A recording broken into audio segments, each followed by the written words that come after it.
time, I would like to highlight something. We are going to be exporting food products, and we will also be exporting clean energies and fuels. But there's something very important that also entails an opportunity for Europe. Europe is going to have a space where they can invest in infrastructure, clean energy, and in many other areas of the economy that are going to have Europe as a destination. These are going to be investments in both sides and that are going to help develop both regions as it's required, because this is a win-win project. Both sides have to get benefit out of it. And I would even add something else. This is going to be the first model of an amplified market that has an interregional character from one continent to another. And it's going to compile 25% of our GDP. And I am sure is going to be replicated in other new models. This model is going to have a great success and is going to create a great number of new models of markets because of its success. Finally, Paraguay is also going to benefit from the transfer of technology by the modernization of its institutions, as, for example, in terms of intellectual property, public contracts, cybernetic security contracts. Our country is probably going to be one of the ones that gets the utmost benefit, but also Paraguay becomes completely open to offer all we have to offer in terms of opportunities for Europe, so they can make use of this agreement. So both America Latina, Mercosur, Europe can get benefit out of it and enlarge it to the rest of the world. It can have systemic institutional consequences. What about the view from Uruguay? Are you optimistic? Are you sanguine about the consequences of an EU-Mercosur deal? How will you benefit? Well, I think this is a great agreement. We have done a great deal of work unifying forces and hours of diplomatic human resources from both continents that we have been investing in terms of time to achieve this agreement. So we are obviously all very happy that this is materializing. And I do believe that it's going to have a great financial impact in the region and in Mercosur, because we're living in a world where disruption and technology changes, particularly Argentina and Mercosur, that are important food products producers, and they will continue to be for a long time. I think in this world, in the 90s, we were talking a lot about transforming the marketplace, but what we need to do now, particularly in Argentina, is to reconvert our companies. They need to look at international markets in a different way, incorporating science, technology, innovation, and the demands of the current world we live in, and that in a way that they allow to provide all of the advantages that Latin America has to offer, and allow us to open our markets more to the rest of the world. I think this is going to be a great opportunity and a great benefit for Mercosur. Additionally, the agreement between Mercosur and the EU, and it being reduced to simply a commercial agreement, does not match the reality that we live in. What we are building beyond a trade area and an area for cooperation, it's an area of shared values, values such as human rights, democracy, the resolution of controversies through talks and dialogue. And we're also building the defense of respect between nations and the search for peaceful resolutions of conflicts and dialogue. And I think this agreement between the EU and Mercosur also represents a political opportunity to show the chances the current world has to resolve conflicts in other ways. We do believe that production and commercial agreements are important, but this agreement also gives a further commitment to the rest of humanity. That actually Europe, of course, we still regard as a normative power. and I know this is old-fashioned, but I'm sticking to my guns on this one. As Professor Ian Manners said many years ago, we are a normative power because we believe in norms, and therefore we also believe in a rules-based international order. But what you said about prosperity in the economy is very important as well. Hopefully this agreement will lead to equitable growth, sustainable growth, more inclusive growth, and not just economic growth at any price. Secretary of State, Minister Almaris likes to say that Latin America is the most Euro-compatible region in the world. Perhaps I would add that Europe is the most Latin America-compatible region in the world. I'm sure you wouldn't disagree with that. What systemic impact is this going to have right now, especially in the wake of Donald Trump's national security strategy, which people are hyperventilating about? You know, we need a breath of fresh air. We need a bit of hope. We need to restore our faith in cross-regional diplomacy and in multilateralism. Do you think the agreement will have this impact? Thank you. Absolutely. And I would like, of course, this will be the largest trade agreement in the world, though that's very important in and of itself, and I think the economic impact has been stressed by everyone. I would like to also stress the value aspect, and why is Latin America Euro-compatible or Europe Latin America compatible? I think probably Europe is not as conscious of being compatible with Latin America as the other way around, and I think this agreement will help change that perception. It will help through the creation of economic bonds, which in fact always imply human ties, will help anchor the relationship between Europe and Latin America. That's something we've pushed during our presidency. We had the first EU-CELAC summit in 8 years.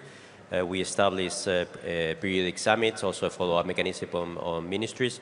I think it's also, so that's, I think, the main result. And as a diplomat, I like to think more in political terms. And these trade ties will bring human ties, and that means political capital and attention as well. And I think it's also, and now I'm thinking more selfishly as a Spaniard and European, it's a symbol of the European Union really taking itself seriously, itself and the words that we say, in a way putting our money where our mouth is, and saying that, you know, when we say we want to be a strategic power, we want to be a power for norms and order in the world, that we are finally stepping up our game and we are getting important things done. Thank you very much, ladies and gentlemen. We've actually finished on time, which is a miracle whenever I'm a moderator. We have 35 seconds to go. So let me just conclude by asking you all to thank our speakers. Many of them have come a long way to be here with you today, and of course the Minister for his inspiring leadership. Thank you.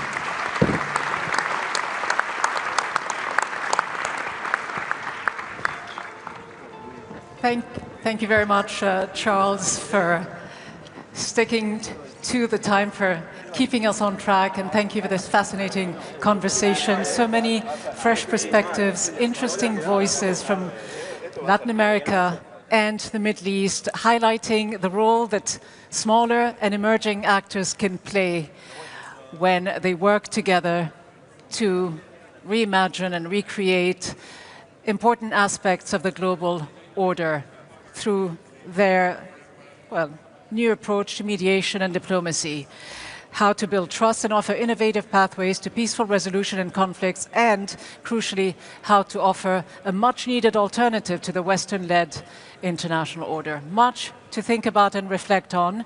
Please don't go too far. We're going to change the set very quickly for a change of gears as we get ready for our next session. We'll be back in just a few minutes.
Nagtitesting ako, handheld 3.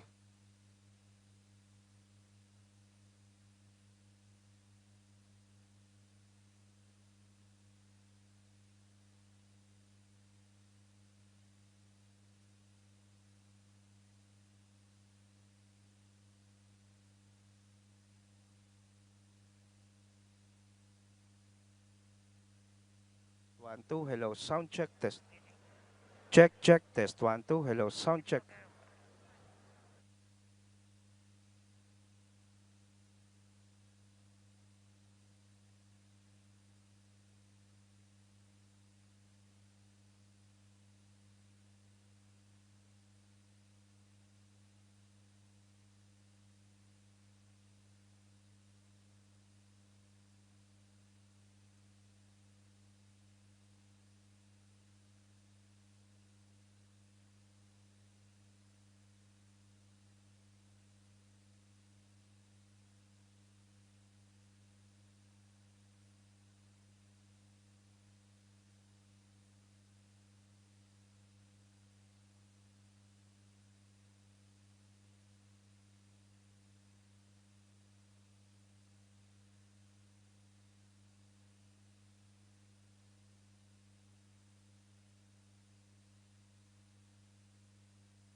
Ladies and gentlemen, can I ask you to please take your seats as we begin our next session?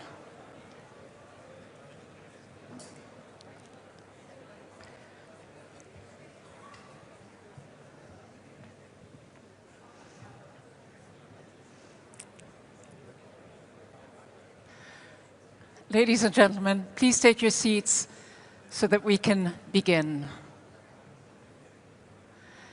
Now, our next speaker really needs no introduction, but I'm delighted to give her one anyway. She served as First Lady, United States Senator, and Secretary of State.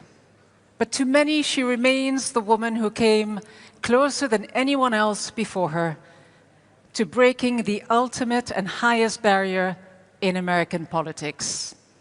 If you'll forgive the reminder, Madam Secretary. She is a leader who has shattered glass ceilings, endured a level of scrutiny that very few public figures have ever had to face. She has met every challenge with unwavering resilience, which has become her trademark. She brings experience and decades of leadership in diplomacy and global development. And it is my pleasure to welcome to the stage Hillary Clinton and Foreign Policy's Ravi Agrawal for this one-on-one conversation.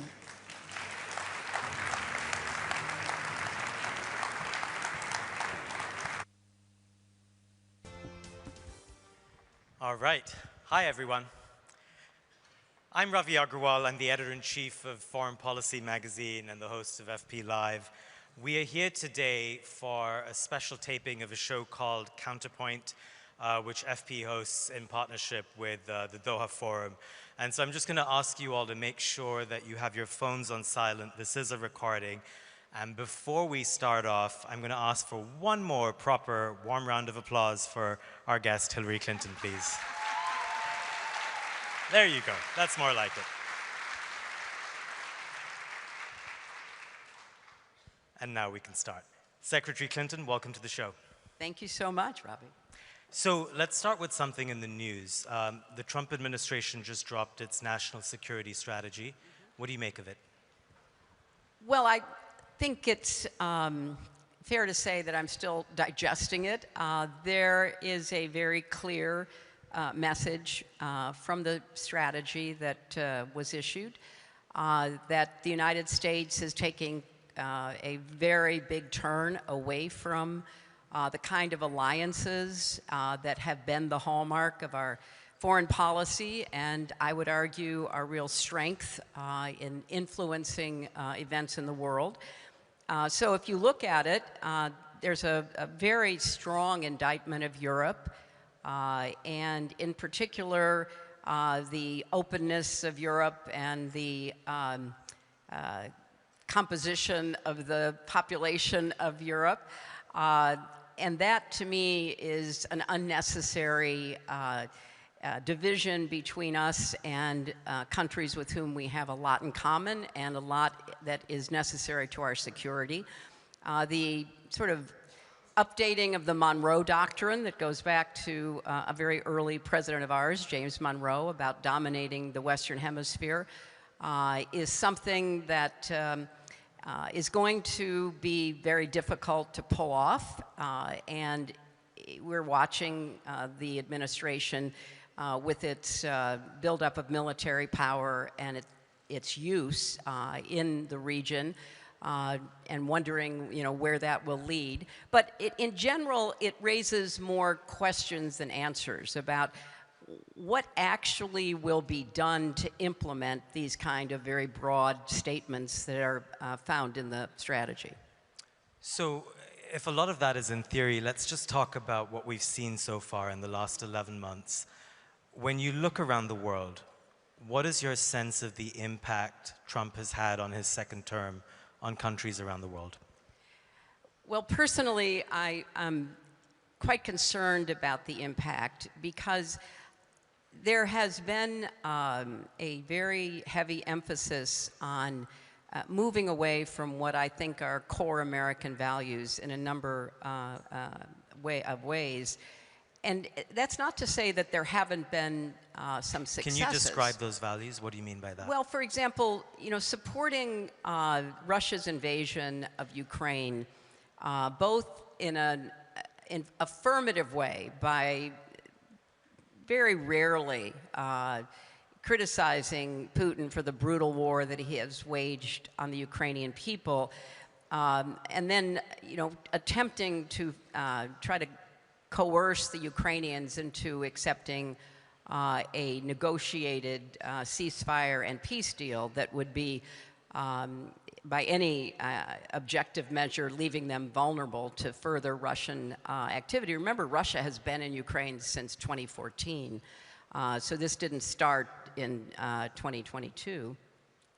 So I think that there's a lot that needs to be reviewed and looked at from the perspective of what are the long-term consequences. And I just find that very often it's difficult to wrap your arms around, what is the objective? If it is to cause disruption and hope that that will lead to a better outcome, I've seen a lot of disruption, but we're still not yet at the point where we see what the actual effects will be. So take a couple of quick things. I very quickly supported the 20-point peace plan to bring about the Gaza ceasefire and gave, the president and his people credit for getting that terrible war to finally end.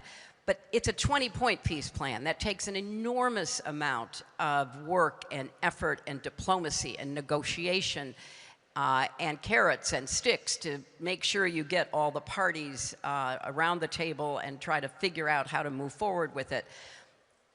that's where we'll really find out if that is going to stick.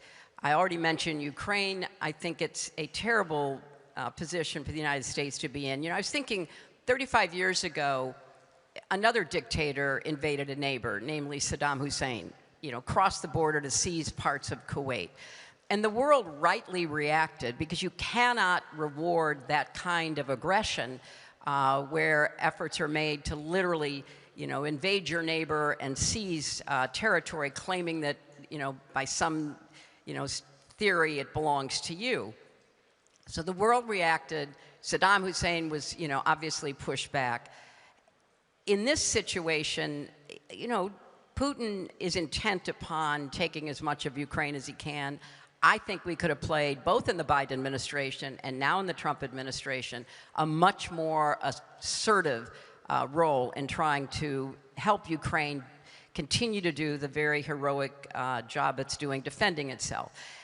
With China, if you look at the national security strategy, there's a lot of, you know, very important points about economic competition. And we also, though, have to recognize that along with the economic competition, there's a strategic competition with China in the region.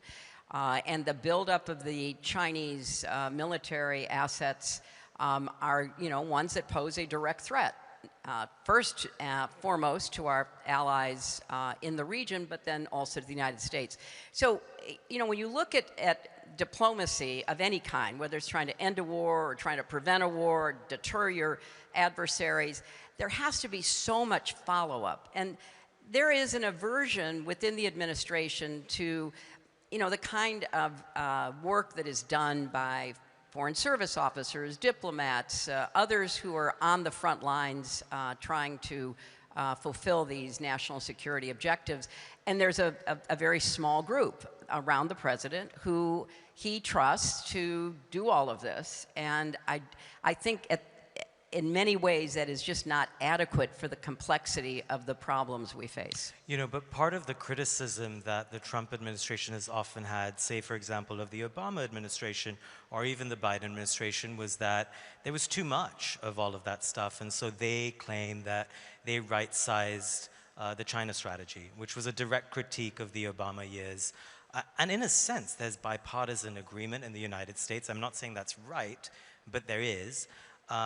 That we needed a different approach to China. Look, I think that there's a lot to critique in any presidential administration. But I think that there's also a lot to learn from any presidential administration about what works and what doesn't work. You know, for example, I recently saw an analysis of peace agreements, which ones actually stick and how you get to them. And, you know, obviously in the 90s, there was the Good Friday Agreement in Northern Ireland, there was the Dayton Agreement in the Balkans. And so I know how much effort went into actually getting those agreements made. And in the case of Northern Ireland and in the case of the Balkans, what it took to demilitarize, decommission the weapons of the combatants, all of that, that is the boring, hard work of actually achieving diplomatic success. And I think there's a lot to be said for the kind of dramatic and bold action that we see from this president, but that standing alone is not sufficient. It may be necessary to get the world's attention, get the party's attention, get something done in the immediate effort to show progress, but then you've got to do all of that hard work. So it's not either or. You know, when I think about the kinds of diplomacy that I saw, you know, in the 90s, that I saw when I was in the Senate, that I was part of in the Obama administration, there are a lot of tools in the toolkit. And among those tools are soft power, development, which we have unfortunately decided is not going to be a prominent tool in how we try to, you know, influence people, persuade them. China's filling that gap, particularly in Africa. So it's you know, to me, you don't get into office and say everything that was ever done going back to the founding of the country was wrong and we're going to, you know, do it differently. You say, hey, I've got a different style, I've got some different ideas, I'm going to learn from the past, I'm going to apply what works, and then we're going to go from there. That just makes sense to me, and I worry that we are, shutting a lot of doors, cutting off a lot of our allies, and not learning some of those lessons right now. So I'm going to come back to Trump and also the future of the Democratic Party. I want to talk about you now. You've been in the news this past week for some comments you made at an event in New York organized by the newspaper Israel Hayom. And I'm going to paraphrase here, but you said that smart, well-educated young Americans are getting their news from social media and from TikTok, and you went on to say that this is how they're learning about what happened on October 7th, and then what happened in Gaza in the months that followed. And it appears that this was a broader lament on your part about declining support among Americans for Israel. That comment has generated a lot of controversy, and it's led Congressman Ro Khanna, for example, to point out that I don't think the answer is to disparage the intelligence of young people. It's been a few days now since you've said that. How are you reflecting on your words and the controversy around it? Well, I think it is a provable fact that most Americans and an even bigger percentage of young Americans get their news from social media. If that is controversial, then people are not paying attention to how... Is that a bad thing? I don't know if it's a bad thing, but I think it's an incomplete... Well, let me rephrase this. They should be listening to you, Ravi. I mean, obviously. People do listen to me for what it's worth, and I am also on Instagram and TikTok. But I guess the broader point here is that if Americans are shifting in their views about Israel, and poll after poll shows that that is the case, that is based on some information that they're getting not just from social media, but also from very reputable journalists operating in the region, also Palestinian journalists in Gaza. Why is that not accurate? I'm not saying it's not accurate. I am saying that I teach at Columbia University, and I teach a course called Inside the Situation Room. And so it's a very large course. I co-teach it with the dean of the School of International and Public Affairs. And so I've had many, many conversations with very smart young people, not just Americans, but literally from around the world. And it's worth pointing out that Columbia, of course, has been a center of some protest and action and it was. On this issue. And I talked to students there. I've talked to students elsewhere. And in talking with them about their views, they were certainly entitled to those views based on whatever information they had. But they did not always know why they were saying what they said. And all I'm asking for is that people have a historical context, both for what has happened to the Palestinians and what has happened to the Israelis, because we are not going to implement the 20-point peace plan or any other peace plan unless people come with some sense of historical perspective and empathy about how we're going to move people toward what I still believe is the only realistic outcome, a two-state solution. And we're not going to get there if people, when they say from the river to the sea, and you say what river and what sea, and they don't know, which has personally happened in conversations that I've had. I just, but this is a larger issue, because even on other matters in this class that I teach, we are not doing a good job teaching history. We're not giving young people the kind of context that I think they need to be decision makers. But with all due respect, and I can't gauge how well young people grapple with history, but what I can speak to is they're grappling with the here and now. And they are witnessing images that are live streamed, that are coming out every day. And yes, there is misinformation and disinformation, but a lot of it is real. And I think there's a genuine anger in the United States and around the world that some of that anger is deflected. But Ravi, I'm angry about all of the human rights abuses. I'm angry about all of the excessive use of force. I'm angry about, what happened on October 7th in Israel and what happened in Gaza. I'm angry about what Russia's doing in Ukraine. I'm angry about Sudan. I'm angry about the Eastern Congo. I mean, I think we should be all looking at the tragedies and the conflicts that are bringing about so much suffering and be dealing with them. That's why the national security strategy is not to my liking, because I think the United States has an important role in trying to resolve these conflicts and alleviate the suffering and give people a chance to have peaceful, prosperous lives. That should be our goal. That is in America's interest. I don't care where in the world you are. So, of course, the suffering in Gaza is horrific. Full stop. Suffering everywhere is horrific. So let's look at what we can do to try to resolve, what is being done to people in so many different settings right now. And I think that the emphasis on one terrible conflict sort of doesn't do justice to the challenges that we are confronting. And I don't want to see my country basically say, you know what, those other presidents, they tried to resolve conflicts. They tried to stand for democracy and freedom. They stood up for human rights. What a waste of time. That is, to me, an abdication of leadership. And I want to see us involved everywhere, trying to stop the kind of horrible abuses that are going on. I'm with you in all of that. I think the argument we often hear, of course, is that America has a different role in the Middle East. Of course, it supports Israel and therefore is complicit to a degree. But I want to draw a line from all of this to 9/11 and America's misadventures after 9/11 and the war in Iraq, the war on terror. And one could make the case that at some level, America's been unable to maybe curb Israel in this particular case, or even impose its will and talk about values and rules and norms and conflicts around the world, in part because it too has skirted rules and norms in several instances in its history. Is it your sense now that we're entering a world where the rules and norms don't matter as much? And what can the United States do?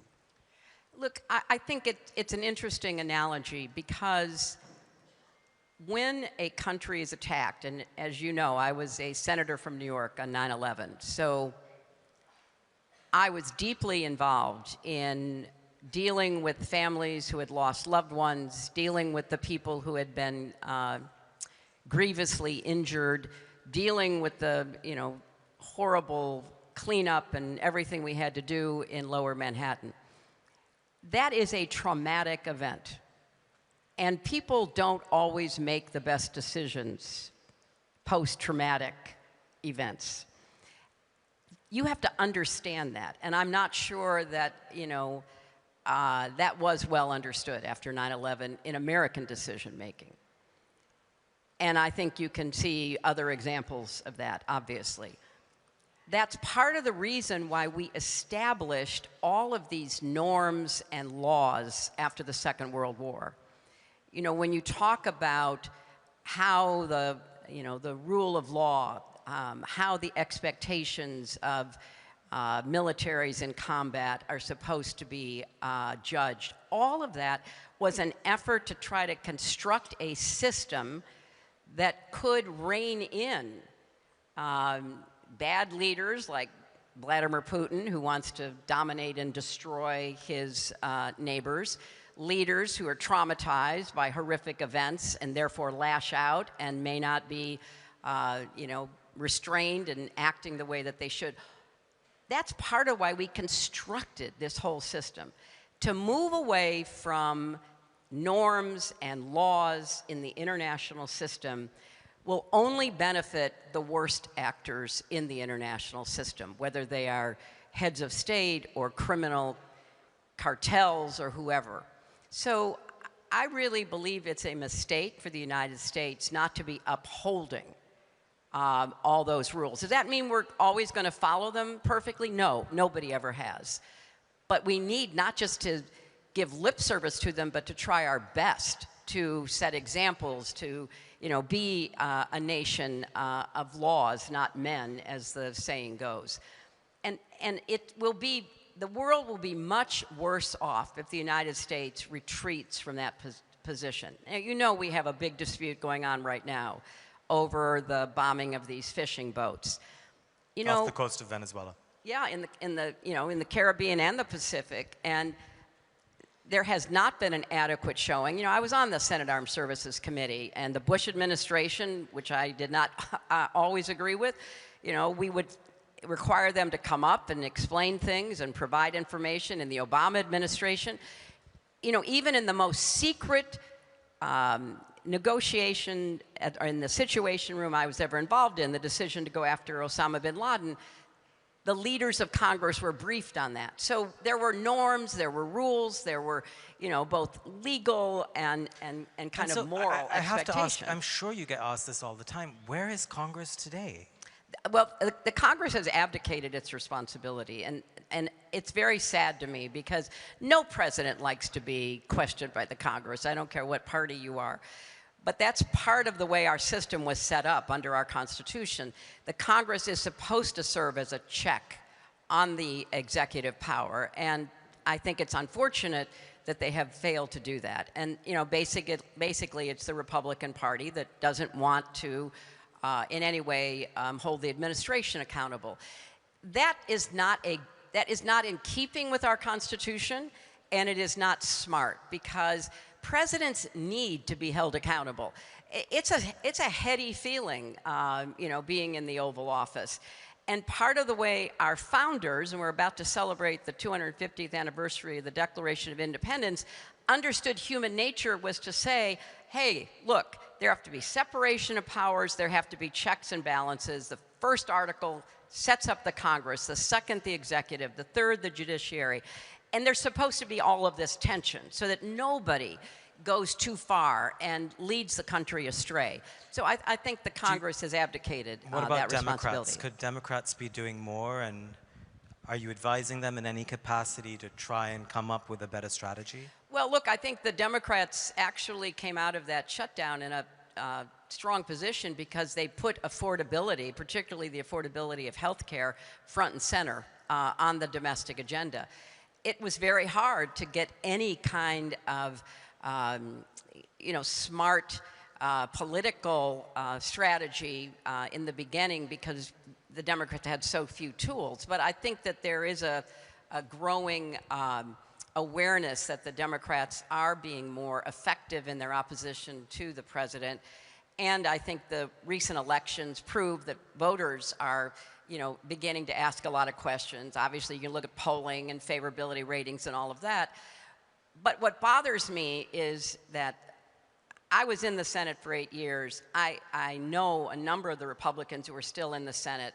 I don't recognize them because they were more than happy to criticize and question Bush and certainly Obama and certainly Biden. And they, they are either intimidated or in agreement, whatever the reason might be, that they're not doing the same now. When you look at why Democrats lost to Trump, what do you think in general they're missing about where the country is at? What have they gotten wrong? What are they misreading? Well, look, I think that we are about to see political changes come and go, as you know so well. And I think that there were a lot of missed signals in the Biden administration. Obviously, Democrats lost the presidential election. I think there was a lot of uncertainty about how best to take on the president in the initial months of this term. But I think they have found their footing, and I think the candidates who are running, whether it's the new mayor-elect in New York, who made affordability the center of his campaign, or the newly elected governors in New Jersey and Virginia, who also made affordability the key message of their campaigns, that is beginning to resonate because it reflects the reality of Americans' daily lives. You know, President Trump ran on affordability in large measure. You know, I'm going to get the prices down, you're going to have a better economic future. That hasn't happened. And so you can only tell people something for so long before they say, wait a minute, because that's what happened with Biden. He kept saying, you know, the economic indicators are really good, and people are saying, yeah, I'm looking at my grocery list, and I can't afford half the items on it. I'm looking at my electricity rates. I'm looking at my health care costs. And so they turned on Biden, even though, you know, he had tried very hard to lay the groundwork for new jobs and all the rest of it. Now you see people turning on the president. You see his favorabilities, you know, in the 30s in some polls. Why? Because their lived reality does not reflect the messages that are being put out from the White House. And I think there are concerns, you know, about what some of the other actions are. You know, one of the things that really broke through to people was demolishing the East Wing of the White House. And, you know, look, you can have an argument, the White House needs a big space for people to gather, that's fine.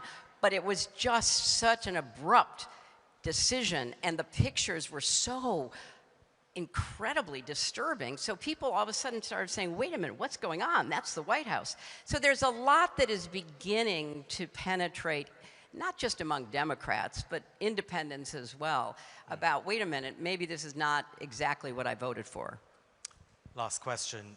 30 years ago, you went to Beijing and you gave this iconic speech in which you said women's rights are human rights. And in many senses, I mean, that opened so many doors around the world and, you know, was formative in creating a feminist foreign policy. There have been some reversals of all the gains in the last 3 decades to the last few years. They're disappointing. I know you're not despondent, though. What gives you hope on this?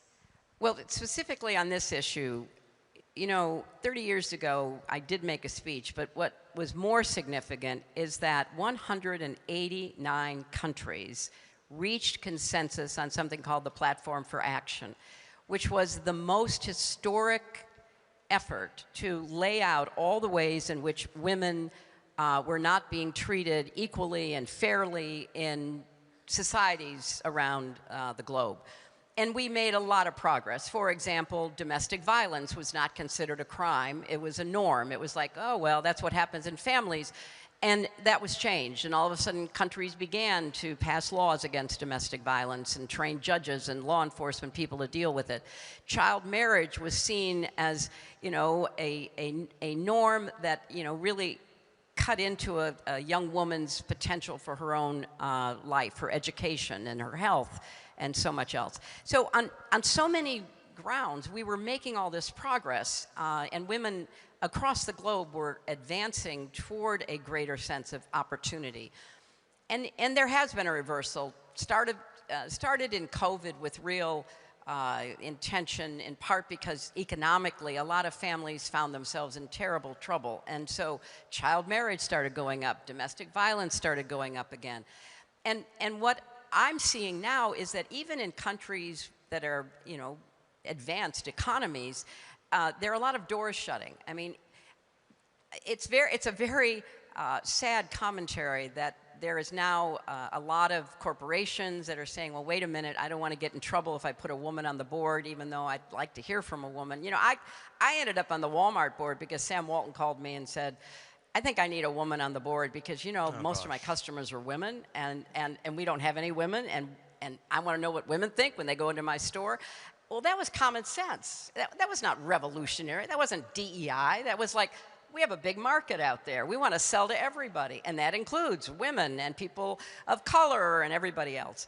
So I just see that there's a very real pushback in ways that are endangering women's lives, cutting back on health care, child marriage, once again, being, you know, an economic necessity, what the Taliban is doing, you know, the continuing campaign against women with forced hijab in Iran, but also in Hungary, in Russia, in Turkey, turning back laws that were meant to protect women. Xi Jinping saying, I wish more women would go back into the home because we need more children. Well, they need more children because they had the one-child policy, and they have a 30 million male surplus because they didn't keep their baby girls alive because they could only have one child.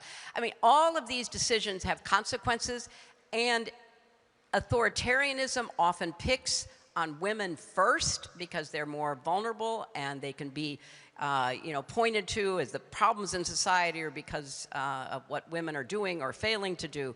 So there has been pushback and there are reversals, but I am optimistic because I think that is out of step with reality. And I still believe that women's rights are human rights and that women's equality is the unfinished business of the 21st century. And every nation will do better the more they give opportunities for women to make their own decisions. That's a great place to end. Secretary Clinton, thanks for joining us. Thank you.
Your Excellencies, ladies and gentlemen, can I please ask you to take your seats as we begin our next session.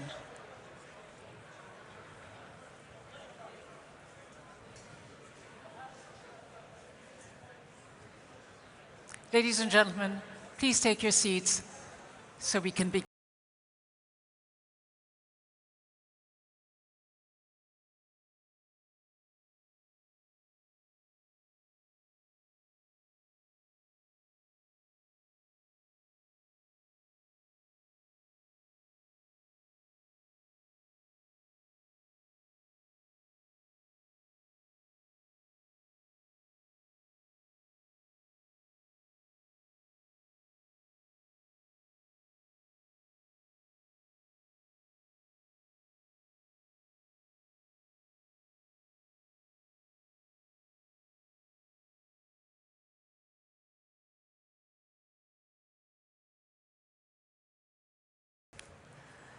Excellencies, ladies and gentlemen, it is my honor to now introduce our next speaker. He's a leader whose vision and steady diplomacy have guided his nation through some of its recent challenges. He has a remarkable ability to turn tense and complex situations into diplomatic breakthroughs. From the release of hostages to helping broker ceasefires, he does it all while keeping a level of calm that most of us can only dream of. He does it with humility, with skill, and with clarity. And if you've observed him long enough, as I have, you'll know that he never gives much away. In fact, he gives nothing away, which is probably why he is a brilliant negotiator and probably also someone you would not want to take up for a game of poker. And he does it all with an effortless ease.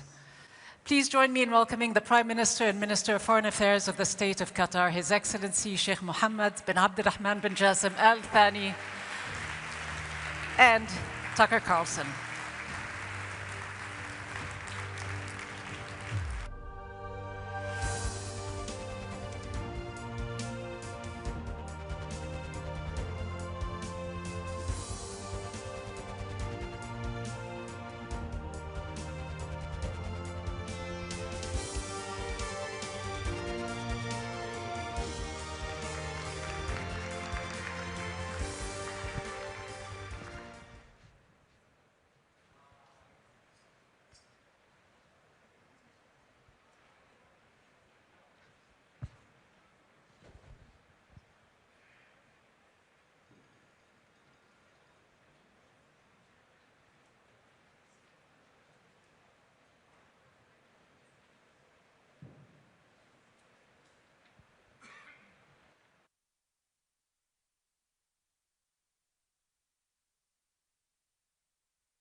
Thank you, Sheikh Mohammed, for doing this. Have you been reading the coverage on American social media of this? Well, actually, I've been going through some of them this morning, and I saw like a lot of contradicting messages. Pretty intense, I'd say. This country is being denounced as a terror state, terror financing, very high volume, lots of attacks, including from politicians, sitting U.S. senators, Ted Cruz, for example. And the main criticism seems to revolve around Hamas, and the idea is that your country, and you specifically, are supporters of Hamas, you're terror financiers. And I'd like to just get right to the truth of that. So my understanding is Hamas is here in Doha because the United States and Israel asked you to host Hamas. Is that true? And if not, what is the truth about Hamas in Doha? Well, thank you, Tucker. First of all, look, the starting of the relationship with Hamas and the communication was started back more than 10 years, 13 years ago, at the request of the United States, even beyond that, like it was 19 years ago when they first participated in the election, and then when they moved their office back in 2012 here, it was used only for the communication and to facilitate like ceasefire, facilitating aids to Gaza. Now, unfortunately, Qatar has been attacked for having them here, but when you look, at what's happening within the region, this region, when you look at its conflict, it has the parties of the conflict, sometimes they are state actors, sometimes they are non-state actors. If you have no one speaking to those non-state actors, how we are going to resolve or to reach to a solution at the end of the day? And now we have seen that this communication has led to ceasefires, has led to the release of the hostages, has led to alleviating the suffering of the people over there. And unfortunately, there are like politicians who are trying to use this to score like short-term political gains to fuel their narratives in order to using Qatar to blame another country for what's happening over there or for their wrong policies. All our aid and all our support and financing that went and what they claimed that it went to Hamas, went to Gaza, went to the people, and it was under very transparent process that the United States is fully aware about. Israel is the one who's facilitating, and it's not one government, it was across governments. Netanyahu, Bennett, we have dealt with all the agencies. Lapid was a prime minister at a certain point of time, Mossad, Shin Bet, the Ministry of Foreign Affairs, all of the, and the defense, all of them, they were involved in these aids and the delivery of those aids. So today, when they are claiming that this is the financing of Qatar to Hamas, it has no basis. It's just a way to spread disinformation about a country that doesn't do anything for them, but it's doing things that are against their policies. If you just go to Qatar records with in its engagement with the United States for the last 20 years or 30 years, Qatar has never went to the United States and encouraging them to bomb this country or to support this group or to that group. We've been always in our dialogues with the United States about how we de-escalate the region, how we bring peace to the region, and this peace cannot happen without an engagement with everyone in the region. Well, I'm confused then. If you hosted Hamas here and sent money to Gaza, both of those things at the request of the US government and the Israeli government, successive Israeli governments, why did Israel bomb your country? Well, it's, I don't know if there is, I don't know if, if any of the actions that's been, or many of the actions that's been taken, been justified or rationalized or even were ethical actions. But in a principle, even you have a mediator, the concept of mediation is like a safe place for the conflicted parties to achieve a deal, to end wars and to end conflicts, and to have the mediator being bombed by one of the parties of the conflict. This has been unprecedented, and I have said that many times, that this is, it's not only an unethical move, it's just, throwing everything against the wall, throwing the international law, throwing the respect of the sovereignty of any other country. Besides, ethically, it's not really acceptable, or no one can swallow it. No, and the aftermath was also unprecedented. So President Trump basically told the Israelis to apologize to you. He took your side. He took the side of an Arab country against Israel in this specific case. I don't think I've ever seen that before. I don't think it's ever happened before. What was your reaction to that? Well, of course, President Trump was very clear from the beginning since the attack.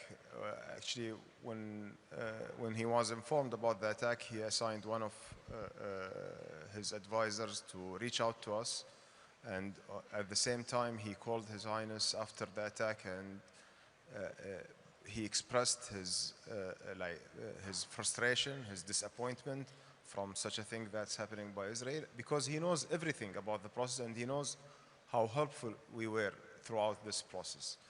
And you know, this kind of move was shocking for him as you know, a partner in these efforts, in these endeavors to achieve peace in Gaza. And at that time, actually, when the strike happened, it was happening while we were trying to convince Hamas to accept the offer was made by President Trump at that time, to convince them to engage, to convince them to get a deal before the 20 points being developed when the attack happened.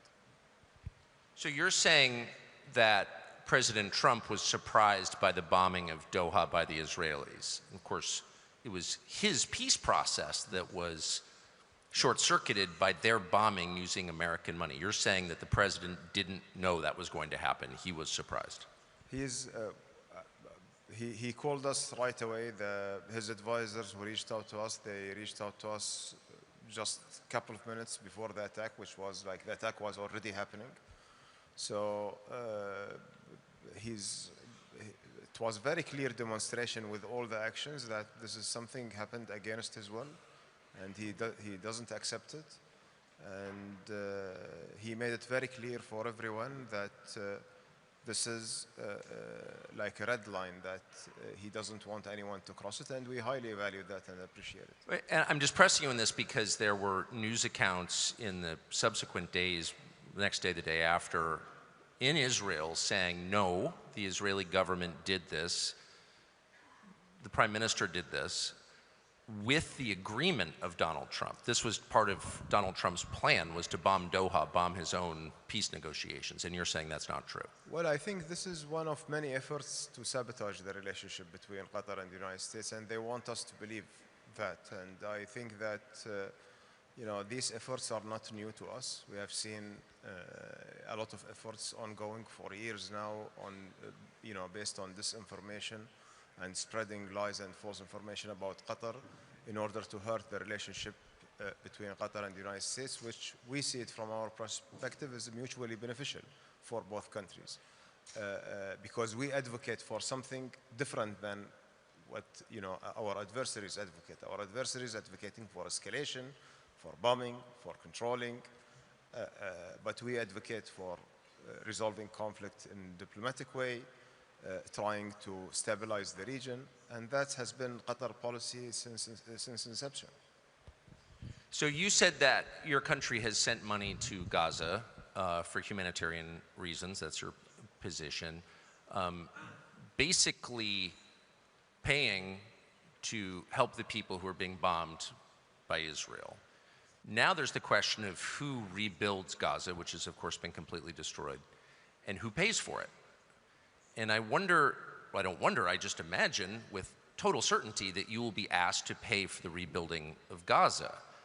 Why would you do that? Why would you rebuild a region that's been destroyed by a country that also bombed you? Well, look, Tucker, here, you know, there is like a very, say like an ironic situation when you look at like two conflicts happening at the same time, and you are hearing like many about when it comes to the Russia-Ukrainian conflict, that Russia should fund all the reconstruction and their assets should be seized to fund all the reconstruction of Ukraine. While when you are talking about Gaza and Israel, you know, flattened this land, and you say that Israel has the responsibility to rebuild what it's destroyed, they will tell you no. You will have, as a region, you will have the responsibility to do so. And it's really very ironic double standards when you look at it. From our side, as a state of Qatar, we will continue supporting the Palestinian people.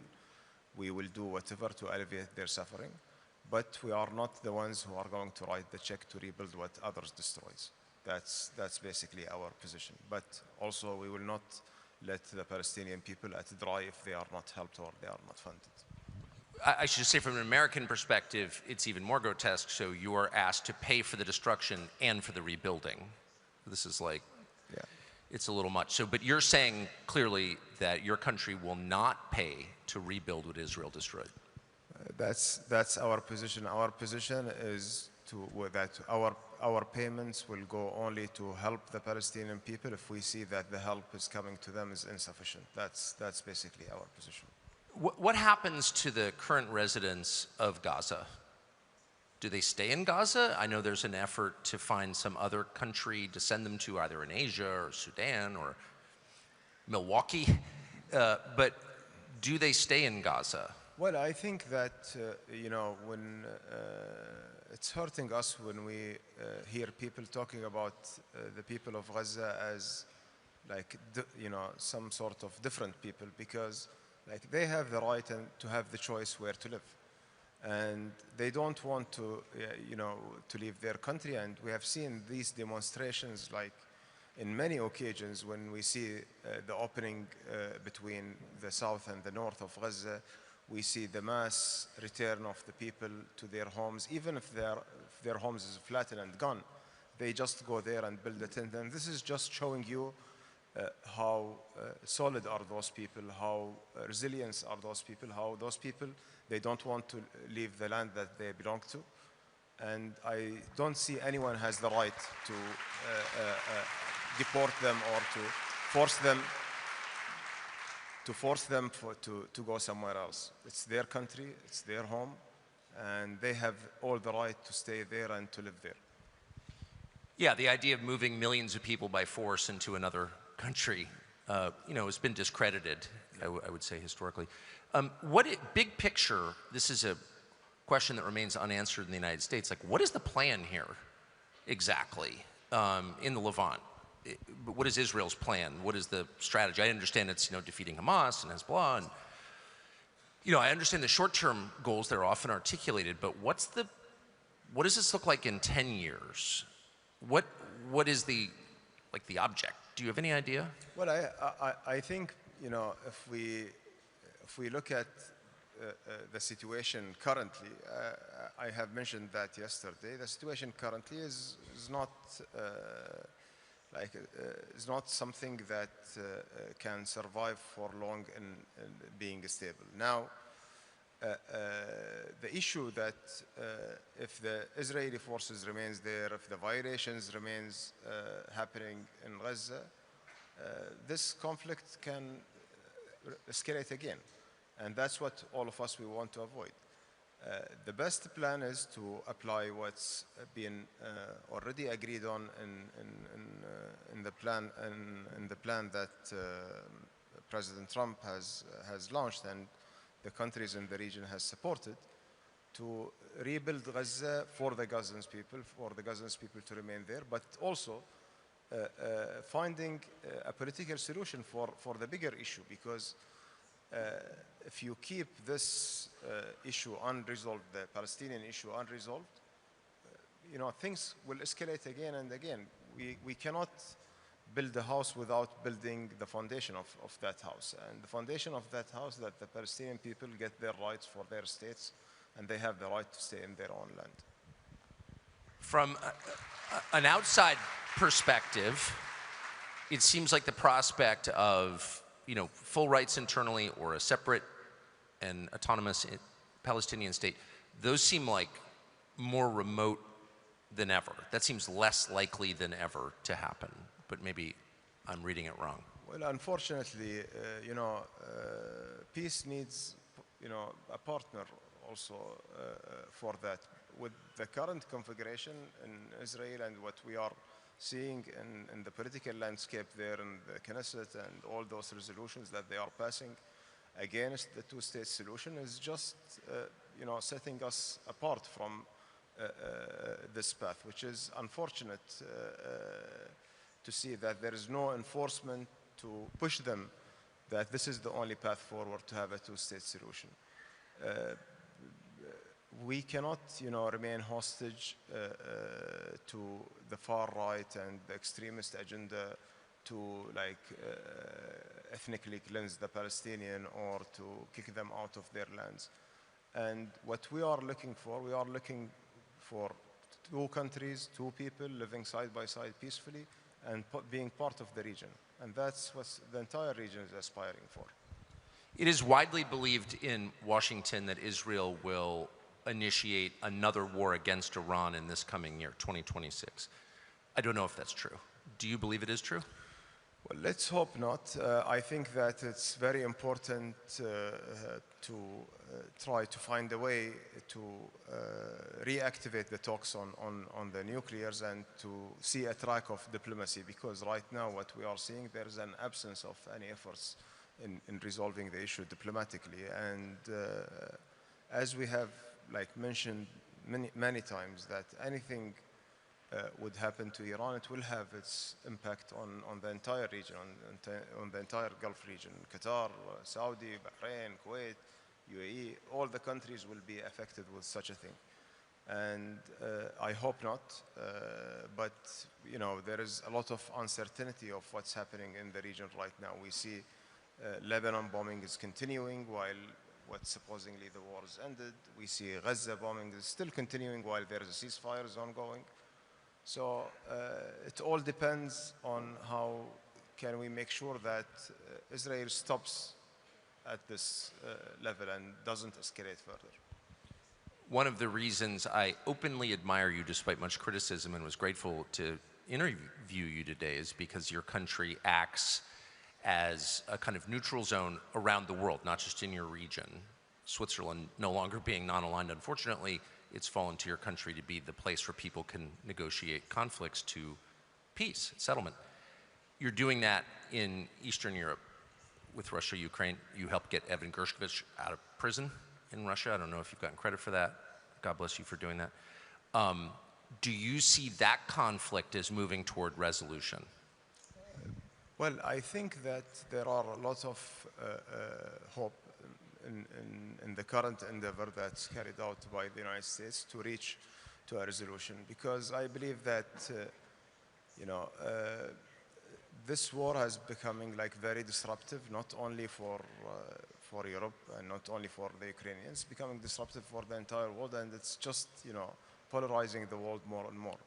And this is not in anyone's interest, and it will have its consequences. Right now, we see relentless efforts by the U.S. administration in order to achieve a deal, and the Ukrainians are engaging in this process, and we are trying our best also whenever we are needed to help and to support within that process.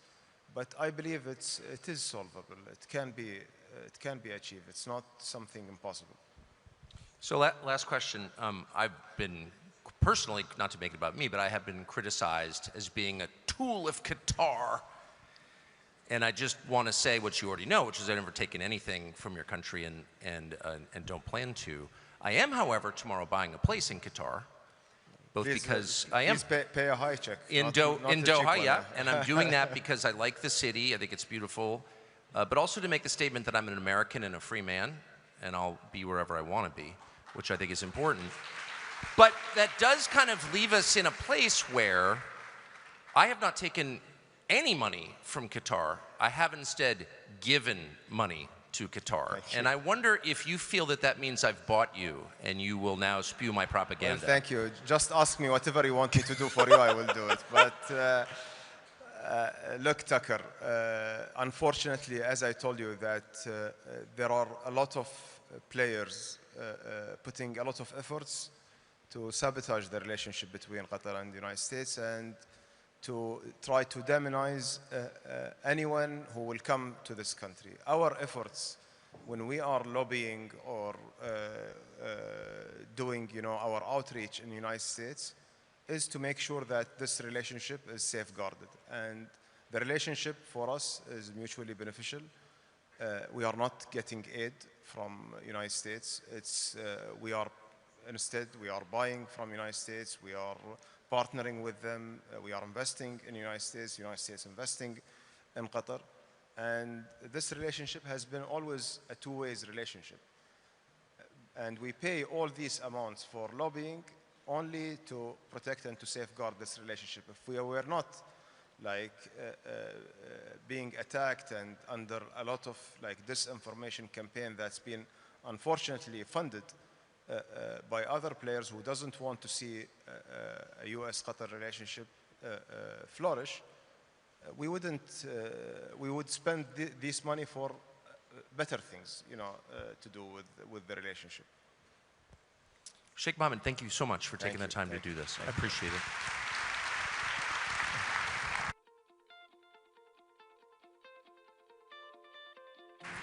Thank you, Sheikh Mohammed. Thank you, Tucker, for this very insightful interview and for this refreshing rebalancing of American perspective toward the Middle East region, particularly Qatar, which, despite all of its diplomatic successes and successful mediation, still manages to get a bad rep in the United States.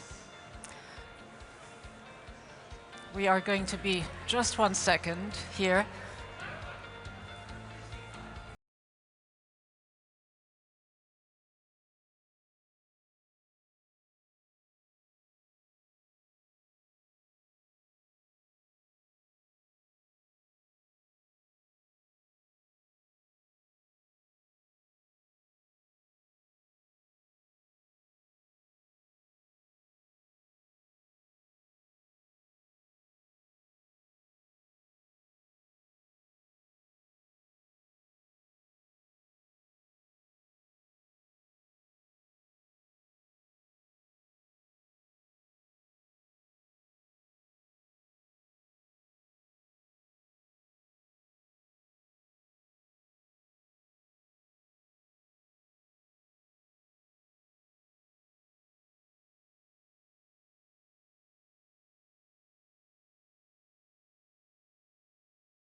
Ladies and gentlemen, can I please ask you to take your seats once again as we go straight into our next session.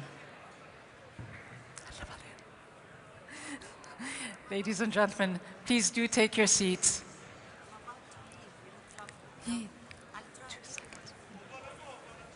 All right, we're going to begin. Can I ask you to please take your seats? All right. Let's get ready now for a very different American perspective, I think it is safe to say. It's time for a session that will be anything but dull, featuring two of the most outspoken voices in American business, media, and politics. Both are influential investors and entrepreneurs. Both are fierce supporters of the MAGA movement, and both know exactly how to keep a crowd engaged. One is the son of the President of the United States, the other isn't. Together, well, what I can say is that you probably won't need a cup of coffee. They will keep you engaged and awake. So please welcome Donald Trump Jr. and Omid Malik and our moderator, Sky's Yelda Hakim.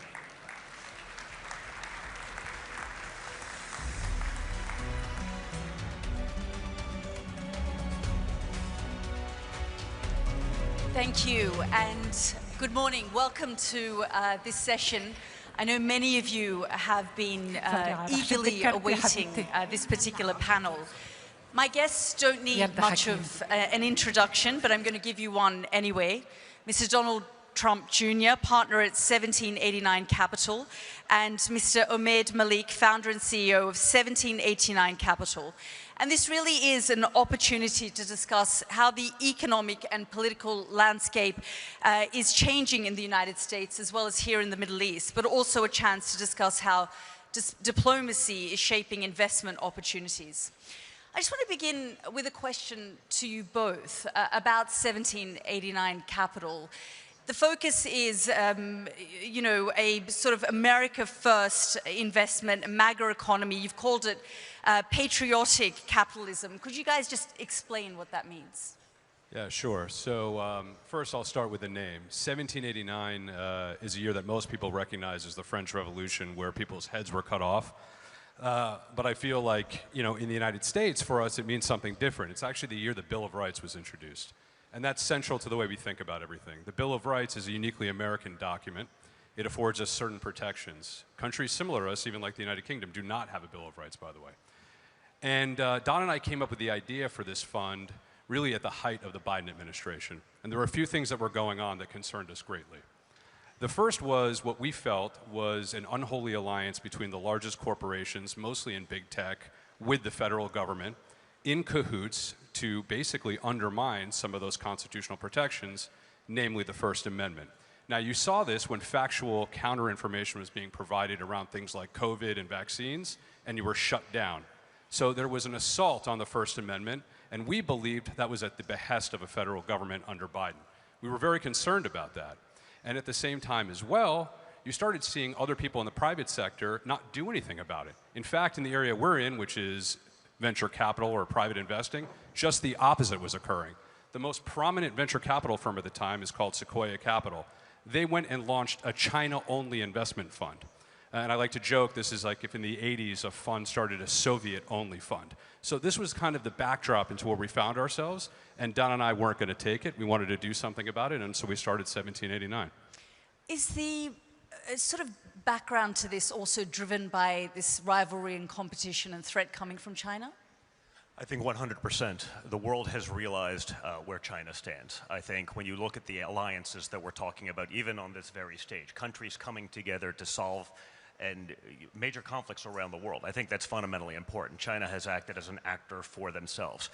I think the number one thing that we've realized over the last 4 years in the prior administration was that a weak America by itself is not just bad for America, it's bad for the entire world. We've seen the conflicts arise, we've seen the wars break out.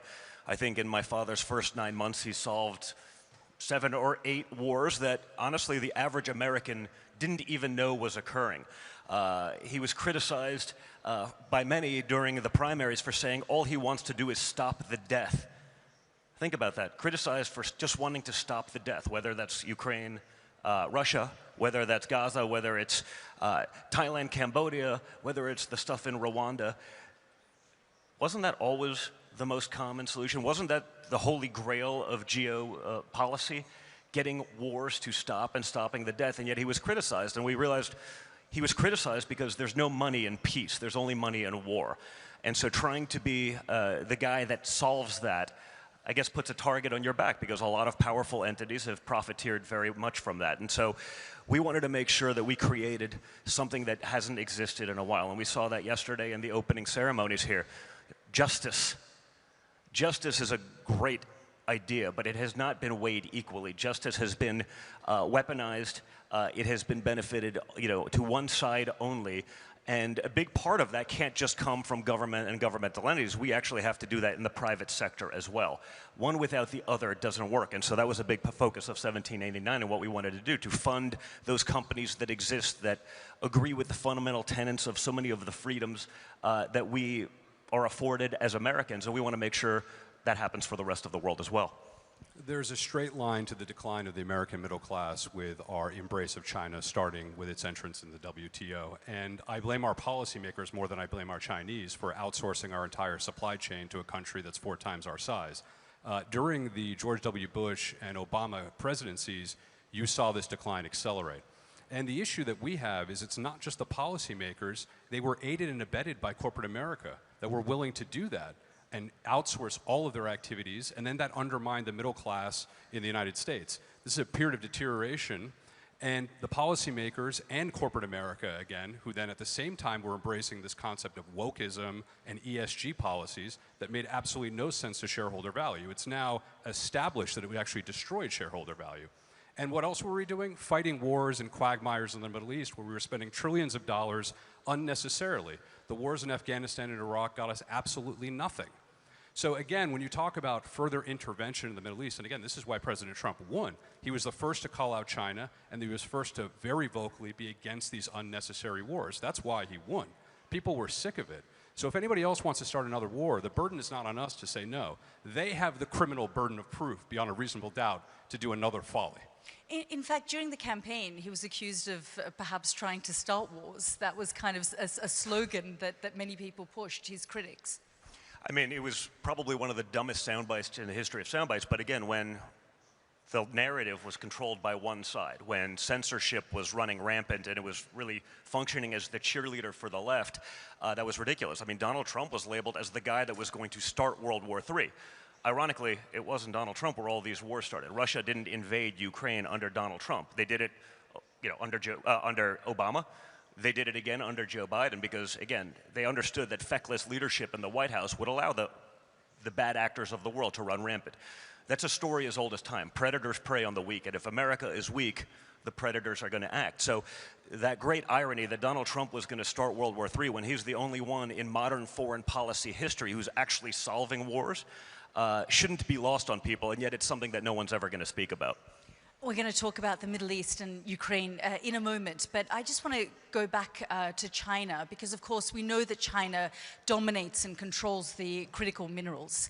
Can America catch up, and how?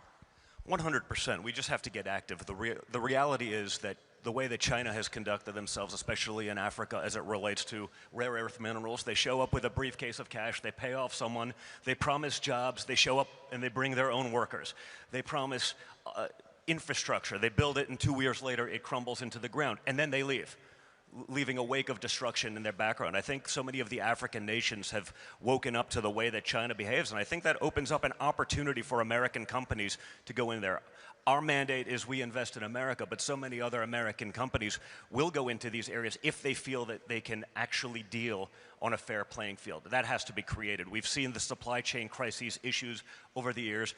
America can no longer just sit there and hope that China's going to be a good actor and distribute these things around the world. I think the rest of the world also understands that they want America to be at the forefront of all of that because they understand where they stand with China as well. The entire ethos of 1789 Capital is about the reindustrialization of the United States. So we are totally behind that.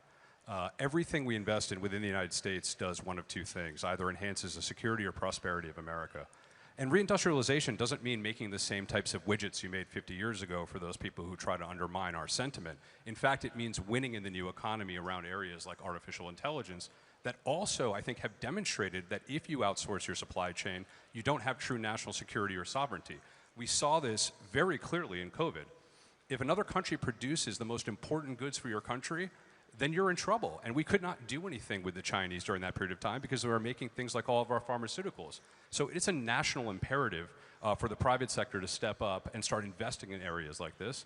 And we're doing that at 1789. And the great thing is, during this period, we have an administration who is being very active in supporting that as well. I want to bring your focus and attention back here to the Middle East. We've just heard from the Qatari Prime Minister, and of course, Qatar was pivotal when it came to ceasefire talks in the Middle East. And we saw President Trump's 21 peace point plan that he worked with leaders in this region. But the ceasefire is fragile. Do you think it can be sustained? I think it can, but I think we also have to recognize what's going on. I mean, I think that was pretty breaking news to find out that both the Israelis and the United States basically asked Qatar to bring in some of these people because you're having talks, not just with nation states, but other actors, whether we agree that they're bad or good, they still have to be a part of that peace process. The fact that Qatar was able to do that, they did that at the behest of the United States and Israel, and didn't say anything as they're being critiqued around the world because they had the objective of actually getting to peace, and rather than throwing your allies under the bus to save some PR headaches, they did that. I want more allies like that. I want more partners like that. Very different than what we've seen from places like perhaps the European Union over the last few years, although we didn't see that much yesterday, but over the last few years where it was like, you know what? I'll get a great soundbite in the media if we critique Trump's plan. Even though our foreign policy experts, and I say experts very loosely because if you're an expert but you haven't been right about anything in about 25 to 50 years, you should likely lose your expert status. That doesn't actually happen. So to have an ally like that that's willing to take those hits because of the greater good, to get to a resolution rather than to solve a PR headache in the day, I mean, I think that's true leadership and should be commended. We just also heard the Qatari Prime Minister, Tucker, asked him whether, Qatar was going to pay for Israel's destruction, and it was clear that they're not going to.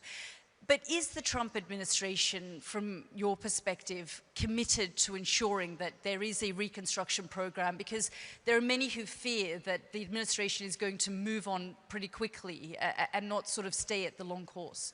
Well, I think without question, I mean, if there's one thing my father is, he's a builder. I know, obviously, he's been in politics for the last decade, but he got there by being a builder, so he understands how to do that. I do also know, though, that he understands that the American public isn't going to do what they used to do for years, where we're just going to be the big dumb guy with the checkbook and we're going to cover all of the world's problems and no one else has to do their part. I think he can be, the greatest construction manager in the history of the world, but no one in America wants to bear the entire responsibility of that. That's happened for far too long. Everyone has their ideas. Everyone wants to do X, Y, Z. When it comes to actually writing a check and breaking out their own checkbook, well, we're not interested in that. That changes things. The American public doesn't have the appetite to fund everything for everyone all over the world with no direct benefit to themselves. So I think he can be the manager that brings that together, but everyone's going to actually have to step up and do their part and not just leave it to the United States to cover everything. Ahmed, do you think that the private sector has a role to play when it comes to, say, the reconstruction of Gaza? I'm sure. I mean, I think that there'll probably be an opportunity for the private sector, but also there'll be governments that step up and, to help solve this issue. I mean, again, we're here as business people, and our focus is mostly in the United States, though. I want to focus on Ukraine because, of course, as you say, you're both here in the capacity of business leaders, but you've also been instrumental in shaping the message of the administration. You talked about Europeans, and Europeans are concerned that Ukraine is going to be abandoned. Are those fears valid? I don't think Ukraine is going to be abandoned, but I think for years, again, it was the same thing as the last answer, which is, well, we want to attack Russia. We want to do this. Well, when it comes to actually writing a check ourselves, no, the U.S. is going to do it. The American public doesn't have an appetite for that. Since the invasion of Ukraine, I heard major leaders, Mitch McConnell, the leader of the Senate in the United States, saying, it's the #1 issue for Republicans in the United States. And I say, that's weird. I speak to Republicans all over the country every day, probably far more than Mitch has ever spoken to, despite his 379-year career in politics. I did that on a weekly basis, and I surveyed people at every talk I did. It got to the point where it was probably well over 200,000 Americans that I spoke to directly. And I'd be in a room like this, and I'd ask, is Russia-Ukraine a top 3 issue for anyone in the room? Nothing. Is it a top 10 issue for anyone in the room? I think I got 3 people that once said it was a top 10 issue. 3 out of hundreds surveyed, hundreds of thousands, every weekend for 2 years, till basically through the campaign. One person misunderstood the question. He thought it was a double negative. One person was actually from Kiev, so he was like, it was a big deal for him. And the other person was, I think on the board of Raytheon. So there was no appetite for that, but that didn't stop a Republican Party from saying it's the #1 issue. It's not, and we actually have to listen to the will of those people. So we want peace, we want to stop the death, but I even saw that yesterday where, on this very stage, what was the idea for Europe, who is on the border of Ukraine, who has much more at stake if this happens? Well, our plan is to win economically. when pressed on the issue. How are you going to do that? Well, we're just going to wait for Russia to go bankrupt. That's not a plan. That's not an idea. The gentleman from Spain was a lovely guy. I saw him last night later on at the forum, but Spain was putting in 2.2% rather than the 5% required by NATO, because my father actually wanted people who are the biggest stakeholders to get into the game. Well, we feel that our 2.2% is being utilized more efficiently, and therefore we're not. That's not an answer. That's not a solution. And again, I understand why they are there, because America has set a precedent for decades that they'll just write the check. But if the will of the people isn't there, everyone needs to step up. Everyone has to do their share. And that includes what's happening here in the Middle East. If we do that collectively, we can get to an answer. But if we default to the old ways of America's just going to be the big idiot with a checkbook, that's not going to work. That's not going to happen. And you saw what happened. When my father starts threatening they're going to pull out, we're not going to do this anymore, because he's listening to the people that elected him to office. The whole world, this is outrageous. It's not outrageous, it's common sense. When we're bombing drug boats in the Caribbean, people who are literally bringing in fentanyl to America, something that kills 100,000 Americans a year. Okay, just for perspective, that's 2 Vietnam Wars a year in America. The neocon establishment, the Democrats, how dare you do this? I mean, that's a far greater, clear and present danger to the United States than anything going on in Ukraine and Russia, and yet they're against it. Think of the insanity of that. So my father has a common sense approach to everything. That's because rather than being a lifelong bureaucrat who's never actually done anything in the real world, he has, and he understands what that means, and we have to act accordingly. Yeah, so I just want to say one thing on that. Going back to the gentlelady that spoke yesterday, I think she had a Freudian slip, at least I hope it was one, where she talked about what we did to the Russians in Afghanistan. That's not a great comp, by the way. Okay, that's a horrible comp. What we were doing, we're funding a mujahideen that create radicalization in that country, and we know what we reaped after that. I'm a business person, I look at this. We've spent almost $300 billion over there, and now we find out that Zelensky's #2 is under investigation for corruption. Where's the audit of where any of that money went? We should be asking those questions. We have over 300,000 people dead. It doesn't make sense as the United States to have enemies in both Russia, China, and then also add Iran in there. So from a strategic standpoint, again, speaking as a private citizen, my sense is you should act as a reverse Kissinger, neutralize the Russians, and then focus on the real threat that nobody seems to want to talk about except his dad, who started the conversation, that China is the one that you need to focus on. One of the most amazing things I got to witness, I was this summer with my beautiful girlfriend Bettina in Monaco, and we were driving around, and on an average day, 50% of the supercars, the Bugattis, the Ferraris, the this, all had Ukrainian plates. Do we think that was actually earned in Ukraine? I'd been to Ukraine 20 years ago. It wasn't like there was a plethora of wealth there. And yet, you see the #2 there getting arrested for stealing hundreds of millions of dollars. You hear all the rumors about what's going on. When I see every license plate on a supercar in Monaco being Bugattis, the rich fled. They let what they believed to be the peasant class fight these wars. And there was no incentive to stop, because as long as the money train was coming and they were stealing it and no one was auditing anything, the leaders, the decision makers, there was no reason for them to ever come to peace. No different than Putin. It wasn't the son of oligarchs that were fighting these wars. It's someone from Siberia that they're sending there. And he utilized the war to rebuild his manufacturing base. It was very clear that the sanctions that we put on did nothing to actually help. All it did was jack up the price of oil, which allowed him to basically pay for the war with the delta between the two while building up his manufacturing base. There was no incentive for anyone to ever get to the table. Zelensky knew he wouldn't win another election again, and they were continuing to steal. Putin was building up his manufacturing base, and all we had in the wake was millions of young men dying for nothing. I mean, obviously, Ukraine has a massive corruption issue, and as you say, it was a far more corrupt country than Russia, as delegated by the United States government prior to this war. But then, because of the war, and because he's one of the great marketers of all time, Zelensky became a borderline deity, especially to the left, where he could do no wrong. He was beyond reproach. Years of corruption, years of graft and theft on a world stage that everyone in this room knew was happening, was totally absolved. And it's ridiculous. We're not dealing in reality. But is your hunch that President Trump is going to walk away? I think he may. What's good about my father and what's unique about my father is you don't know what he's going to do. The fact that he's not predictable, he's not following the playbook of every clown who's, again, been a bureaucrat for decades, you don't know. And so that forces everyone to actually deal in an intellectually honest capacity, which has not happened in far too long. I want to ask you about Elon Musk, because of course your company 1789 deeply invested in many of Elon's companies. I mean, speaking of mediation, have you guys played a role in, we've seen the relationship between the president and Elon Musk go up and down. Have you guys sort of played a role in bringing that bromance back together? I think without question we got to know Elon very, very intimately during the campaign and the transition process, maintained those relationships. I could get into the backstory of it, but it doesn't really matter. It was largely a manufactured crisis, and you also have two personalities. People often ask me, how is it with your father? I'm like, well, imagine dealing with one Donald Trump, now I have to deal with two. I mean, they're very similar that way. So it created some headaches, but the reality is, they're both very much aligned. They're on message with what we want to do for our country, with what we want to do for freedom of speech, and so much. I think Elon did incredible things with Twitter. I mean, really allowed the democratization of truth and freedom and free speech to occur, and that was something that was a true threat in America right now.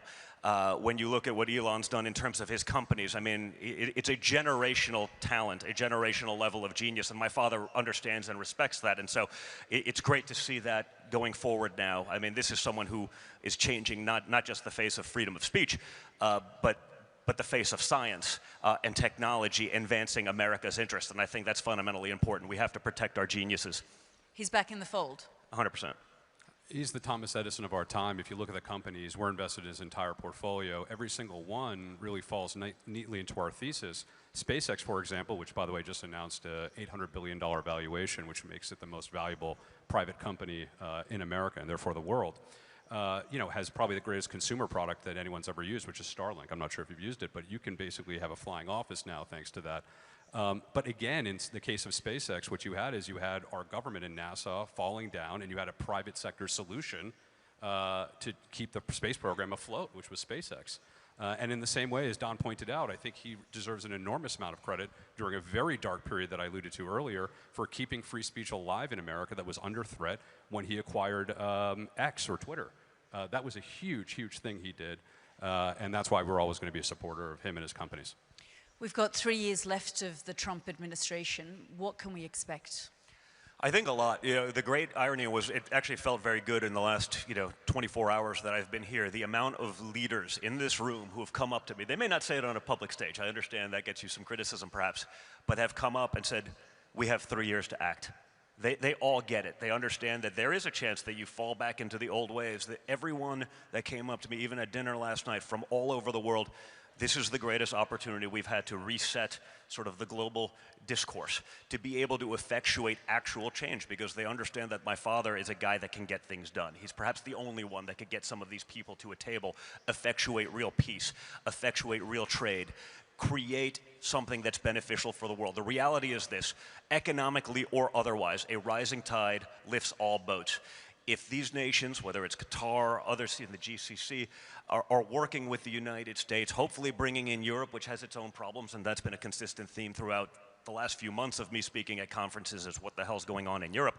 But he's the one guy that can do it, and to see world leaders from all over the place understand that and recognize it, I think is a great opportunity, not again just for the United States, but for the world. They understand he's the guy, and it was really heartwarming to see literally dozens of people. This is a 3-year window. This is a window that we'll perhaps never have again to reset things for the good of the world, both business and politically. I was going to just say, we had a conversation last night with a very smart individual here, and he basically said there are 4 things that you look for a great country. One is you have to have extremely strong leadership. You have to have innovative technology, a strong military, and access to cheap energy. The United States right now has all 4 of those, which makes time of the essence. But I also think it's a segue into what you were about to ask also, which is the relationship with this region. Right now, we're mostly focused on the battle for artificial intelligence in the private sector, and there are 2 areas that are going to be most starved. That's access to capital and access to cheap energy. In particular the case of the Gulf, but even Qatar more specifically with natural gas and capital, they're going to have a big role to play. And I think that's really, if I have to make any point, is, you know, the United States for a long period of time, maybe through complacency or idiocy, however you want to call it, had an idealistic foreign policy.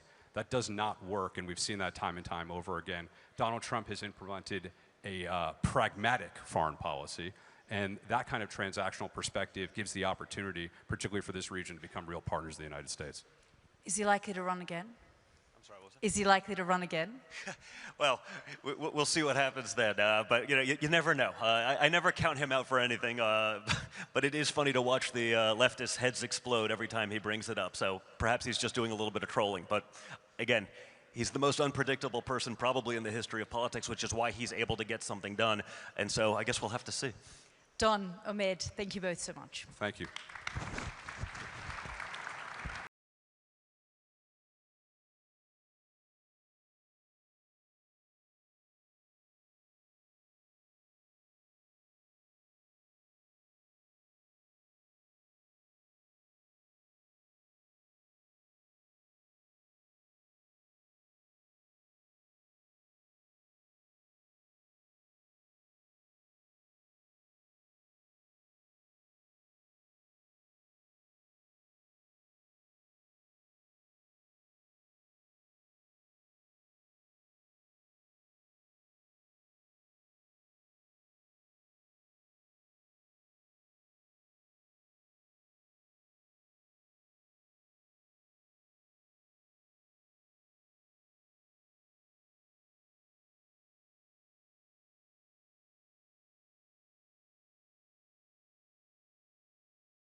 Your Excellencies, ladies and gentlemen, time now for our next session where we turn the spotlight on the new Syria.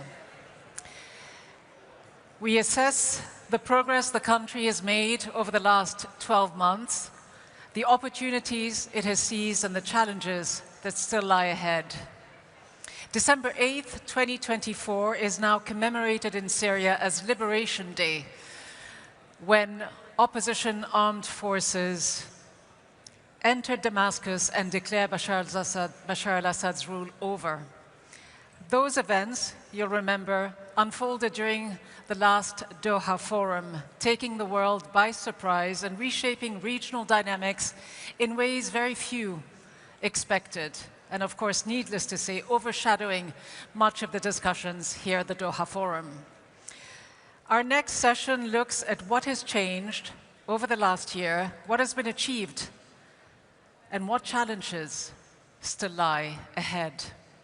Please welcome our distinguished panelists, Their Excellencies Mohammed bin Abdulaziz Al-Khulaifi, Minister of State of the State of Qatar, Asad al-Shaybani, Minister of Foreign Affairs of the Syrian Arab Republic, Espen Barth Eide, Minister of Foreign Affairs of the Kingdom of Norway, and last but not least, Tom Barak, US Ambassador to the Republic of Turkey and Special Envoy to the Syrian Arab Republic. And please welcome your moderator, Charles Lister, Director of the Syria Program at the Middle East Institute.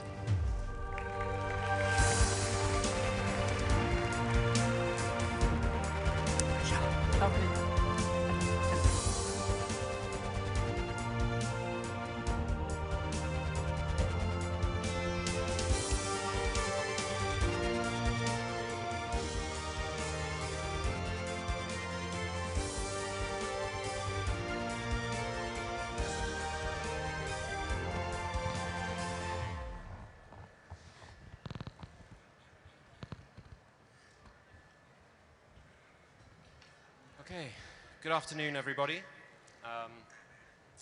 Welcome to this latest session of the Doha Forum. My name is Charles Lister from the Middle East Institute, and I'm delighted to be here on such an esteemed stage with esteemed colleagues. Last year, the Doha Forum witnessed history as Bashar al-Assad's regime came to an abrupt and dramatic end, closing a 53-year chapter of brutal dictatorial rule in Syria. In the year since, the country's transition has proceeded forwards, facing down an extraordinary array of internal and external challenges. On the international stage, Syria has transformed from a global pariah to a fully fledged and, I think many would say, integral component of the international community. In fact, I gather that Syria has received in 12 months more international delegations from more countries around the world than Syria has done over the previous 5 decades. At home, Syria bears the brunt of 14 years of debilitating conflict and decades of corrupt, divisive rule, leaving a broken economy, a traumatized population, a shattered state, and massive destruction. But despite all of these challenges, the world has rushed to engage and support the new Syria. I think buoyed by the historic opportunity that a stable, responsible, and recovering Syria will offer to regional and international peace and prosperity. So let me first start with Minister Shaybani. It's very good to see you again, and thank you for being here. As you reflect on this past year, how would you summarize where things stand today after 12 months in terms of achievements, but also, I think, lessons learned from the threats and the challenges that you still face, both inside your country, but also from outside?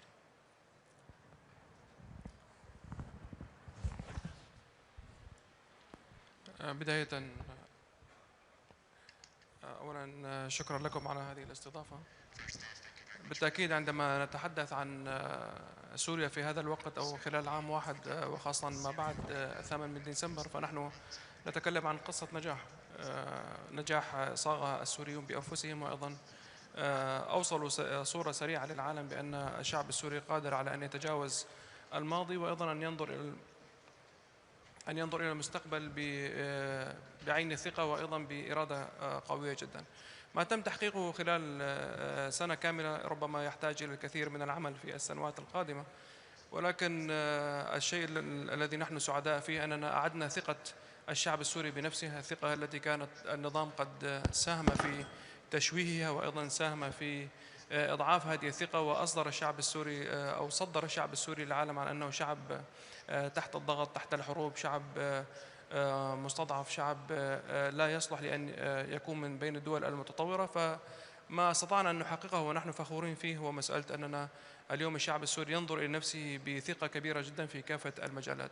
بالتأكيد الدروس المستفادة أن أي حكومة تعمل لبلدها بإخلاص وتعمل أيضا بكامل قوتها ستنجز الكثير رغم قلة الإمكانيات ورغم الإرث الثقيل جدا الذي ورثناه من النظام السابق، إلا أننا ما تم المراهنة عليه أننا انطلقنا بدعم من شعبنا، وهذا ما أعطانا النجاحات التي كانت خلال السنة الماضية. وبالتأكيد إلى جانبي أيضا من زملائي الشركائنا في هذا النجاح، والكل وقف إلى جانب سوريا حقيقة في هذا العام، وبالتأكيد الأعوام القادمة ستكون أكثر فيها الكثير من الحماسة والكثير من الانطلاق نحو المستقبل.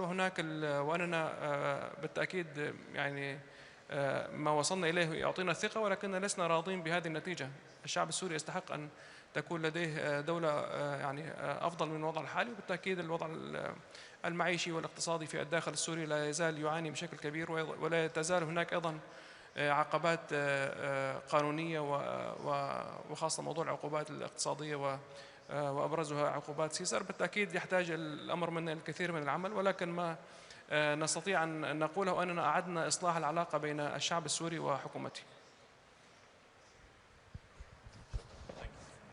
Excellency Dr. Khulaifi, a similar question to you, starting out big picture. Qatar and your government has taken a strong and consistent stance on Syria since the very beginning, and I think was ideally placed to adapt to the fundamental transformation we saw a year ago. I mean, how would you characterize from Qatar's perspective how the past 12 months have gone? What are you envisioning from your policy perspective, what year two needs to look like? What are your new challenges as we enter into this second year of Syria's transition? Thank you very much, Charles, and it's good to be in this panel with my distinguished colleagues. A few points to take into consideration when we're discussing the Syrian case. First of all, Qatar has been very firm when it comes to its position in full support of the Syrian people. In 14 years, we haven't changed that position. When we see the others, they were shifting in the political decision, we remain firm, believing strongly that this is the right path for the Syrians to restore their full rights, a country that is sovereign, that is prosperous, and providing an opportunity for the people to live a better life.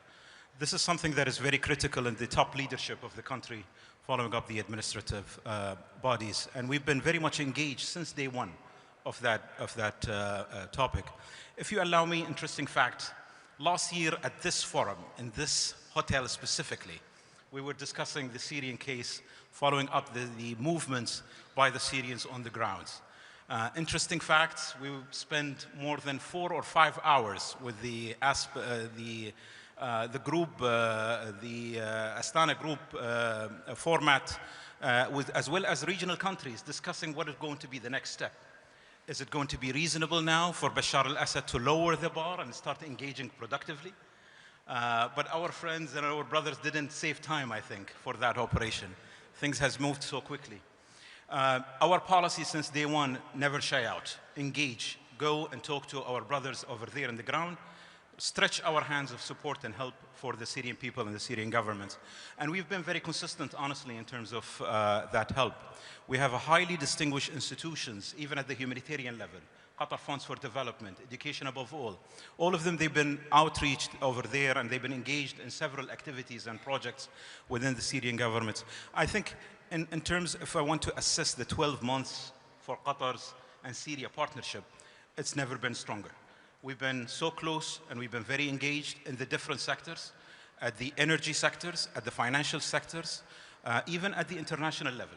We've been very much supporting that Syrian cause because we strongly believe in it. We think this is the right pathway and this is what the Syrian people believes and deserves.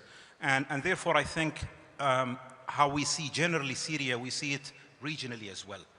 We've seen the developments in the regional countries as well, and that brings, honestly, comfort at the decision makers levels in Doha and in the general wider scope.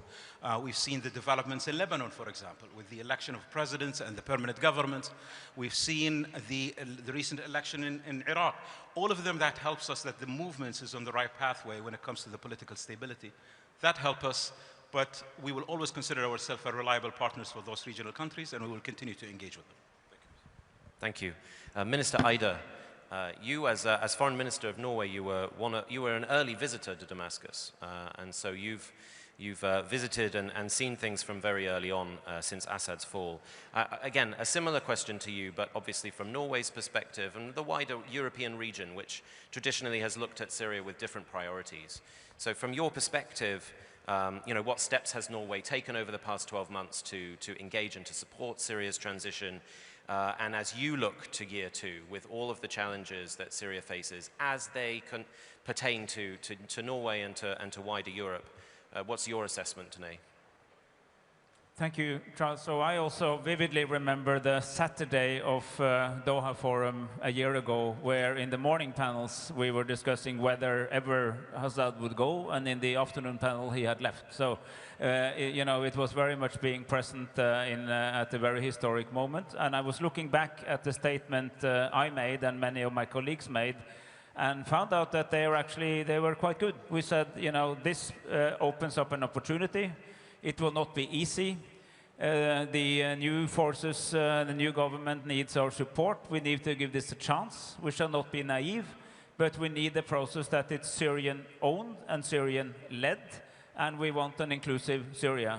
And I also argue that if we do not give this opportunity a chance, we will probably be right. I mean, if we assume it will fail, we will help it to fail. If we, however, we assume that it can succeed, we might contribute to the Syrian success, but the success has to be a Syrian success. And I must say, recognizing the long list of challenges that the government still faces, and let's not be naive, I think on balance, this year has been well spent. And I have to say, being a frequent critique of the international community, this time we got it right. There was a broad agreement from an surprisingly early stage that we should not leave the new government with inherited sanctions for the failures of a previous government. Well, let them at least do their own failures before we sanction them. And that argument, I went, as you said, early January, when an early visitor came out very strongly, arguing with our American friends, our European friends, we need to do something on these sanctions, and that largely worked. And I think that encouragement was so important, and my early meetings with President al-Shara was very much focused on practical aspects of economy, the need for early recovery, to reap this peace dividend while people still had trust. And I'm proud that we were able to establish links on energy, on health, on transitional justice, on other key issues, but also increasingly working with the government. And we were early in working with the government directly, and in hindsight, I think we got it right this time.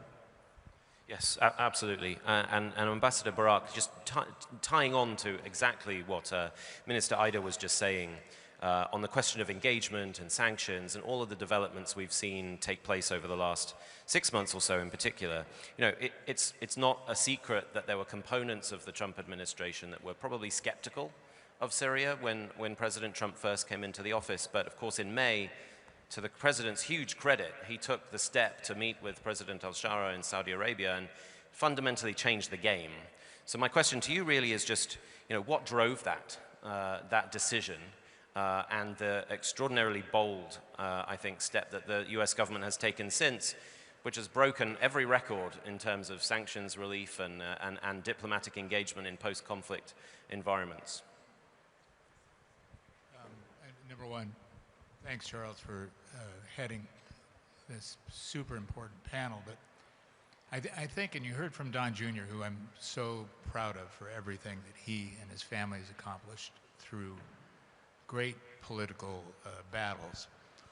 But with credit to my boss, President Trump, which is not political, right? The vagaries of the West are not attributed to one political party or another.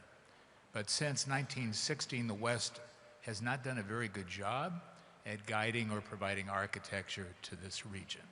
Since Sykes-Picot, almost every decision that the West has imposed on the region, rather than letting the region evolve itself, has been a mistake, and we're living with the aftermath of that. So, although President Trump may be unpredictable in some senses, he's really not. He's studied. And he saw the vagaries of the past, of what had happened with our interference in coups and regime change from World War II. We invented everything, right? We invented NATO. We invented the United Nations. We invented UNESCO. We invented the CIA. We invested the Marshall Plan. We invested Bretton Woods. And if you were to evaluate all of them and their efficacy on this region, you'd probably give them a very low mark. President Trump had studied the situation, and quite honestly, when he got off the plane in Riyadh, Saudi Arabia, and the Crown Prince had invited the foreign minister's boss, President El-Shara, he made a determination on the ground based on lots of study that this region is about athletes. It's not about federalism. It's not about democracy. It's not about centralization. It's about leadership. He decided, and spending some time with President El-Shara, that to give them a chance, to give this leader the opportunity to create their own architecture and allow it to happen without interference. So what we did, the contribution this time for America, was very different than it's ever been. We said, we're not going to labor you with hopes and expectations of a democratic structure that has never been feasible in the past. We're going to allow you to decide your own structure. Miraculously, in that 10 months, the foreign minister, who I spend a lot of time with, I applied to be his barista, but I can't keep up with him. He's a rocket ship. They all are. And I have to tell you, I think from President Trump and Secretary Rubio's point of view, which we do, in relieving them of sanctions, we go through a report card. If you remember, Secretary Rubio in March had sat down with Foreign Minister Shabani and given him a section of 8 expectations of things that you all want. Integration of all the communities, the continuing investigation into missing persons, the care and taking of camps, the dismantling of foreign fighters, chemical weapons, which has always been an issue. And honestly, on those issues, for a very small team, in my humble personal opinion, I give them an A in all of those categories in which they had very limited resources. So I think President Trump's instincts, along with a very understandable team headed by Secretary Rubio in evaluating lessons of the past, was all about, let's pick the athletes, not necessarily the stadium. And in our estimation, it's heroic and epic what they've done in what will be 2 years and a couple of days.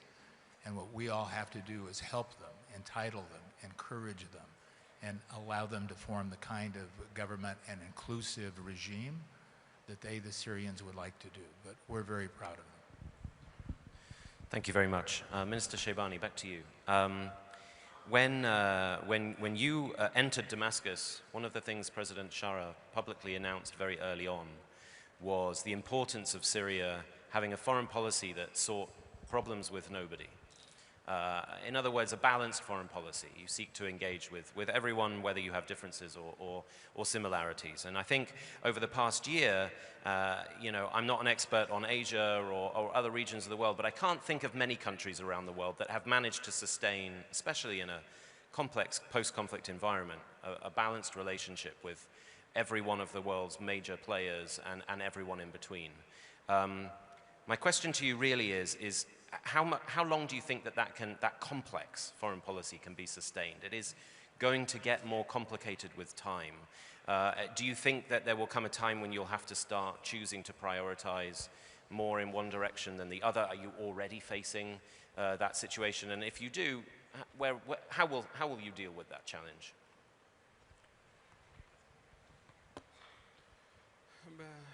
شكرا لك. بالتأكيد يعني بعد تحرير سوريا وخاصة يعني بعد أن تفاجأنا بحجم التدهور الذي وجدناه في يعني المؤسسات السورية وأيضا بالإرث السياسة الخارجية التي أيضا ورثناها من النظام البائد، أن هناك علاقات سيئة جدا مع الجوار، علاقات سيئة جدا مع الدول الأوروبية، مع الولايات المتحدة، وأيضا هناك قائمة غير لا يمكن تحديدها من العقوبات.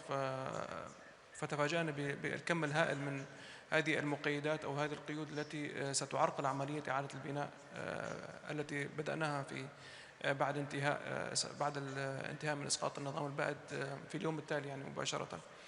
بالتأكيد أن بناء أي سياسة متوازنة في بلد في الشرق الأوسط ربما هذه من أصعب المهمات التي ربما تحاول كل البلدان وكل الدول أن تجاهد أن تحافظ يعني على سياسة متوازنة، خاصة أننا في عالم مستقطب في استقطاب كبير جدا، وخاصة في منطقتنا أيضا هناك حساسية عالية جدا من أي اصطفاف وأي توجه، وأيضا هناك يعني قراءة معمقة جدا لأي تحرك حتى في النوايا وفي التصريحات السياسية، وأيضا حتى في المشاريع الاقتصادية وحتى في المشاركات الدولية. فتقريبا الشرق الأوسط نحن تحت المجهر في كل تفصيل، لكن بلد مثل سوريا بالتأكيد يحتاج إلى علاقة هادئة مع الجميع، ويحتاج أيضا أن تساعده الدول على تحقيق هذه السياسة أيضا. يعني نحن نطلق النوايا ونطلق التحركات، ولكن أيضا الاستجابات من الدول يجب أيضا أن يساعدونا على إنجاز هذه المهمة، لأن البناء بلد عانى من الحرب بعد 14 سنة بالتأكيد يحتاج إلى الكثير من الأصدقاء، ويحتاج إلى كل الأصدقاء، ولا يحتاج إلى أن نختار وأن نتخير من نريد وماذا لا نريد، أو أن نصطف باصطفافات حتى لو كانت تقليدية، وهذا الشيء سيعرقل من مسيرة إعادة الأعمار. بعد إزالة نظام الهدم الذي كان متمثل بالنظام البائد، بدأ النظام وحكومة البناء. حكومة البناء تحتاج إلى استقرار أمني في الداخل وأيضا ربط مع الأمن الإقليمي والدولي، وهذا ما نعمل عليه مع يعني أشقائنا في المنطقة وأيضا مع الشركاء الدوليين. ويحتاج إلى تنمية اقتصادية مكثفة وفرص استثمارية، ويحتاج أيضا إلى دبلوماسية تعزز وتسهل هذين الركنين. بالتأكيد اليوم سوريا تتمتع بعلاقات متنوعة ومتعددة، ونطمح إلى أن تكون هذه التجربة أيضا ملهمة وفريدة في المنطقة، ونعتقد أننا سننجح، لأن هناك أيضا إرادة دولية بإنجاح هذه التجربة، وأيضا هناك إعجاب، خاصة أن الدبلوماسية التي ننتهجها في سوريا هي دبلوماسية واضحة وشفافة وفيها الكثير من الصدق، وليس فيها يعني اللف والدوران خلينا بالعامية يعني، لكن فيها التركيز على هدف أننا نحن عانينا كثيرا من هذه الحرب، نريد أن نعيد بناء بلدنا، نريد الكثير من الأصدقاء، لا نريد أن نقوم بأي اصطفاف. فضمن هذه المعايير أعتقد أننا إلى الآن نجحنا. ربما في المستقبل ستكون هناك تحديات، وربما ستجر سوريا إلى بعض المناطق الحرجة، ولكن سنعيد التركيز أننا على مسافة واحدة من الجميع، ونريد أن تكون علاقاتنا قائمة مع الجميع على أساس من التعاون والاحترام والشراكات السياسية والاقتصادية. Thank you. So just to exactly tie into that question, Your Excellency Khulaifi, the Middle East has experienced quite a profound time of crisis over the past couple of years. And there's a sense to which, whether you look west, east, north or south, the region appears to be in a state of flux. Of course, the aspiration and the objective here is that should all offer an opportunity for a more peaceful future. And I think Syria has a kind of central role geographically as well as strategically to play in there. But as Minister Shebani was just saying, there is the potential that Syria could face some sensitive geopolitical challenges in the coming month. And of course, there are sensitive internal challenges in Syria too. So I just wonder, without wanting to put more things on your very busy agenda, is there an opportunity for a country like Qatar, which specializes so much in mediation, to attempt to tackle or add to the attempts to tackle some of those sensitive geopolitical challenges that surround Syria today? Well, first of all, Syria is on my agenda. And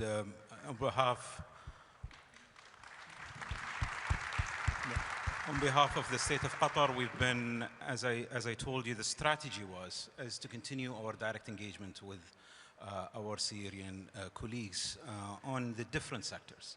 In the past 12 months, we were focusing on the main infrastructure within the country, aviation, financial industry, energy.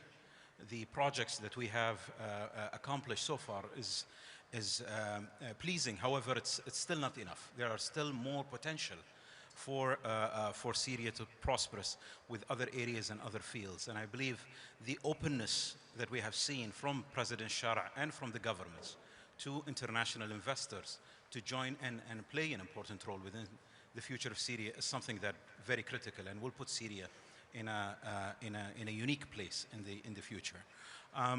One element which worries us a lot is the security element.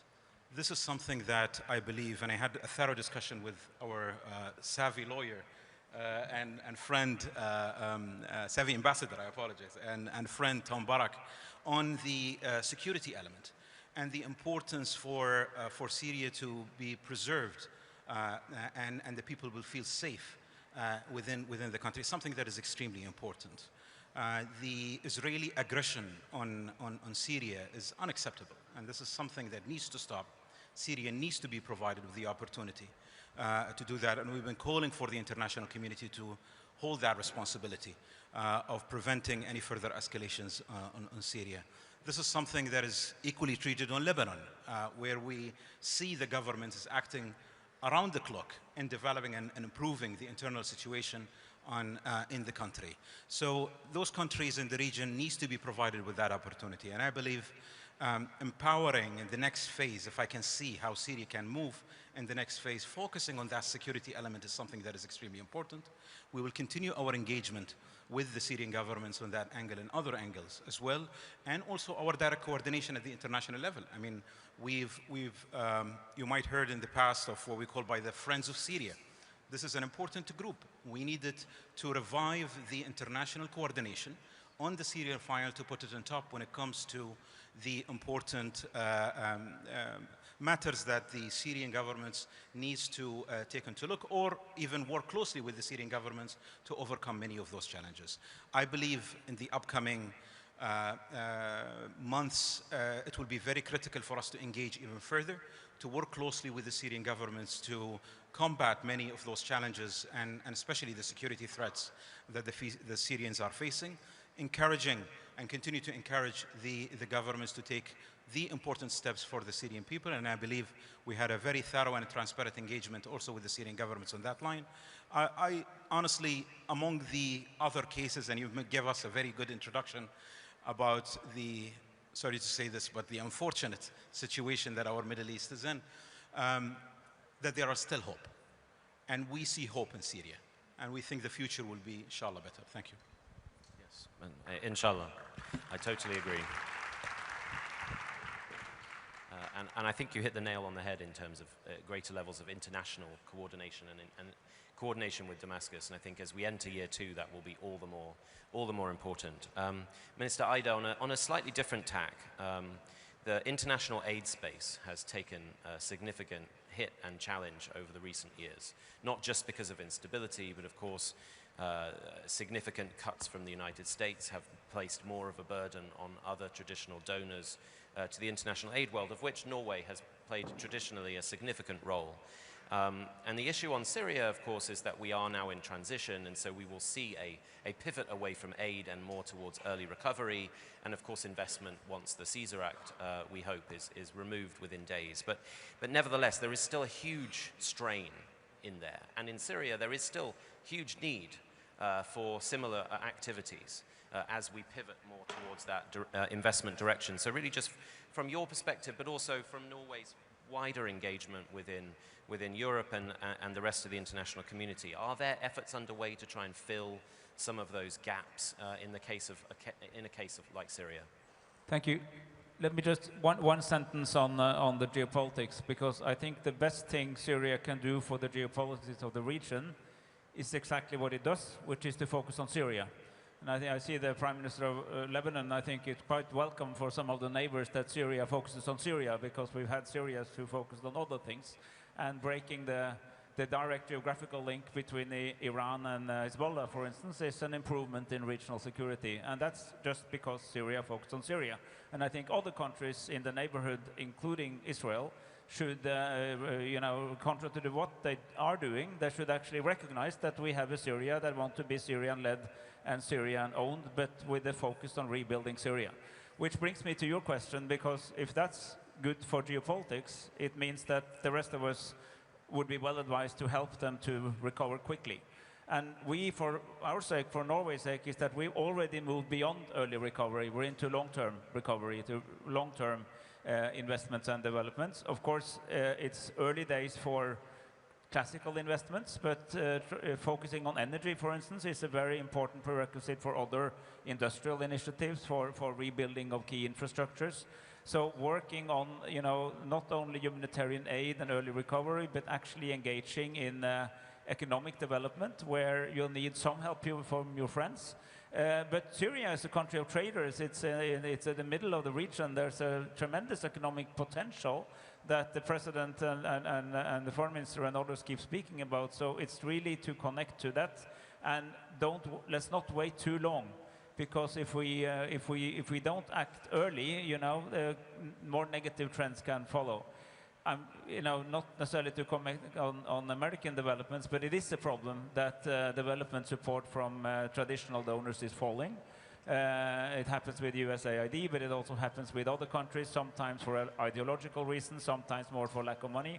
That means that the rest of us who are still in need to use our money smarter, and also think about how state development money can also in a more immediate and faster way, inspire private investments and more traditional economic recovery and opening up for trade.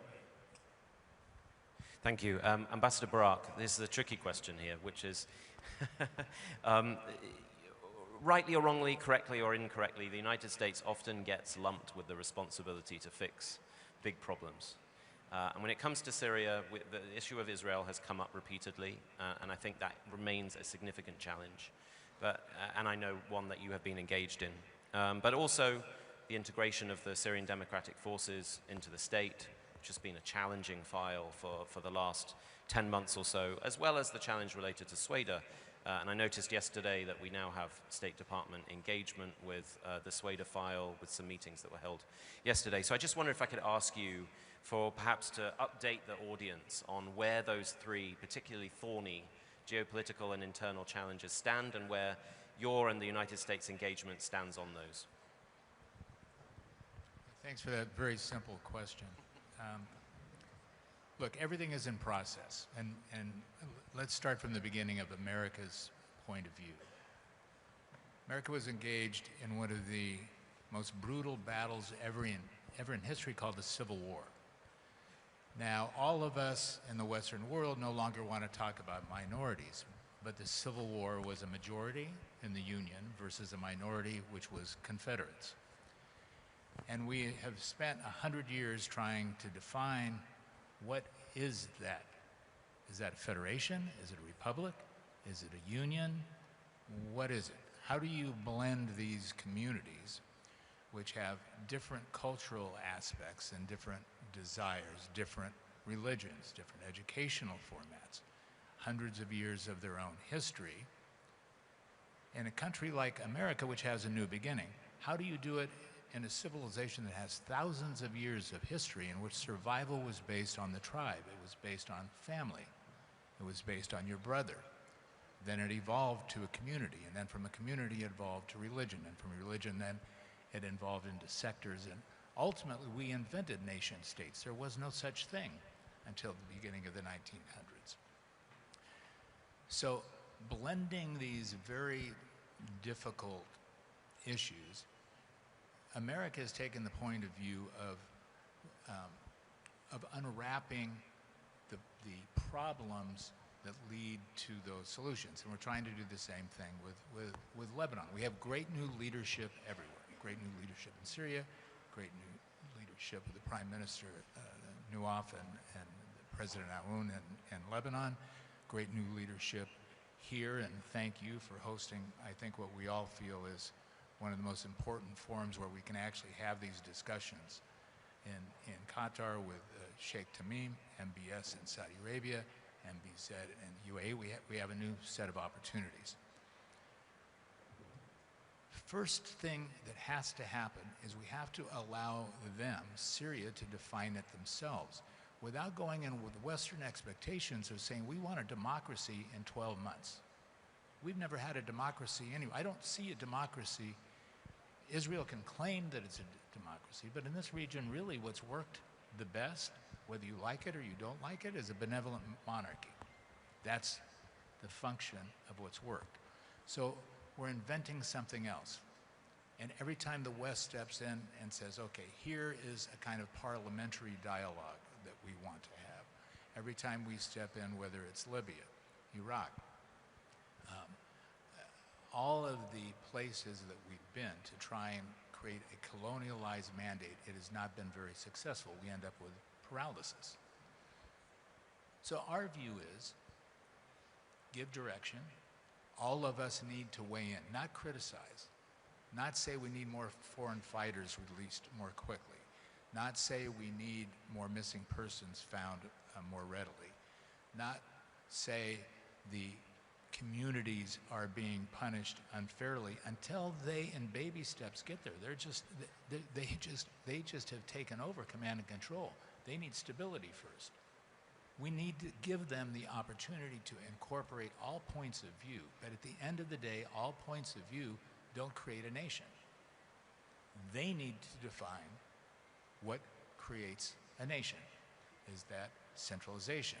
Is it federalization? Is it a hybrid? What is it going to be?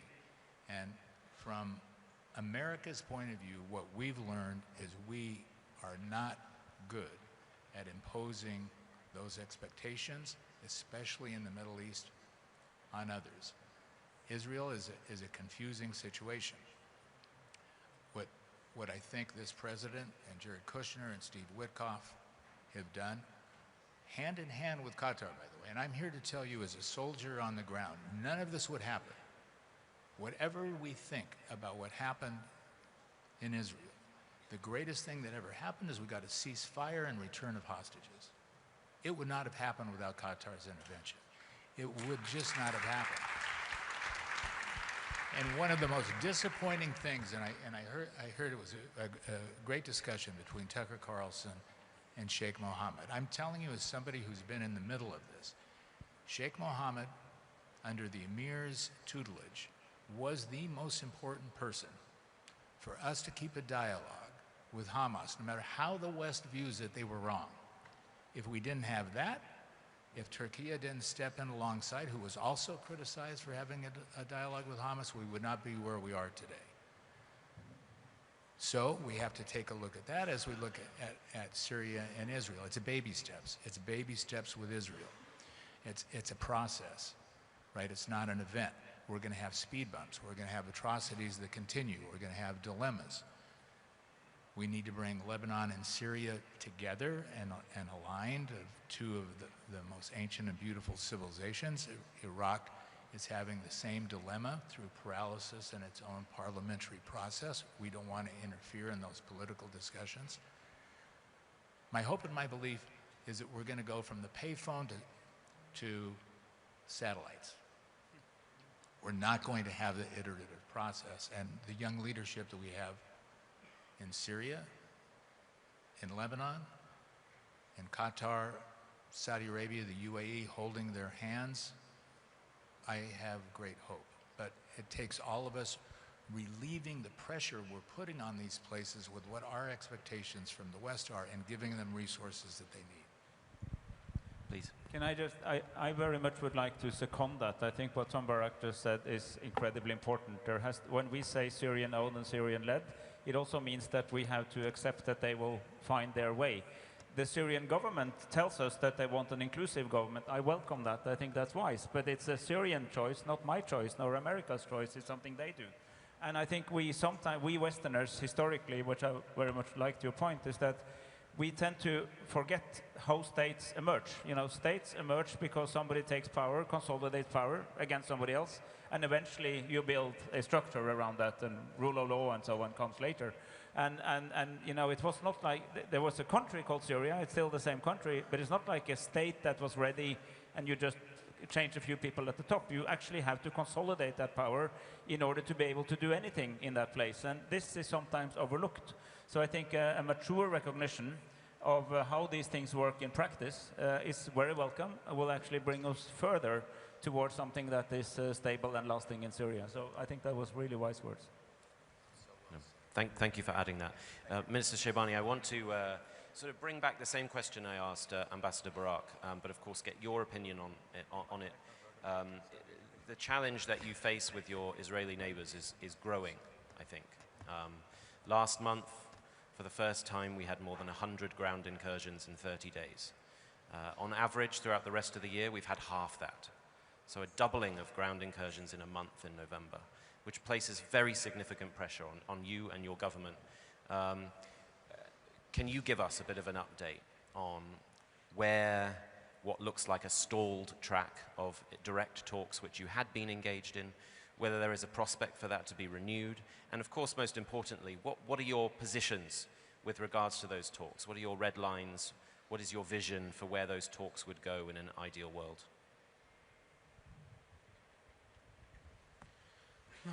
شكرا لكم. حقيقة هو من أبرز التحديات التي ربما يعني يعيشها الشعب السوري حاليا وأيضا تعيشها سوريا حاليا بالمرحلة الانتقالية هي مسألة إسرائيل. الجانب الإسرائيلي منذ اليوم الأول في 8 ديسمبر العام الماضي وإلى اليوم هو الجانب المقلق للاستقرار في سوريا، وهو يعني إذا ما عملنا استقراء للسياسات الإسرائيلية تجاه سوريا خاصة الإعلامية والسياسية وأيضا العسكرية والبرية، هناك يعني محاولة دائمة لزعزعة الاستقرار.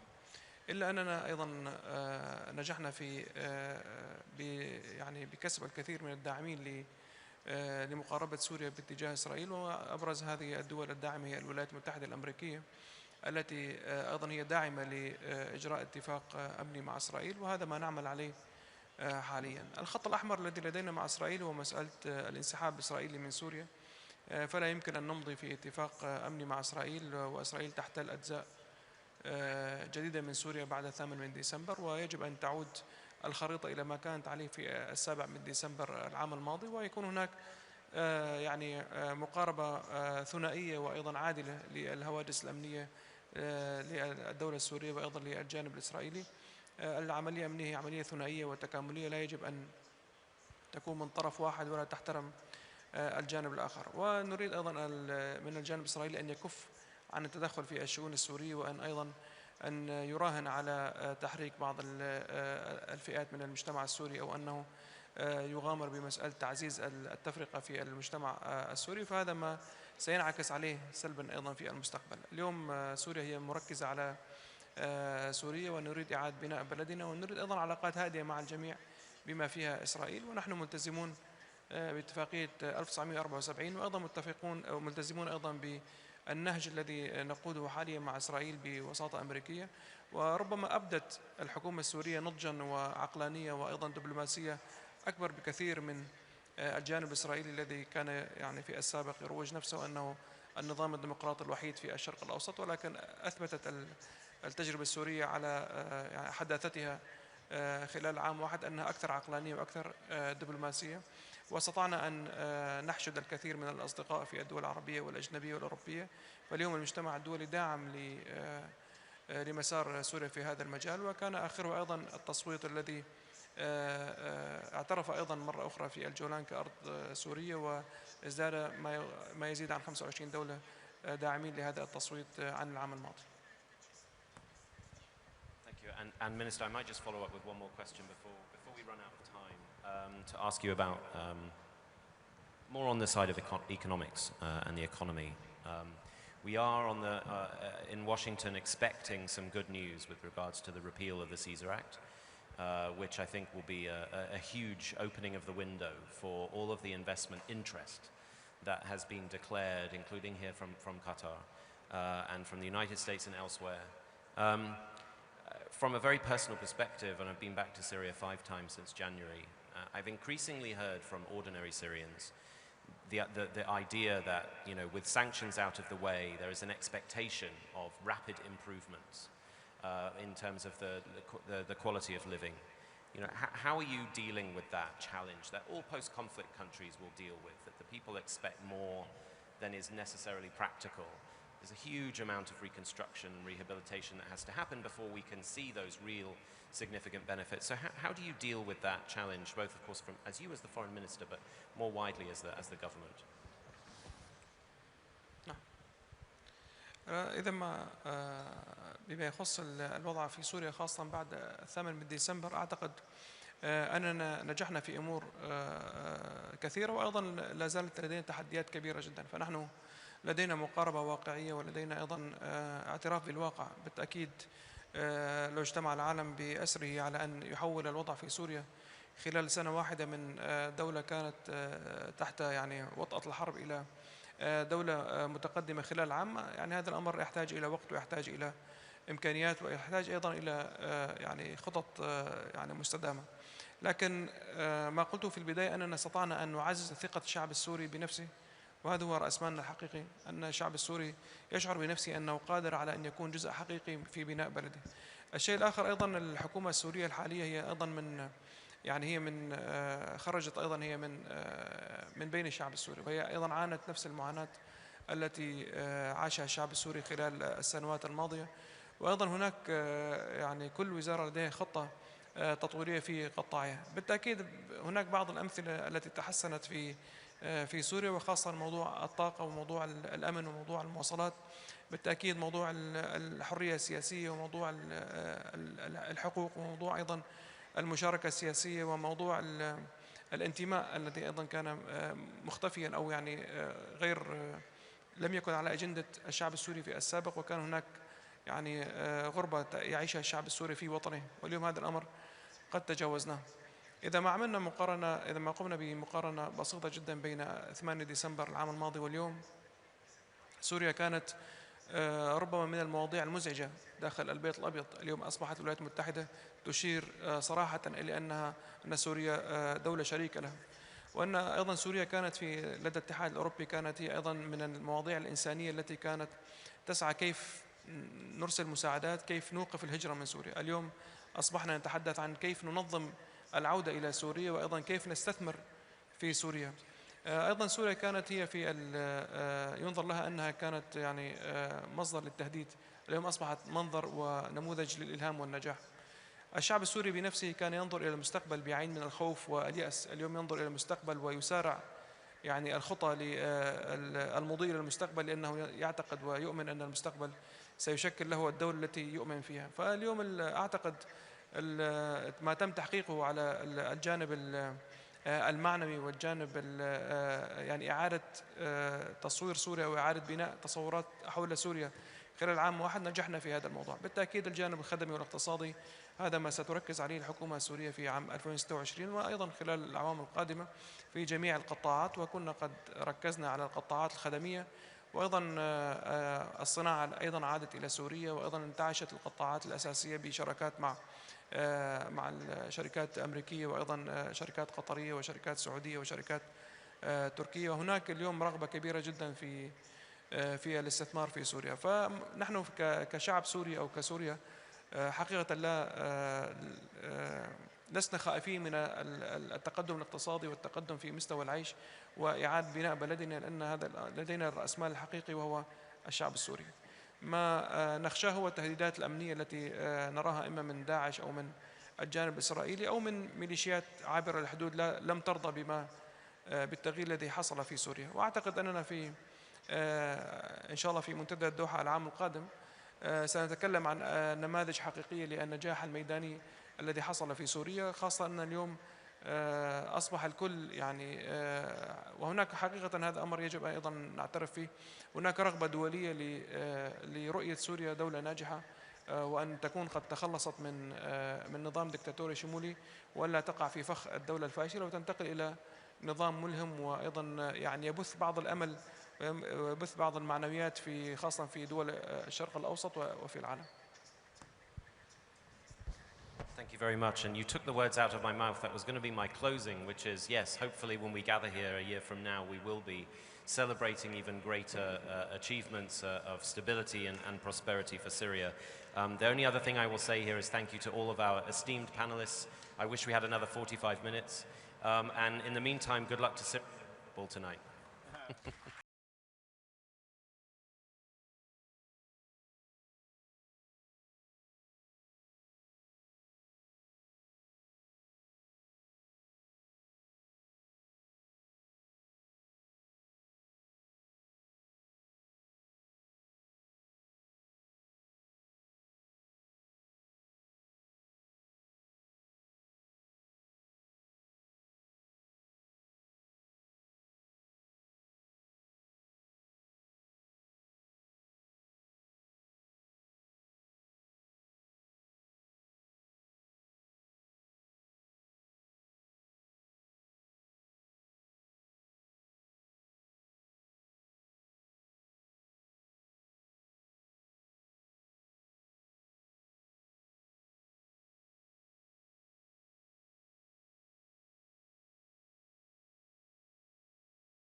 Welcome back.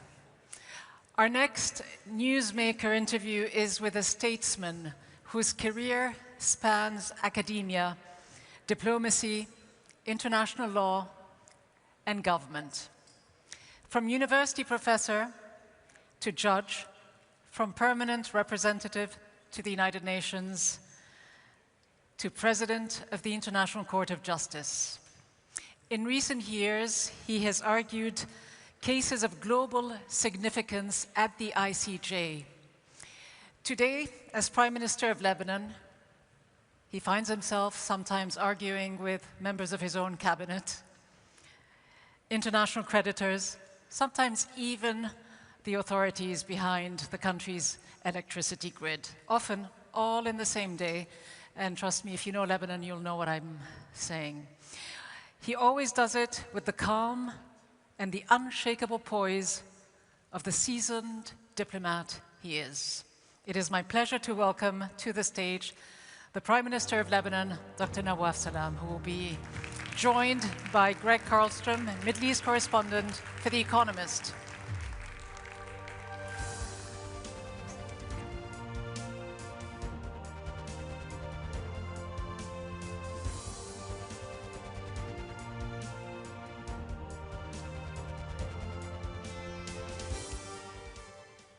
Thank you, Rida, for that introduction, and thank you, Mr. Prime Minister, for being here. We only have 20 minutes, and with Lebanon, there's much more than 20 minutes worth of conversation to have. So we're going to jump right in. Welcome. Thank you for being here. The first question I want to ask is about the topic that has been on everyone's mind in Lebanon in recent weeks, which is the fear of another war, the fear that Israel might start another large-scale campaign of military strikes against Hezbollah in Lebanon. As the Prime Minister of Lebanon, how worried are you about that? Well, first of all, let's admit that we are in a situation of what I would call a war of attrition.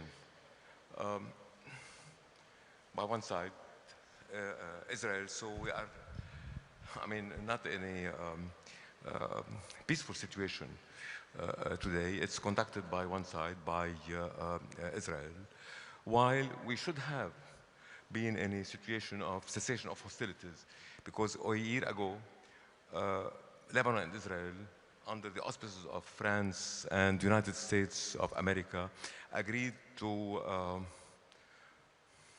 what has since then been referred to as the announcement of cessation of hostilities, which unfortunately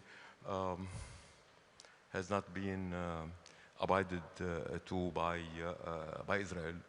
First, because I mean there has been no cessation of hostilities on Israel's part. Israel continues to occupy a number of points in Lebanon and still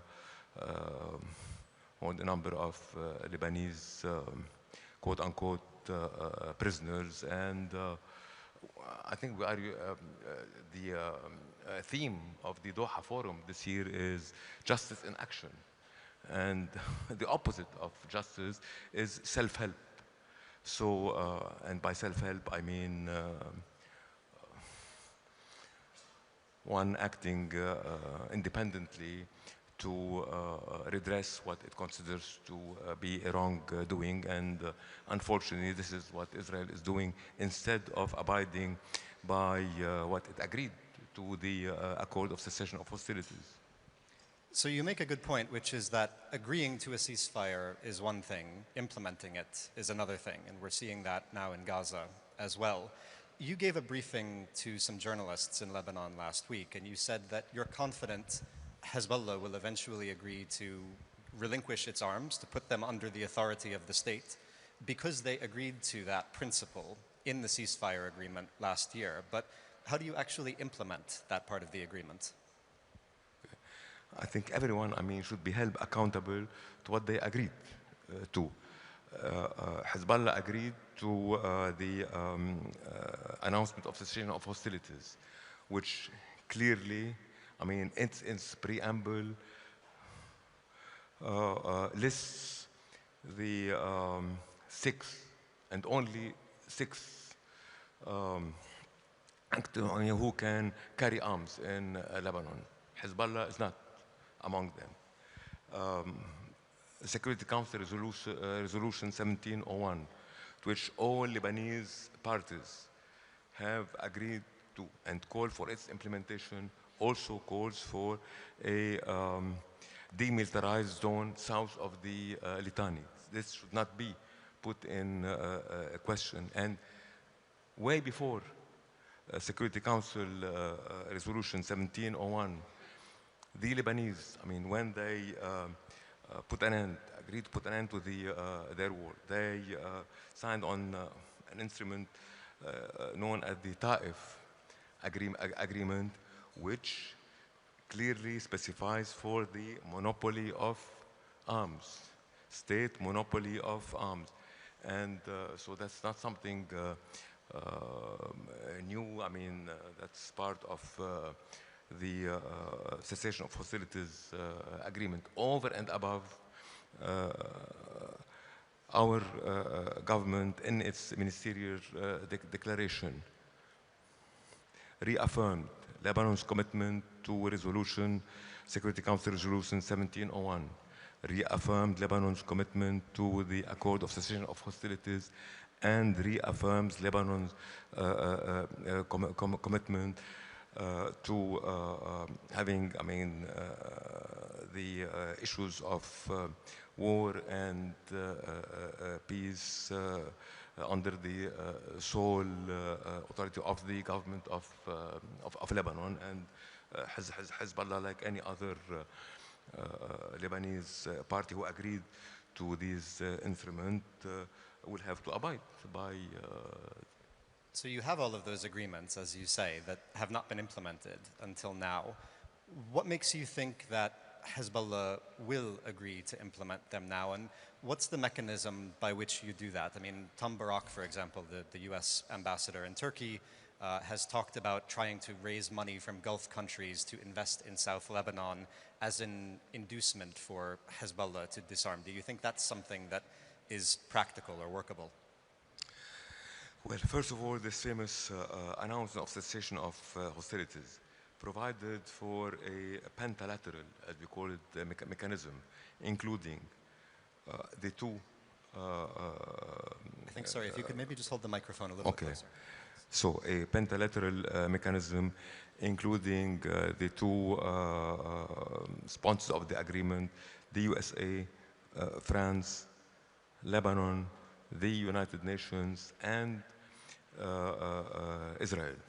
So this framework is in charge of the implementation of this agreement. Now,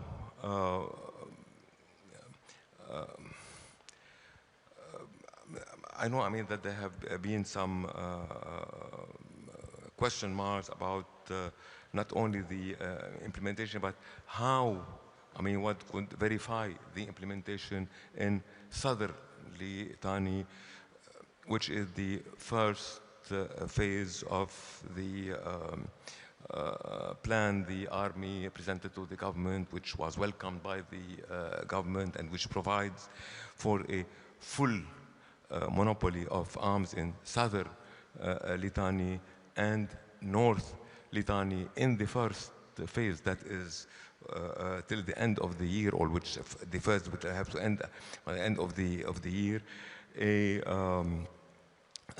containment of arms in the rest of the country.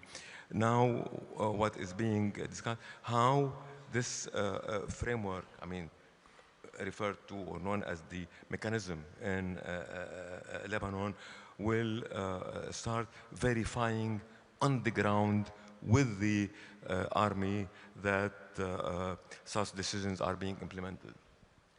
There's a common complaint about America when I talk to both Lebanese and Syrian officials, that they are putting a lot of pressure on Lebanon and Syria. They are not putting any pressure on the Israeli government to make concessions, territorial concessions or other concessions towards your country and towards Syria as well.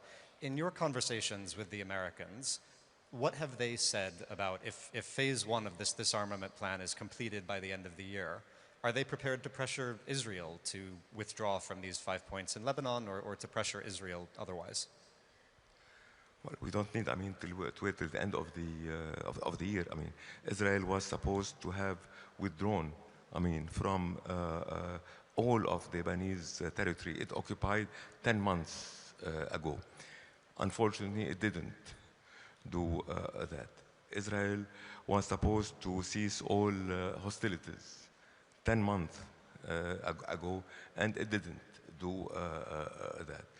And in my discussions, with the American diplomats who visited us, I have always asked the question, about the relevance, if there were any military security relevance to the points Israel continues to occupy in Lebanon.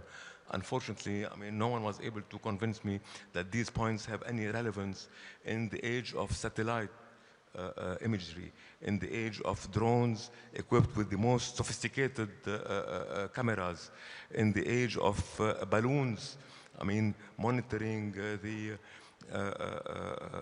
the border between Lebanon and Israel.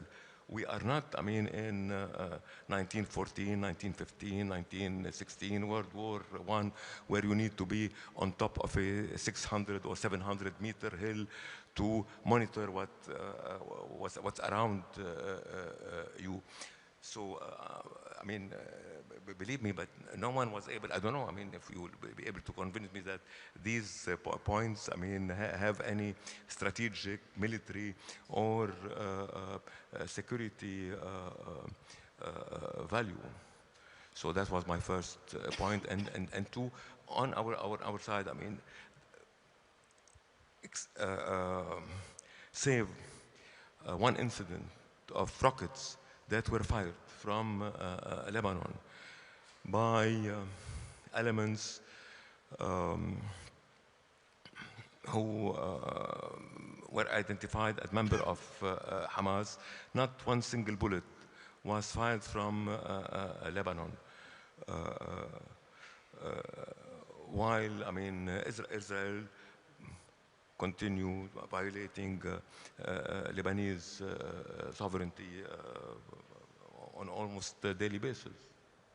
I want to turn to the economy for a few minutes. One of the most important jobs for your government is to pass what's known as the GAP law, which is a law to apportion the losses in the Lebanese financial sector.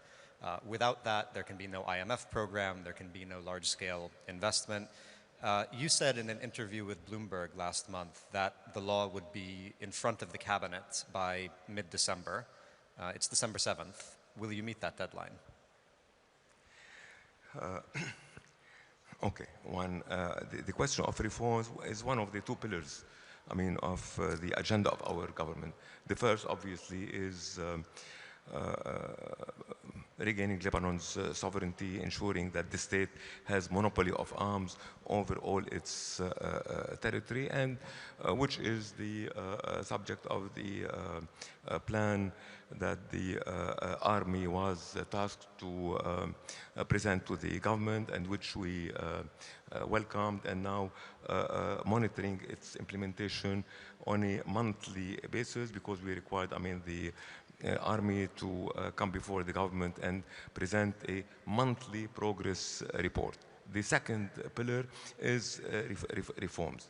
Indeed, because of the financial crisis, which was followed by an economic crisis and which turned into a social crisis, the question of financial reforms appears to come first, while our reform agenda was not limited to financial reform. It included the need for an administrative reform, and we started by adopting a new mechanism for civil service appointments. We worked on a draft law to strengthen the independence of the judiciary, which all is necessary to rebuild the state. And now I mean, we are getting to what you referred to, or what is known as the gap law, which will upon the losses. But before that, I mean, we had to work on a law to waive the bank secrecy, which at one point in time, that's 40, 50 years ago, helped attract Arab fund, I mean, that were after the nationalizations in Egypt, Syria, Iraq, it attracted these monies to, or had attracted these monies to Lebanon. Now, unfortunately, the bank secrecy law turned into a curse to Lebanon because it was used and abused as a means to cover all forms of money laundering, money related to trade of drugs and other illicit so we passed this law. Two, we passed a law on bank resolution to address situation of financial crisis and bank crisis. And now, I mean, the third element of this architecture is the law. It's not only on the repartition of losses, but it's also the law that will provide for the mechanism that will allow depositors to have access to their blocked accounts. Well, I hope that,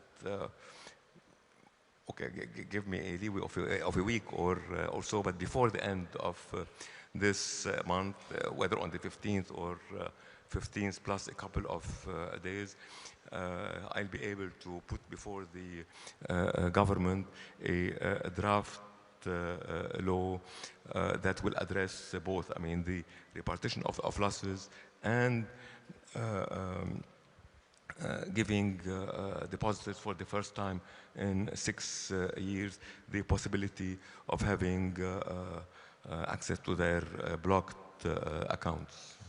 And then that law has to go through. And then that law will have to be, I mean, discussed in the government, whether adopted as is or with amendments, and then it will have to go to Parliament and hopefully be passed in Parliament. And I mean, that's where this will no longer be our job. I mean, that's where it becomes a fight, right? Because when I've spoken with IMF officials, for example, they've said when they meet Lebanese MPs, some of them, they still have arguments about should the bank shareholders be the ones who bear the brunt of the losses or should depositors bear the brunt. The IMF wants it to be the bank shareholders, but there are some Lebanese MPs who are connected to the banking sector who want to put the pain on depositors. Do you think Parliament, after so many years of definitely, I mean, the banks will have to bear their part of responsibility. But again, I mean, one will have to distinguish between the depositors. Not all depositors are equal. I mean, there are quote unquote what I would like to call illegal, not illegal depositor, but I mean depositors who deposit illegal monies coming from drug trafficking or money laundering, and definitely the state, I mean, will have also, I mean, it will have its share and be responsible for its share in the reporting of losses. Now, I mean, in our part of the job is to have, I mean, this draft law passed in government. Hopefully, it will be able to do so before the end of the year. Beyond that, I mean, it'll become the responsibility of Parliament. Speaker Berry's responsibility at that point. We only have 2 minutes left. I want to ask you quickly about your relationship with the President, Joseph Aoun.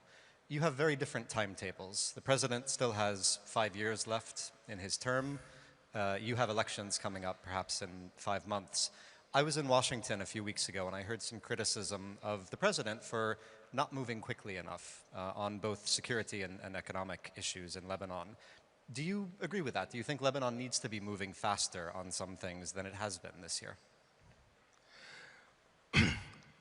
Well, trust that my conviction that, I mean, the president and myself are going in the same direction. Both of us, I mean, would like reforms to be implemented. And as possible.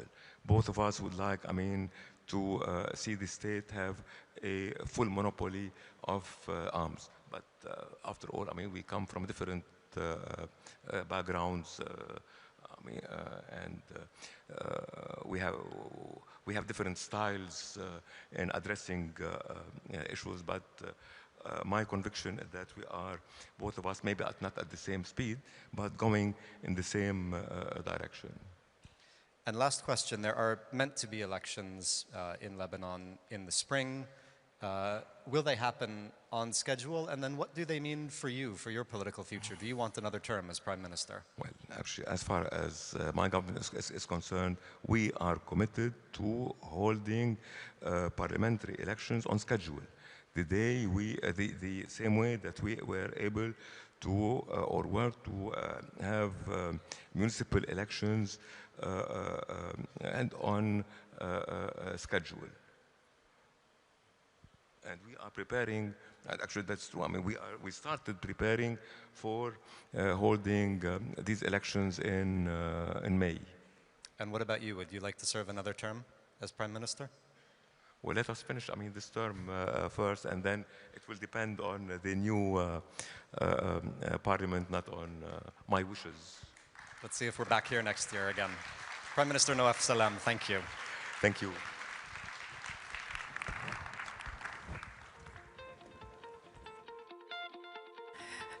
Thank you, Prime Minister. Thank you, Greg, for touching on so many important issues and challenges, not just for Lebanon, but for the wider Middle East region as well. Now, we will go straight into our next session, which is a newsmaker interview as well, with someone who is no stranger to big challenges. Ladies and gentlemen, I'm going straight into our next session. So if I could please ask you to take your seats.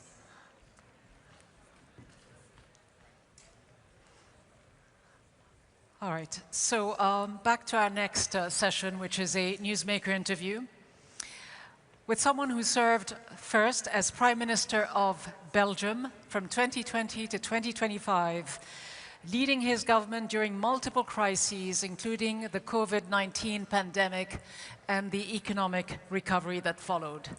Now, just a few days ago, in fact, on the 2nd of December, he assumed a new role as the new administrator of the United Nations Development Programme, UNDP, bringing his vast experience of national leadership, experience in international aid and finance, to a United Nations agency that operates in about 170 countries and territories across the world, with the aim of eradicating poverty and reducing inequality. Please join me in welcoming the new UNDP Administrator Alexander de Croo and Al Jazeera's diplomatic editor James Bays.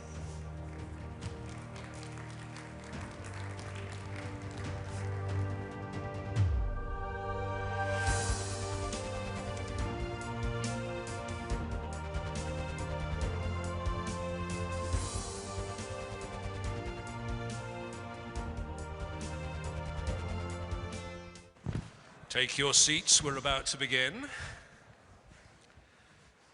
Our newsmaker is very familiar, as Hida says, a long-standing European leader, but in a brand new job, and only 6 days in the job. So I can't really ask you about much of what you've done and quiz you on your record, because it's pretty short, but we will focus on what you are going to do at UNDP. Your job, the head of the UNDP is called the Administrator.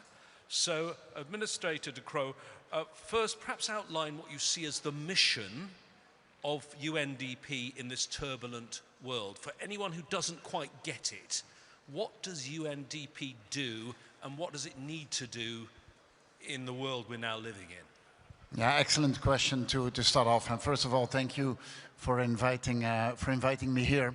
Well, if you look in the UN system, there's three big pillars. One of them is peace and security. The second one is humanitarian work, and the third one is development. UNDP, the United Nations Development Program, is really the backbone, the engine of the development part. Now, in DP, Development Program, I think the P is really the important element. First of all, you could see P as program. What UNDP is doing is systemic change. So it's not that we do just one specific project. We try to do things that involve multiple things. Let's say, for example, a country wants to raise financing through what is called domestic resource mobilization, which basically means taxation. Well, if you are looking for new forms of taxation, let's say, for example, a taxation on property, well, a country actually needs a registry to know who's owning what. And then you need a taxation system to basically collect that money, and then you need a system to look into fraud. That type of introduction of those programs, this is typically what we like to do. So that's the programmatic part of it. You could also, the P could also be an element of partnership. This is typically how we work. I mean, we sit next to national governments and we work together with them. You could say that very often we are the co-pilot of the development work. And the third way of looking into the P is platform. We are a platform for development. Very often we work together with other agencies within the UN or outside the UN. That is because we have a very extensive local presence.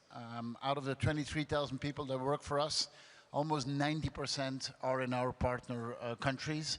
We are active in 170 countries, and very often we stay there. I mean, we have longevity, and the trust that our partners have in us is really one of our major assets. In the past, you've done jobs that have prepared you for this, but as you take a big UN job, a change of direction from leading a European government, what sort of preparation do you do before you arrive in New York to get yourself ready for this? And what have you done in these first 5 days? Because I think it probably gives us an indication of your priorities. If you tell us what you decided was the thing to do on day one. Well, it has been a bit drinking from the fire hose. I mean, there's a lot coming at you, and an organization which is really an operational organization. I mean, we day to day we work throughout the world. First element is to listen, and really my ambition is in the first months try to meet as many people as possible, understand what is going well, what are the concerns that we have. That's the first thing. Second element is to continue on our delivery. And just to give you a few examples of what we are doing today, we have a quite big operation in Ukraine. This is our third biggest office that we have. What do we do in Ukraine? Well, we try to start with rebuilding, for example, schools so that the kids can go to get their education. We try to reconstruct as much as possible. That's one example of our daily delivery. Second example is in Gaza, where we have started taking away the debris. There is no place on earth where there is more debris per capita, unfortunately, and really trying to prepare the reconstruction of Gaza. Of course, this is contingent to a peace conference, which we hope would take place soon. But these are things that show on which we are working on a daily basis, and which I try to be as involved as much as possible. But how much of a central role, should the UN have on Gaza? Because, as you know, at various points in the last couple of years, the UN's been completely cut out, including the humanitarian operation at one point cut out of Gaza. And the plan is very much a Trump plan, led by a board of peace rather than, although it's authorized by the UN Security Council, rather than the UN Security Council. How important is it that the UN gets a central role in this? You know, the UN gets a central role when the member states want it. I mean, we are a member state organization. When member states see value added for us to be active, we are. When member states do not want us to be active, then we are not. But in the essence, we are at our best when we put multilateralism into practice, when we tackle things that one country cannot do on its own, when we are convening, when we are bringing very often people with very different opinions together. This is where we are at our strongest. Now, for me, as a former national politician, it is a bit coming back to my first love. I mean, I've been Minister of Development for 6 years. I've been Minister of Finance, I've been Prime Minister, but development is something which is close to my heart. And I think at a moment like now, where the idea of multilateralism, the idea that certain things you're probably better off in doing it together is under pressure, I think if you know something about this topic, if you have something to bring to the table, I think you cannot stand on the sidelines. I think you need to be on the field, and this is the choice that I made. Maybe last element, I was Prime Minister in Belgium, which is notorious for being a country of coalitions and not always easy to navigate. I hope that is a background that will help me a bit in navigating the complexity of the United Nations. Because you are arriving in New York at UN headquarters at what arguably is the worst crisis for the UN in its history, in its 80 years. These huge funding cuts across the UN system, 18.8% cuts in staff, 15% cut in the regular budget. Now, your budget is different. How is the UNDP going to be impacted by funding cuts? And I'm talking about the funding of UNDP's work and the funding for the countries that you work with. So UNDP is today a $5 billion US organization, 23,000 people throughout the world. Our funding base is quite diverse. So we are impacted by the funding cuts, but less so than, for example, WFP or the humanitarian organizations. What does that mean in practice? Well, it means in practice that we are entering into a reform program of becoming more efficient, having less overlap with other organizations, being clearer on what our mandate really is, using technology to try to be more impactful towards the people that we try to work. Now, some people say, well, you will have to do more with less. Honestly speaking, I have a bit my doubts on that. I think that, unfortunately, we will do less with less. But my commitment is that we do it better, that we do it in higher quality, that we are more innovative, that we are better at leveraging private finance, that we better work together with the private sector. And really, for every dollar we receive, we have to get that dollar to work, to sweat as much as possible. And we have been doing that. We see that, for example, investment in SDG-related topics, for every dollar being invested, the return can go up to $60.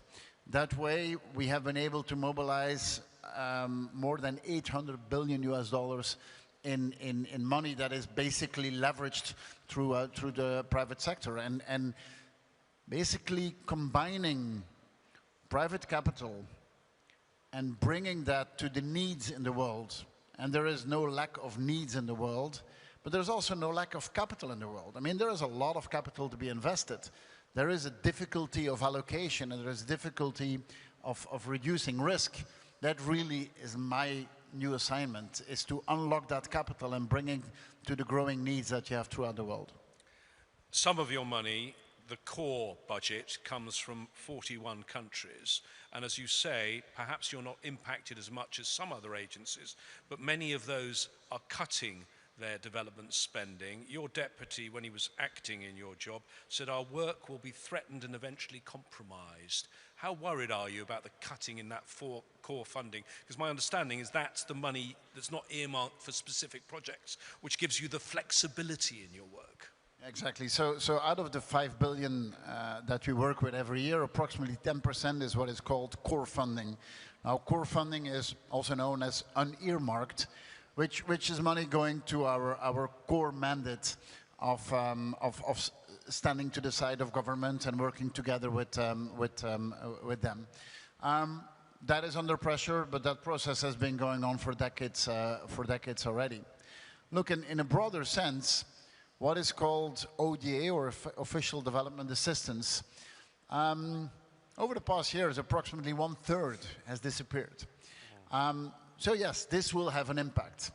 But that means that public funding really needs to be used to those locations where it has the most impact and where it is the only way of financing. There's plenty of things where actually, thanks to technological evolution, thanks to market functioning, that used to be financed with public money that today actually are commercially viable. For example, many of the investments today in sustainable and renewable energy is today commercially viable. And we should then use public money just to do the basic infrastructure, or create the legal framework, or create the banking system. But for example, today, photovoltaic cells are perfectly viable throughout the world. So where we allocate public money needs to be in those framework investments that then create an environment where private investment can take place. So yes, I see the impact on public funding, but that does not mean that other types of funding couldn't play their role. And you think there are still other types of funding to chase? You talk about new partners in finance and the private sector, but I heard Achim Steiner talk about that. I heard Helen Clark talk about that. I interviewed both your predecessors. There's more money out there? Well, there is, but we should not think about private investment in a naive way. I mean, the private sector will invest when there's a return, or where it can reduce its risks. And that's perfectly normal. I mean, I have absolutely no problem with the fact that private investment is looking for a certain level of profitability. And looking at financial flows throughout the world, I mean, public investment plays a role, but foreign direct investment actually has played a much more important role. Domestic resource mobilization, which is basically justified taxation, plays a very important role, and remittances, which is basically people who work in the Western world and send money back to their families. I mean, the volume of remittances is today already 3 times bigger than official development assistance. So let's look at it in a broad sense, and let's also not forget what we have achieved. I mean, if you look at the last decades, child mortality has halved. The level of scholarity has been multiplied with 3. HIV infections have decreased in a dramatic way. We have reduced extreme poverty with half over the past 20 years. So the development world can show results. What is important now is that we continue in that flow, and that we continue to innovate, and that we find other sources of financing. But the results are there. There's a lot of criticism to multilateralism. There's some criticism to the development world, and some of that criticism, we have to take it serious. We have to be more efficient. We have to be faster. We have to be more present at those locations where we make the difference. But let's also not shy away from the result that we have achieved and put those results at the table and say, look at what we are capable of. Investment in development is today the smartest investment that you can do. Even for donor countries, this is smart investment from a humanity point of view, but even if only self-interest is what you're looking for, I mean, from the perspective of creating more trade, from the perspective of better managing migration, from the perspective of countering illegal drug trade, investment in development is a smart thing to do. What should be my assignment is to make sure that in the worldwide debate of today, where that debate is being dominated by security issues, is being dominated by migration, by other topics, all those topics are legitimate discussions, but they're symptom discussions. They're symptoms of something underlying. And the thing underlying is very often extreme precarity, inequality, lack of opportunity. That's what development tries to tackle. And so development should be part of that worldwide debate. It's not the case today, but it's my assignment that when we are discussing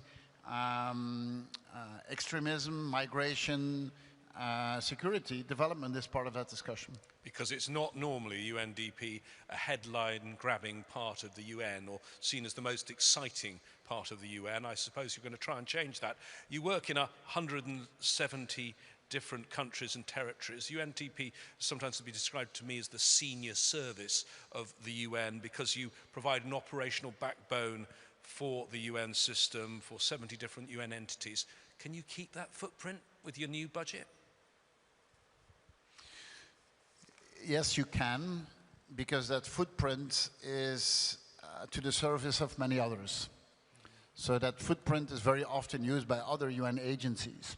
And we see that today there's often duplication on the local level. I mean, the UN needs to go in the direction of having a few organizations have a local footprint, but there are also a platform for others to use it.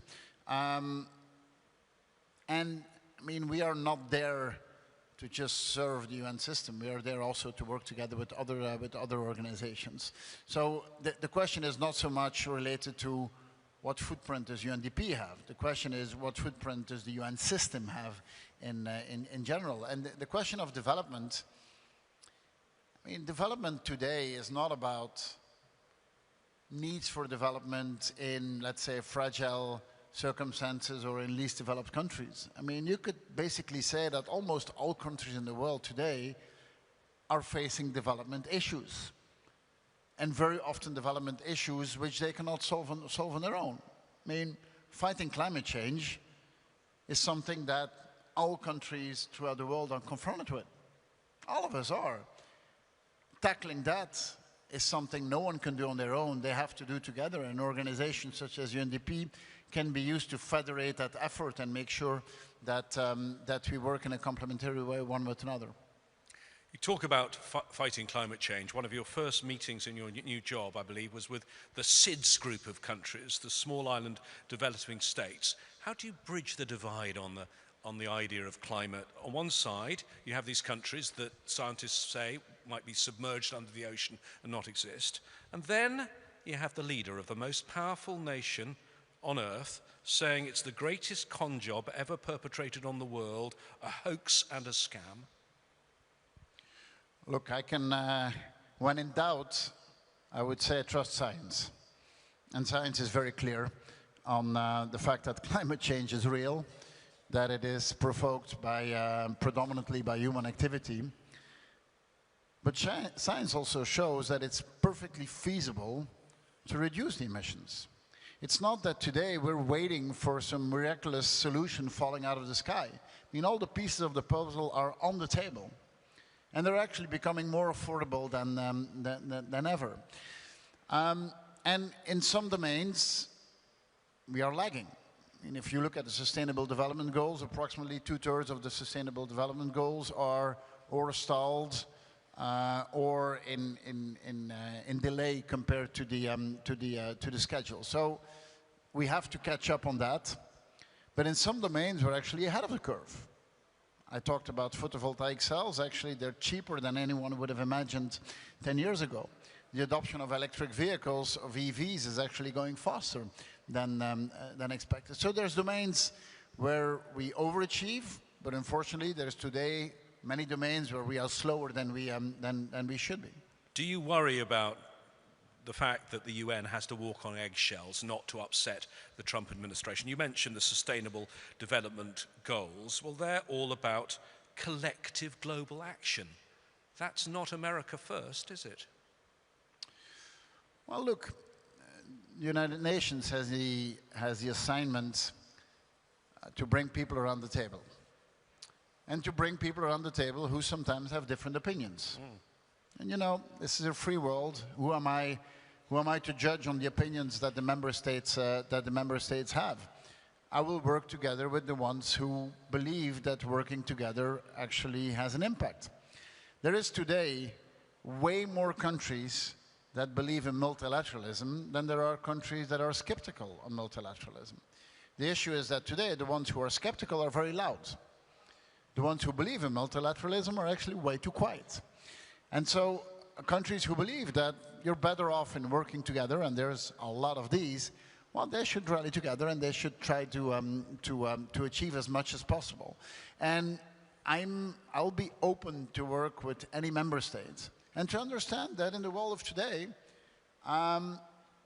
many countries look at their self-interest. There's nothing wrong with looking at your self-interests. Not at all. I mean, the world has changed. The United Nations need to change as well. But our mandate is still the same. If I look at UNDP, my mandate is eradicating poverty, protecting people, and protecting planet. The world has changed. The mandate is still the same. The methods we should be using to achieve that mandate need to change together with a changing world. In the next year, you are going to have a new boss. That's a certainty, because the current Secretary General, Antonio Guterres, his term ends at the end of 2026.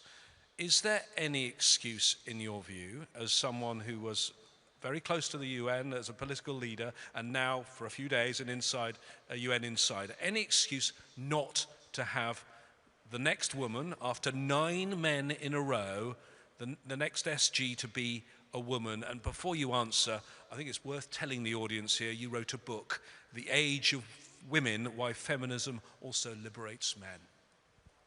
I can only recommend everyone that book. And thank you for the commercial here. Look, a few elements. First of all, the selection of the new Secretary General is a selection made by the member states. Of course. Not by the leader of UNDP or any other agencies. What is important is that at least let's start with making sure that the selection basis, let's look at like the candidates or people who put themselves forward as candidates, that list of candidates is not just a list of men. And I've seen that too often, even in national politics, when you say, you know, give me a short list of candidates, very often you would get a short list of, out of 10 candidates, you would get 9 men and only 1 woman. And so pushing for having a more broad list of candidates, I think is a first element. Then, you know, in national politics, before becoming prime minister, the prime minister before me was a female prime minister, and I served in that government with a female prime minister, and I can only recommend it for everyone. And UNDP was one of those organizations that already had female leadership with Helen Clark before that Achim Steiner took it over. So the selection is made by member states. Let's make sure that you have a broad basis out of which you can select. The selection is made by member states, but really it's the P5 that decide, isn't it? And one of the P5 believes that DEI, diversity, equity, and inclusion, is a very bad thing. Trump has said it amounts to discrimination and discourages merit and leadership. Well, I think this selection basis is excellence, experience, leadership, ambition. There is plenty of women in the world who have those qualities. Thank you so much for joining us in your first interview here at the Doha Forum as the administrator of the UN Development Programme, Alexander De Croo. Thank you. Thank you very much, Administrator De Croo. Thank you, James. As always, you get scoops, first interviews, and so on.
essay and really get to a productive but also provocative discussion about the rise of sovereign wealth funds, of state champions, of industrial policy, and why that matters so much for geopolitics today. So let me just quickly reintroduce our panel so you can hear them properly. To my left, there's Dimal Yahya, the Secretary General of the Digital Cooperation Organization. To her left, Jared Cohen. He is President of Global Affairs at Goldman Sachs. And to his left, Borja Brende, the President and CEO of the World Economic Forum. Jared, I'm going to start with you. So just give us a quick lay of the land. What do you mean by instrumental capital, and how does it tie up sovereign wealth funds, state capital, state champions, and why is that so important today? Thank you, Ravi, and thank you for publishing the essay as well. It's great to be here with dear friends. I think we have an annual tradition of speaking on a panel together for the last several years. Let me set the context a little bit, which is, as everybody in this room knows, the idea of lots of wealth in the Middle East is not new. The idea of wealthy sovereign wealth funds in the Middle East is not new. Kuwait was the first to create one in 1953. So the question is, why are we talking about a new wealth of nations now? Why do we feel we need a new term like instrumental capital to talk about how these countries are deploying resources? The reason is you have $14 trillion of sovereign capital spread across 170 different sovereign wealth funds in the world, and 5.6 trillion of that is concentrated in 4 countries, Qatar, Saudi Arabia, UAE, and Kuwait. In 2015, it was only 2.2 trillion, and by 2030, it's expected that $8.8 trillion of capital are going to be sprinkled throughout 4 countries, right? That's unprecedented in history. Now, what's interesting is even though the idea of sovereign wealth funds goes back to 1953, until the mid-2010s, it was kind of a relatively uninteresting story of passive investment. But when new leadership came to power in the 2010s in Qatar and Saudi Arabia, and to some extent the United Arab Emirates, these leaders brought with them a new set of ambitions to diversify economies, lead in science and technology, and deploy capital abroad in ways that aligned with geopolitical interests. The problem was the geopolitics were driving the economic interests of these countries, not the other way around, and the Middle East continued to be stuck in this war on terror international relations framework, and for lack of a better way of putting it, it was still a geopolitical jungle. Fast forward to COVID, and the geopolitical center of gravity shifts from the Middle East to Washington and Beijing, and all of a sudden that geopolitical brush is cleared. And that ushered in this new era that we describe as the era of instrumental capital. And what we mean by that is during the time from when these leaders came to power up until the present, the capabilities and the infrastructure for investing reached entirely new heights. And now what we see with the deployment of resources from each of these countries is, yes, there's an expectation of outsized economic returns, but when we talk about instrumental capital, we're talking about state-led funds that are being deployed with a dual mandate, to generate those outsized economic returns, but also to project state power in a way that's accretive to the domestic goals and the international goals of the leadership that runs the country. And this capital is long-term, it's patient, and is meant to be highly strategic for what these countries are trying to do. That's a great overview. Borja, I'm going to ask you to pick up. Now, obviously, your hat is the World Economic Forum hat, but you were previously Norway's foreign minister, which has a very substantial sovereign wealth fund. Just in the spirit of trying to discern what is new here, can you give us a sense of how Norway's sovereign wealth fund is different from what we're seeing now with what Jared was describing in the Gulf countries and their wealth funds? No, thank you. I'm very happy to do so. You know, the Norwegian sovereign wealth fund is only $2 trillion US, so it's but it's not insignificant. It's not insignificant. But let me first put it a little bit into context. What makes these sovereign wealth funds very interesting is that these countries have a lot of saved resources. While most of the countries now globally is more indebted than at any other time since 1945. So many countries now have as their biggest expenditure on the state budget is interest on their loans. including US, that is the largest economy in the world, 27% of the global GDP, 5% of the global population, but still uses most money on its state budget on interest rates. So these countries that have the sovereign wealth funds, they have decided with extraordinary revenues, many of them from oil and gas, have then decided to put it aside, invest, and then use the real interest in investing in their people or pensions for the future. The Norwegian Sovereign Wealth Fund, as I said, around $2 trillion was really started to save money back only in 2000. Only in 2000. When I was trade and industry minister back then, every year we put all the revenues from the oil and gas sector into the Sovereign Wealth Fund. Big pressure among voters saying, oh, we should use this money now, we should invest in our people. But then there was consensus in Norway, let's put it aside. And today, the largest revenue in the Norwegian state budget is the real interest of the Sovereign Wealth Fund.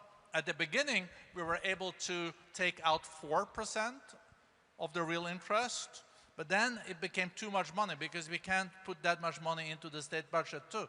So now we have capped it at 3% or 2.75. So what I would say for nations with extraordinary revenues, for example, from natural resources, it's a good thing to put it in the Sovereign Wealth Fund and then rather use the real interest. But the real interest then needs to be invested in future competitiveness. That is what is important in research and development, in infrastructure, things that then creates also future values in your country. So that's where the Norwegian story comes from. That's great. Dima, this is a great time to bring you in. You have worked in the public sector and private sector in Saudi Arabia. You're a woman. Give us your sense of the importance of what sovereign wealth funds can do. And again, riffing off of what Jared said, this idea that it's patient, stable, long-term, but it's also projecting state power and building out capacities. Oh, definitely. Thank you for bringing that up. You know, we see that especially now in the digital era that we are living in, it is transforming in a very exponential rate. Technology is not as available as it was before. The advancement of the technology is very fast, and therefore, for countries to diversify their economies and bet on digital economy, they need to transform as countries. But this is where the infrastructure comes in. Can the private sector take on such kind of building that infrastructure, either from submarine cables to cloud computing and the whole stack of that infrastructure? And this is where governments come to a point where, yes, we have to create stimulus business environments to support the private sector, but also governments need to invest in that infrastructure. And this is where sovereign funds come in investing in areas where private sector institutions lack that investment. I'll give you an example. We represent 16 member states. We did a study around these 16 member states, and we saw that around the 60 member states, we have 160 subcables. Amazing. You know, you would look at, wow, they're rich when it comes to connectivity. Actually, no. 15% of that number is reliable. The other is unreliable, either old technologies, which is submarine cables from copper, not fiber optics, or other that is not fit for the future of AI and quantum. So this is vulnerability that these countries will be facing. So from that, with that 16 countries, imagine that there is only one company within the 16 nations that does submarine cable maintenance. Now, who can create such kind of companies? Sovereign funds. And this is where we've been working with actually the sovereign funds of our member states, is how to invest in such kind of infrastructure to make sure the digital resilience and reliableness of the sustainability of the growth of their digital economies. Jared, if we zoom out a bit from here, can you situate us a bit? So you've got the sovereign wealth funds, you've got, especially in the Gulf, the rise of all of this catalytic money, instrumental capital, as you put it. But at sort of a higher level, you've got this big competition between the United States and China, and the world is organizing itself around that. Talk a little bit about their models and how they're either taking advantage of this new money or that money itself is playing the two sides against each other. Yeah, so when you talk about US and China in the context of sovereign wealth, it gets quite interesting. There's a historic piece of context here, which is so far we've been talking about sovereign wealth funds that have been funded based on revenues from commodities. But one of the things that's interesting about the sovereign wealth funds in China and in Singapore is those funds ended up being funded by virtue of trade surpluses and non-commodity revenues. And so that was kind of this interregnum area, but it was those sovereign wealth funds, again in Singapore and China, that were kind of early pioneers for strategically deploying their capital in ways that aligned with their geopolitical interests. And we're familiar with the Belt and Road Initiative with China and so forth, but we're also familiar with the enormous amount of state capital that they're deploying domestically. So I say that as just historic context. There's two features of US and China that I would mention. There's a lot of talk right now about the US sovereign wealth fund and so forth, and who knows where that will end up going.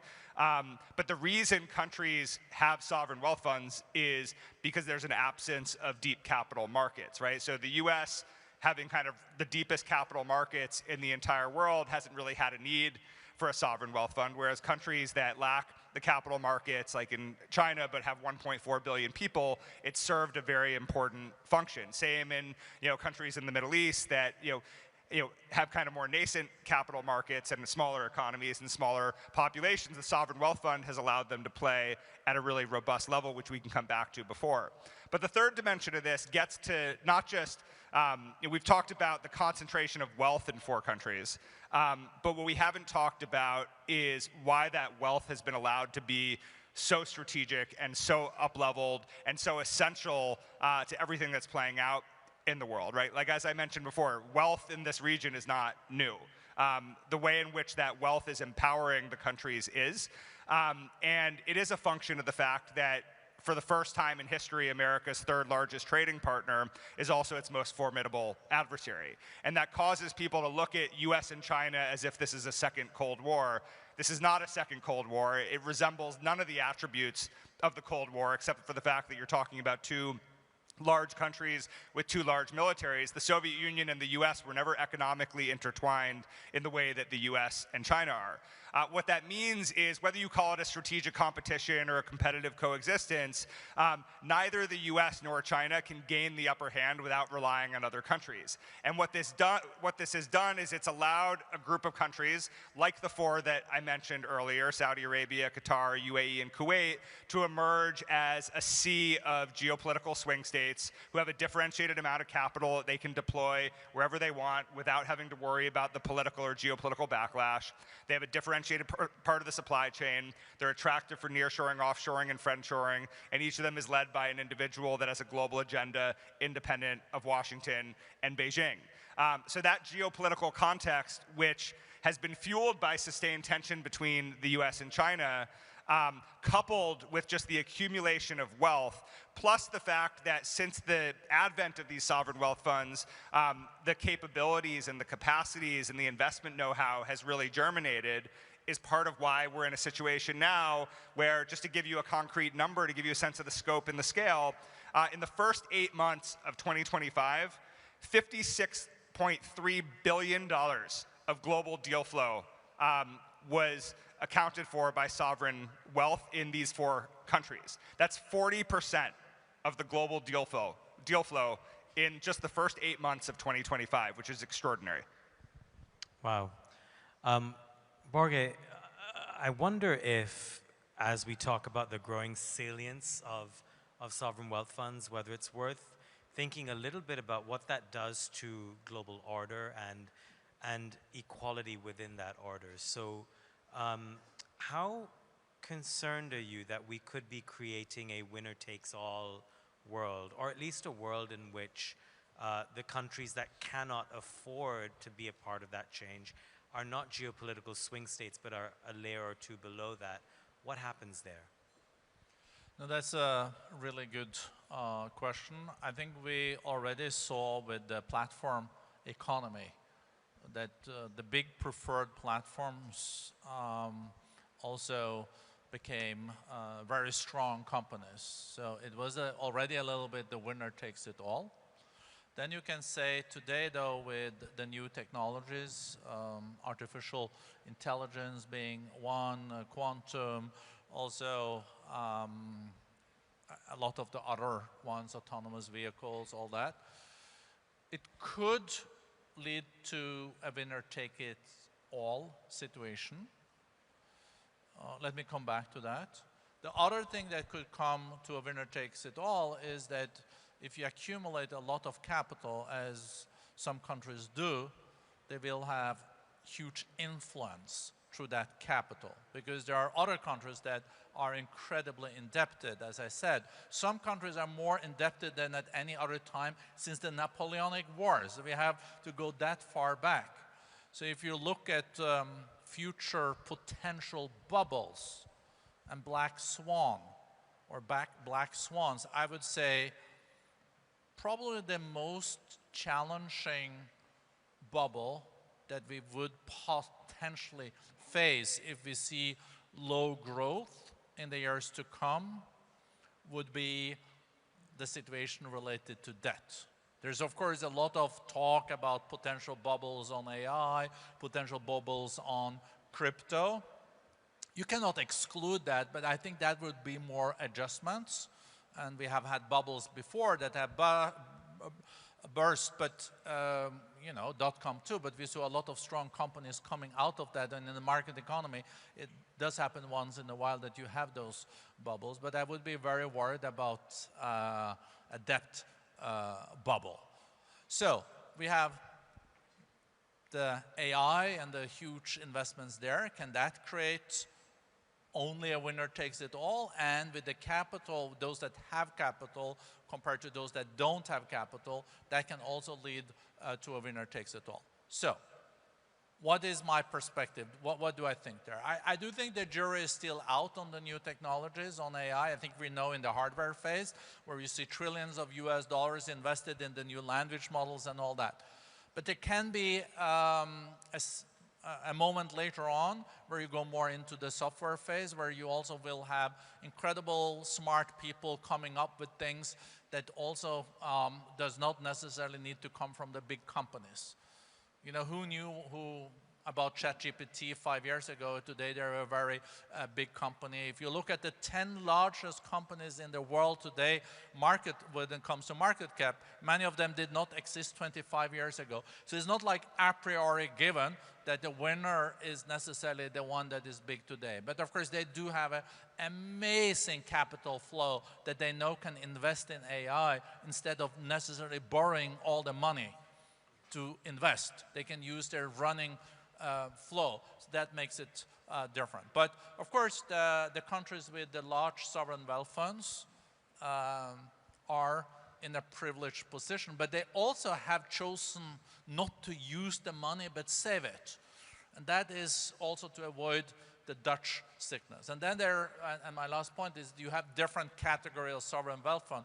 My country, Norway, has decided to invest the money instead of using it in a sovereign wealth fund and then use the real interest. But we have also decided that it's not a tool to promote Norwegian interest per se. So we're totally transparent about the investments. We own on average 1.75% of all globally listed companies, or Norway does.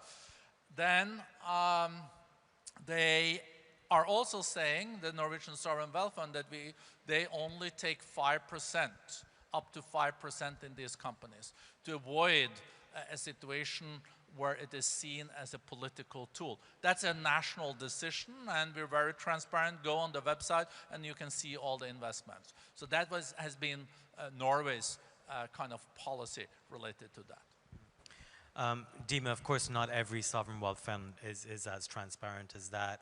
And I'm curious about your perspective in the region, and maybe specifically with Saudi Arabia. If you look at some of the big projects, Diriyah, Neom, there are concerns that they've spent a lot of money and they're having to scale back a little bit. What kinds of checks and balances within sovereign wealth funds do you see that inherently exist? And what are the corrections they need to be thinking about in the future? Well, definitely, as Burgay mentioned, in every sovereign fund has its own strategies, either to invest outwards, inwards, where to use that interest as well. I do see, although I'm not an expert in that domain, but I know that PIF, which is the Public Investment Fund of Saudi, is working actually now on their strategy, and it's the time for the refresh. And I think that since Vision 2030 launched, the strategy of PIF was to invest nationally and internationally. Nationally being that vehicle that will create new economies that are linked to Vision 2030, like tourism, technology, sports, education, and of that sort, and also investing in projects that are infrastructure related, that will enable other private sectors and ventures to build on top of it. And I think the projects that you have mentioned were building blocks for such kind of projects. Definitely throughout the years we've seen the fruits of such kind of investment, either Giddiya, now it's open. This month we have seen the Red Sea also is open, and it delivered on its promise. A lot of other projects as well delivered their promise, and projects that have delivered their promise now is being analyzed to either accelerate or either to reduce or decrease the investment in. And I think that's something that every sovereign fund should go through, which is assessing their investments and seeing how to take that direction forward. But I do encourage now, looking at where we are as the Digital Cooperation Organization, collecting the intelligence and the data of what is the must-have for every country to be digitally economy sustainable, especially with the era of AI, and that increase in the divide, which we will see. $300 billion investment in AI last year. A handful of countries were able to be part of producing this technology, which means that more than half of the globe was not able to be a producer, but a consumer. And this is where the sovereign funds should be looking into areas where how can you capitalize on each other as countries and not work in silos. With this advancement of new technologies, when it comes to infrastructure, cooperation is essential. A competitive advantage in a country could be a solution for a challenge in another country. And this is where, let's highlight, like the Gulf, for instance, their competitive advantage, strategic location, capital, energy, cheapness of energy, and that could be capitalized on in countries that have the computing power and also that have the brain power. And this is where they can complement each other. I do expect to see in the future more collaboration within sovereign funds. We are working in the DCO on new agreements on how to create collective investments within the region together, especially in cloud computing and in infrastructure like submarine cables. So a new model, I think, of cooperation between sovereign funds have to be put in place. for the sustainability of growth of these countries. Jared, I'm wondering if you have a take on how to do that, but also as you think about that, I'm curious if we can overlay demographics on this whole issue, because you know, there was a time where demographics was destiny, and here you have the countries that are able to deploy large amounts of capital.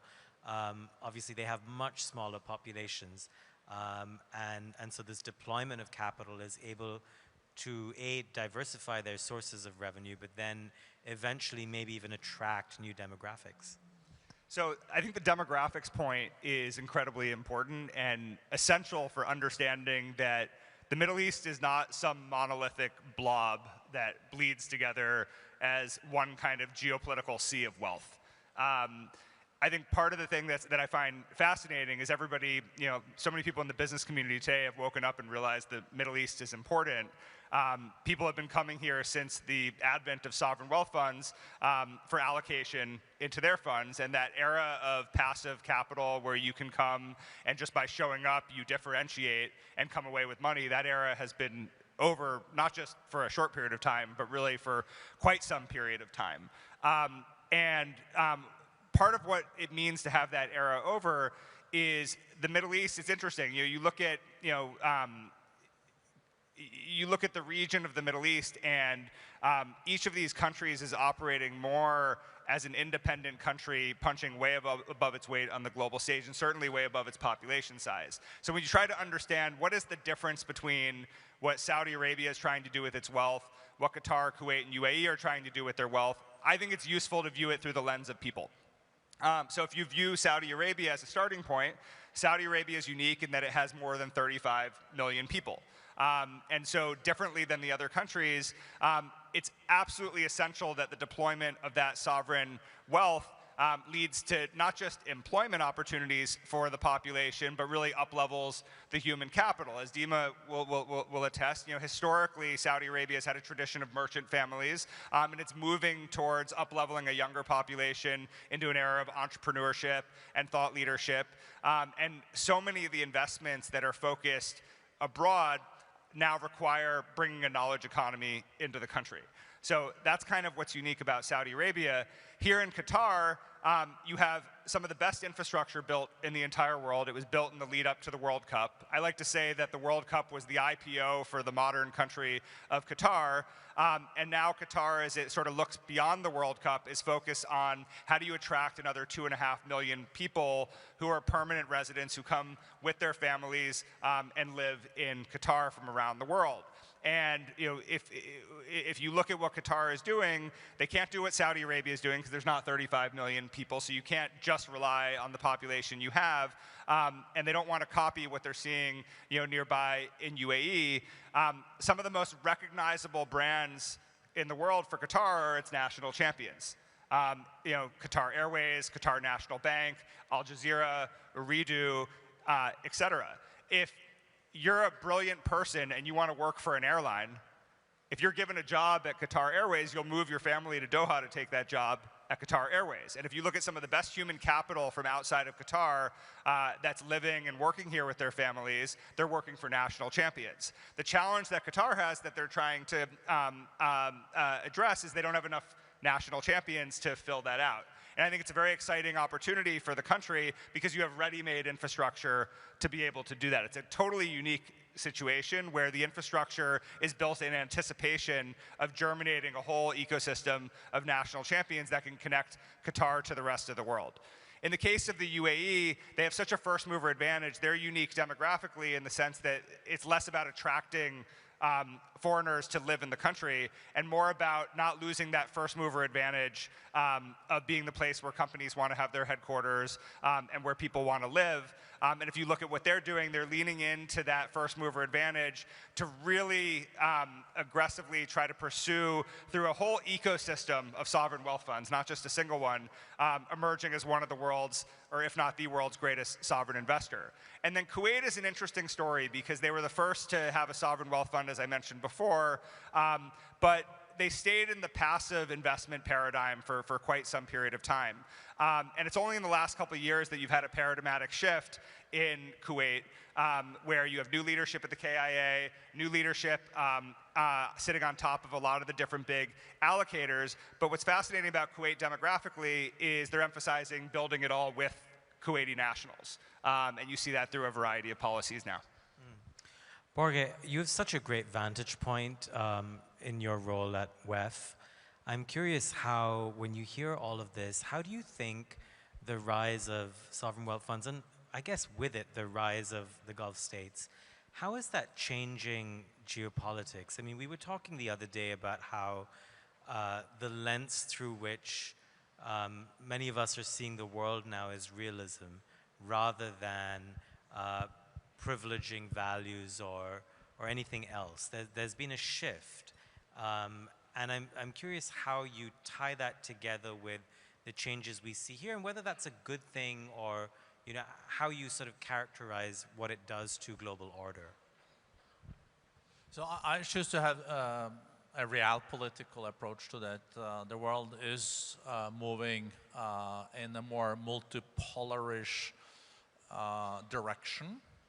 We're not there yet, but that's the reality. And I think what economy has shown and globally is that we've been much more resilient than we thought maybe even a year ago. So we're much more optimistic now on the global economy than we were just 1 or 2 years ago, where we had a real concern that we could go into a period with all the geopolitical turmoil, all the tariffs, into a low growth decade.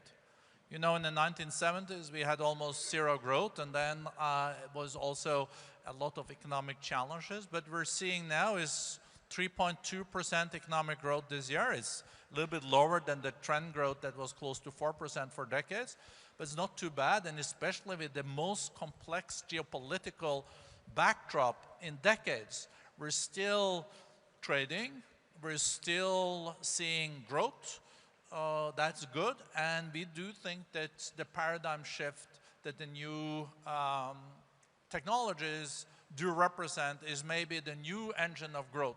Like trade was the engine of growth for decades. Trade grew twice as much as the global growth and pulled global growth.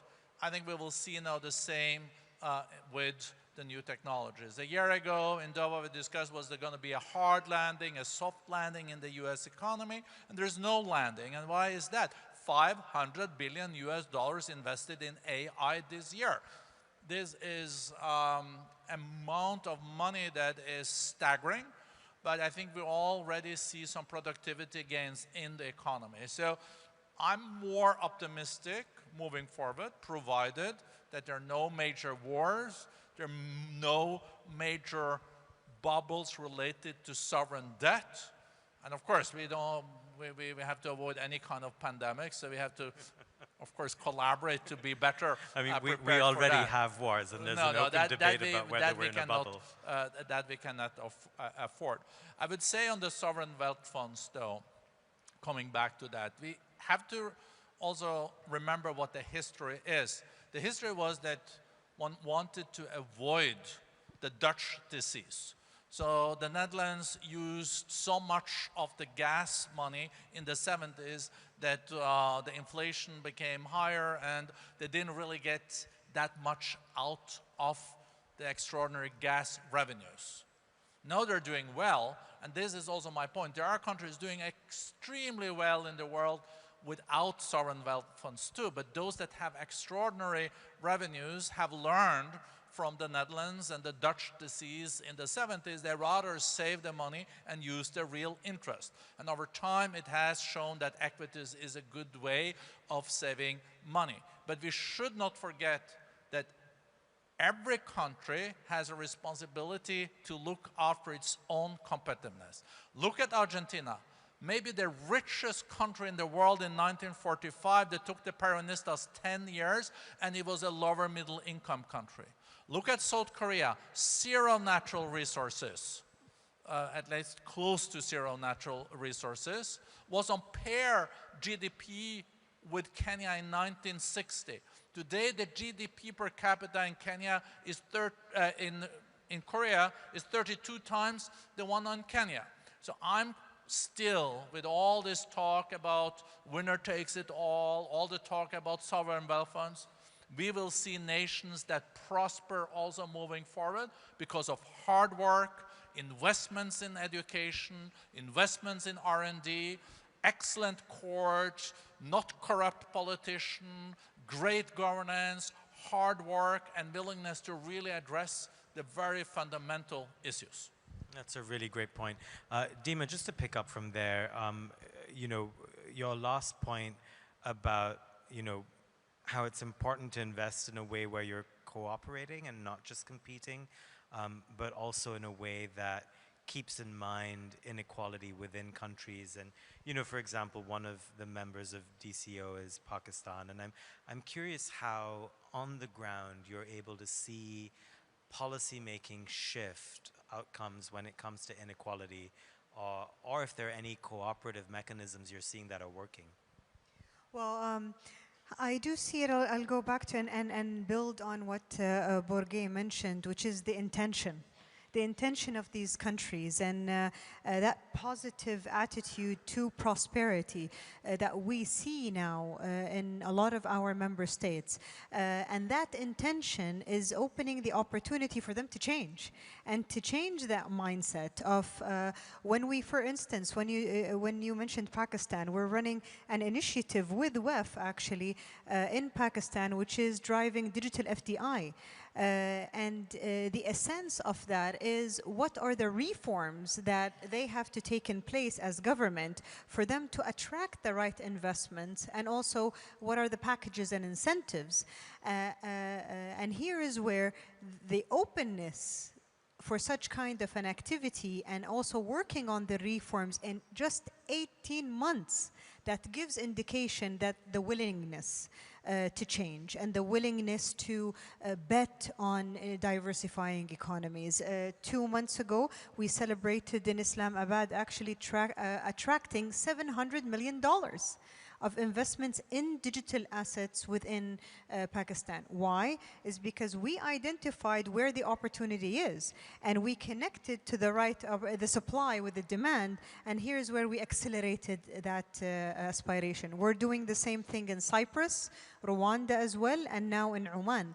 And we see in each country, it's a different landscape, a different competitive advantage, where if we double down on that, we bring it to the surface for the investors, then this is where we can bridge that communication gap between the private sector and the investors.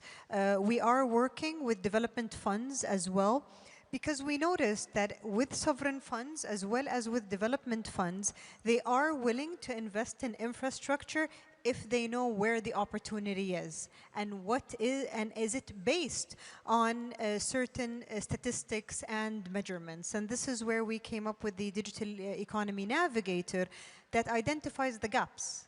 We provide that data for the sovereign funds and also for the development funds, and we have seen a 10% shift in the mindset of the way that the sovereign funds and development funds are working with governments to deploy development projects in digital infrastructure.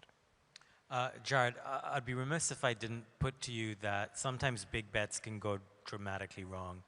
What if we're in an AI bubble? What will that do to all of these different sovereign wealth funds that are at this point quite heavily invested in the AI ecosystem, and that will create winners and losers within this general group and class of winners? How do you see that playing out? So look, we're in a really interesting situation right now that I would say is kind of off script from history, just because if you look at the AI ecosystem, it's unprecedented amounts of money that are being spent in all aspects of the value chain before we know what the use cases are that will justify the spend. I don't actually think if there's a bubble, it's going to be because people decide generative AI isn't important. I think if there's a bubble, it's going to be because we can't get to the use cases fast enough to keep up with the investment thesis, right? So that's where I see you have kind of a timeline problem. I think what's interesting is if you look at the 4 big sovereigns, I increasingly, when it comes to AI, I refer to them as the sovereign hyperscalers. And I do that because if you look at Silicon Valley, right, the big companies in Silicon Valley, the hyperscalers, they compete with each other, they partner with each other, and in doing both, they end up fueling the economy. If you look at everything that's happening in the AI space, the valuations have reached such a level, the spend has reached such a level, and that's before you get into the cheap energy and power thesis, that's before you get into the ability to construct large amounts of infrastructure quickly and at scale, that's before you get into the flexible regulatory ecosystems that are required to do this in the right way. You add all of that together, and it's not surprising that you have 3 countries, to a lesser extent, Kuwait, deeply involved in every major transaction that's happening in the AI space, right? And so what's interesting about it is the sovereign wealth funds, again, guided by the political leadership that run the country that are pushing an AI thesis, they signal to the market which companies are undervalued or which companies are overvalued depending on where they participate at this stage. They signal whether or not, for instance, we should be focusing on the compute or on the shell and the core by virtue of where they deploy their capital. And so in a lot of respects, the crystal ball for what's to come in terms of investing in the AI ecosystem comes from the Middle East, but in doing so, the deployment of that capital also shapes the ecosystem itself. Look, like any sort of moment of excitement, there's always a risk of a bubble. To me, what feels different about this is we have you have 5 hyperscalers in the US that have sovereign wealth funds of cash on their balance sheet. They can weather the storm. You have sovereign wealth funds in the Middle East that are deploying a substantial amount of the additional capital that's going into this, and that's before you get into Singapore and China and elsewhere. There's a lot to keep this going. And I think what's interesting about instrumental capital versus passive capital or even just kind of traditional active capital, instrumental capital has proven able to weather the turbulence of the market. And even in Saudi Arabia, to use as an example, people point a lot to projects being scaled back or delayed and so forth. That to me looks more like a recalibration than a pivot. And I go back to what I said at the beginning, this capital is patient, it's long-term, and it is heavily aligned with the domestic and international objectives. Fantastic. Well, you mentioned the clock. We're up against the clock as well, so I'm going to leave it there.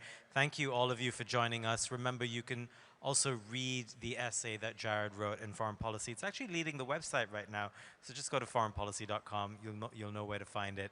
And thank you to our great panelists, Dima, Jared, Borge. Let's hear it for them, please.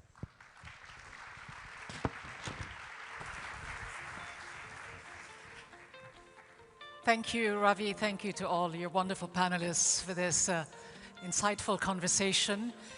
Nothing much more to add, except that we have 2 extra minutes for one final break, coffee break that we'll be taking now. But please do make sure to join us in a few minutes. And can I please ask those of you who are sitting in the front row to please leave your seats, if you can, as we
Your Highness, Sheikh Hamoza bint Nasser, esteemed guests, ladies and gentlemen, and dear friends.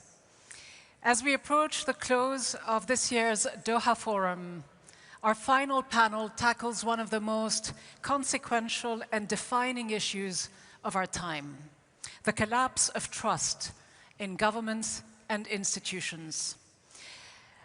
How can we rebuild it? Through shared action, collective commitments.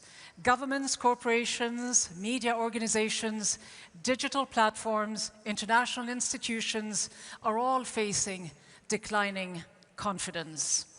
Many countries in the Middle East and in Africa have endured long histories of colonialism, resource extraction, exploitation, illegal military interventions, and brutal occupations. For decades, if not hundreds of years, there has been systemic, structural exploitation that has shaped today's inequalities.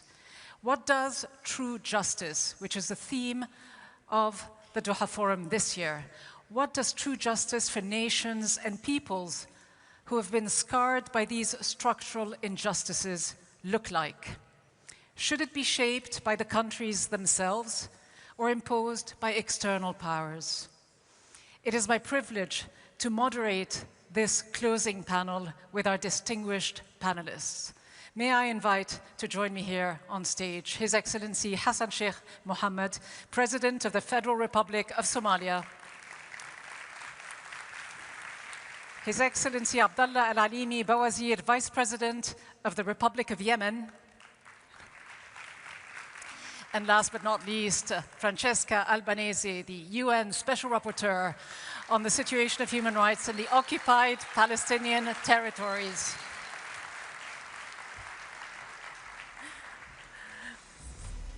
Welcome to you all, and what a pleasure and a privilege to be sitting on stage here with you and to have Sheikh Hamoza with us in the audience as well. Let me begin with you, President Hassan Sheikh Mohammed. We talk about the issue of injustice and inequality, the loss of trust, but looking at Somalia's own history, briefly, one can say that it has been deeply shaped by foreign domination, colonialism. Its scars run very deep. It has been carved by colonial powers, the British, the French, the Italians, propped up by foreign backers as well, and left to struggle on its own, not just under the weight of decades of exploitation, but also decades of civil war, corruption, and security challenges. Let me ask you from your perspective, Mr. President, in Somalia, what are the key steps that you feel need to be taken to rebuild confidence and accountability?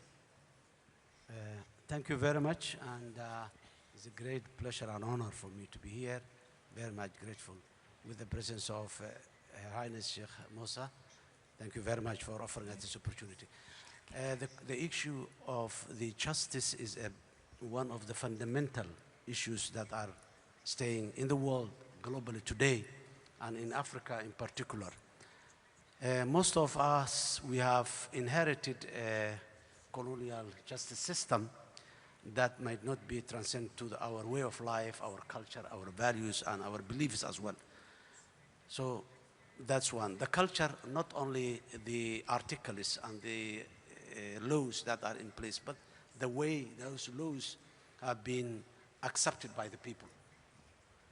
If the justice system does not have acceptance from the people, however it's good, it's beautiful, it will not work. In line with that, if I take the case of Somalia, as you rightly said, we didn't even inherit one justice system. We inherited from the colonial powers different justice systems. But however, we united those systems, but again, it didn't work for us for some time. Now, what we do is that Somalia has become a federal government with a level of autonomy to the local administrations and management of the people. So we decided to take the justice close to the people, number one. The people must have access to the at the lowest, the farthest corner of the country everywhere.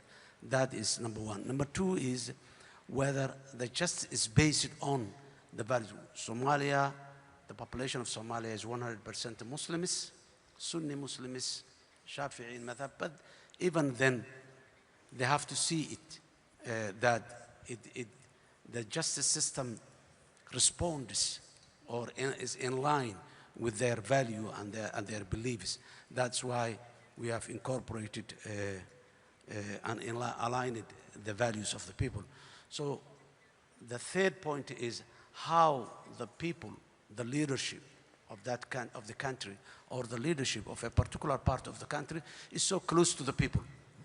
If we took the style of the colonial powers where the colonial authorities were separate from the local people, now what's required is the leadership has to live with the people in the good days, in the difficult days, in the needy days, in the prosperity days, all this.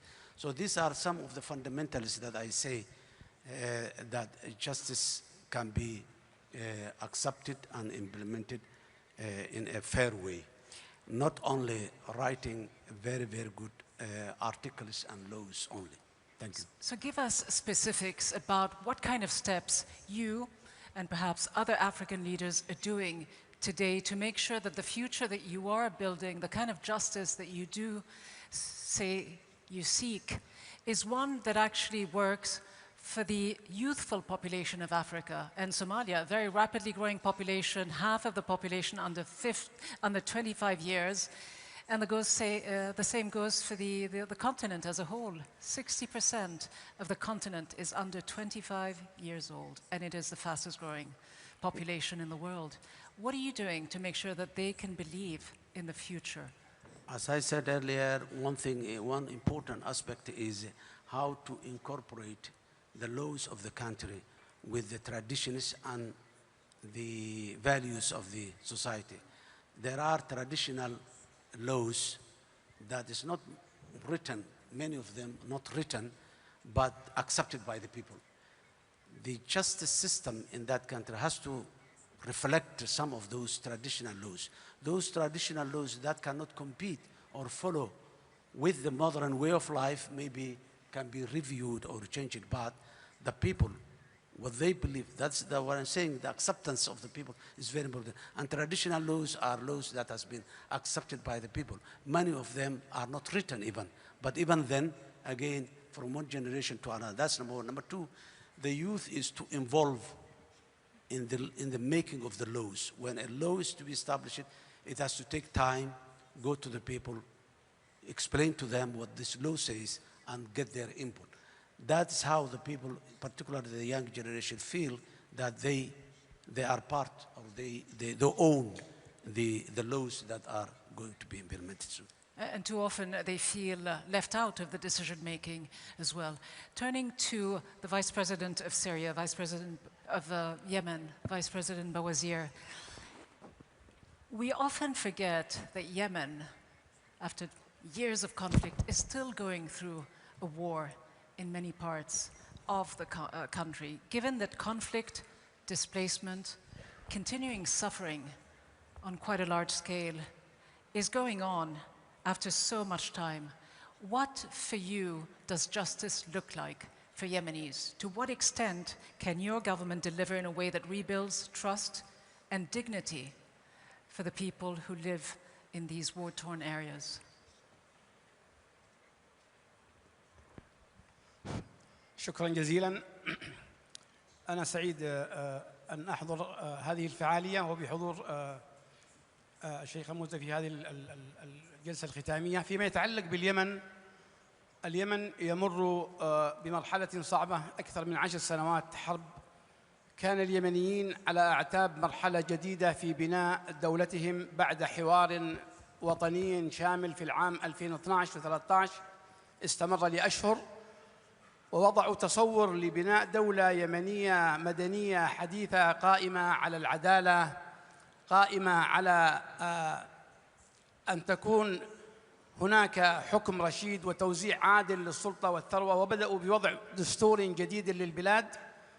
وقبل أن تنتهي هذه المرحلة حصل هناك انقلاب مسلح قادته الميليشيا الحوثية الإرهابية واستولت على الدولة وعلى مؤسسات الدولة وعلى جزء كبير من البلاد. العدالة للأسف الشديد أنها فقدت في هذه المرحلة، وخلال هذه الفترة 11 عام كانت لدينا محطات تفاوض وسلام، وللأسف الشديد لغياب الرؤية الشاملة والحل الشامل ولغياب الانطلاق نحو تأسيس سلام دائم شامل يقوم على معالجة جذور هذه المشكلة، للأسف لم نصل إلى هذه المحطة النهائية للسلام. بدأنا من بعد الحرب مباشرة في 2015 دورات تفاوض في سويسرا، في جنيف، في بيل، ثم في الكويت، ثم في ستوكهولم. كل هذه المحطات للأسف لأن لم نشخص جذور هذه المشكلة. انتقلت الحرب اليوم من صراع داخلي إلى صراع متعدد الأطراف، دخل فيها الجانب الطائفي والجانب السياسي والجانب الاقتصادي والبعد الإقليمي والبعد الدولي، وأصبح الحوثي اليوم مهدد إقليمي ودولي عابر للحدود. بهذا المستوى تشابكت فيه المشكلة وتعقدت وغابت فيه مفهوم العدالة. اليوم إذا أردنا أن نحقق للشعب اليمني عدالة حقيقية هو بأن ننظر إلى اليمن ليس كمهدد ولكن كفرصة حقيقية يمكن أن تتحول من مهدد أمني يهدد الإقليم والعالم إلى فرصة لبناء دولة حقيقية. اليمن بلد عظيم له تاريخ كبير ولديه تنوع جغرافي كبير ولديه كتلة بشرية شابة قادرة على أن تعمل، لديه سواحل كبيرة، لديه مقومات أن تكون وأن تتحول من تهديد إقليمي ودولي إلى فرصة حقيقية لبناء دولة كبيرة قائمة على عدل وعلى مساواة وعلى حكم رشيد وعلى توزيع عادل للسلطة والثروة. العالم اليوم ينبغي أن ينظر لليمن بمنظور مختلف، حتى يوم أن نقدم مقاربة سياسية ينبغي أن تكون مقاربة قائمة على استغلال هذا الملف لتحويله من ملف حرب وملف تحديد أمني وملف ما يسمى بعود الكبريت الذي يمكن أن ينفجر في أي لحظة إلى بلد قادرة أن تنمو وإلى أن تعيش وإلى أن تضع هذه الفئة الكبيرة من الكتلة البشرية في محل آمن. الأساس اليوم العدالة ينبغي أن تكون، لأنه بدون Let me ask you, if I may interrupt, what this justice that you are thinking about, what it requires, to what extent does it require accountability, holding not just, as you mentioned, the internal local actors accountable for some of the crimes that have been committed over the last decade, but some of the external actors who have been fueling this ongoing war. Yemen is often referred to as one of the poorest countries in the world. Do you have the wherewithal to seek justice and accountability?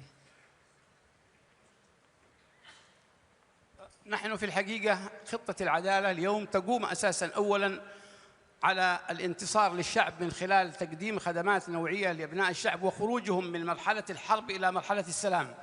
العدالة إذا أردنا اليوم أن نتحرك فيها فهي أن تنصب الجهود الإقليمية والدولية مع الجهود المحلية لوجود حل سياسي عادل يحمل اليمن من مرحلة الصراع إلى مرحلة السلام. أما ما يتعلق بعدالة المحاسبة، كل بلد تتعرض لحرب هناك أخطاء كبيرة ترتكب سواء داخلياً أو خارجياً.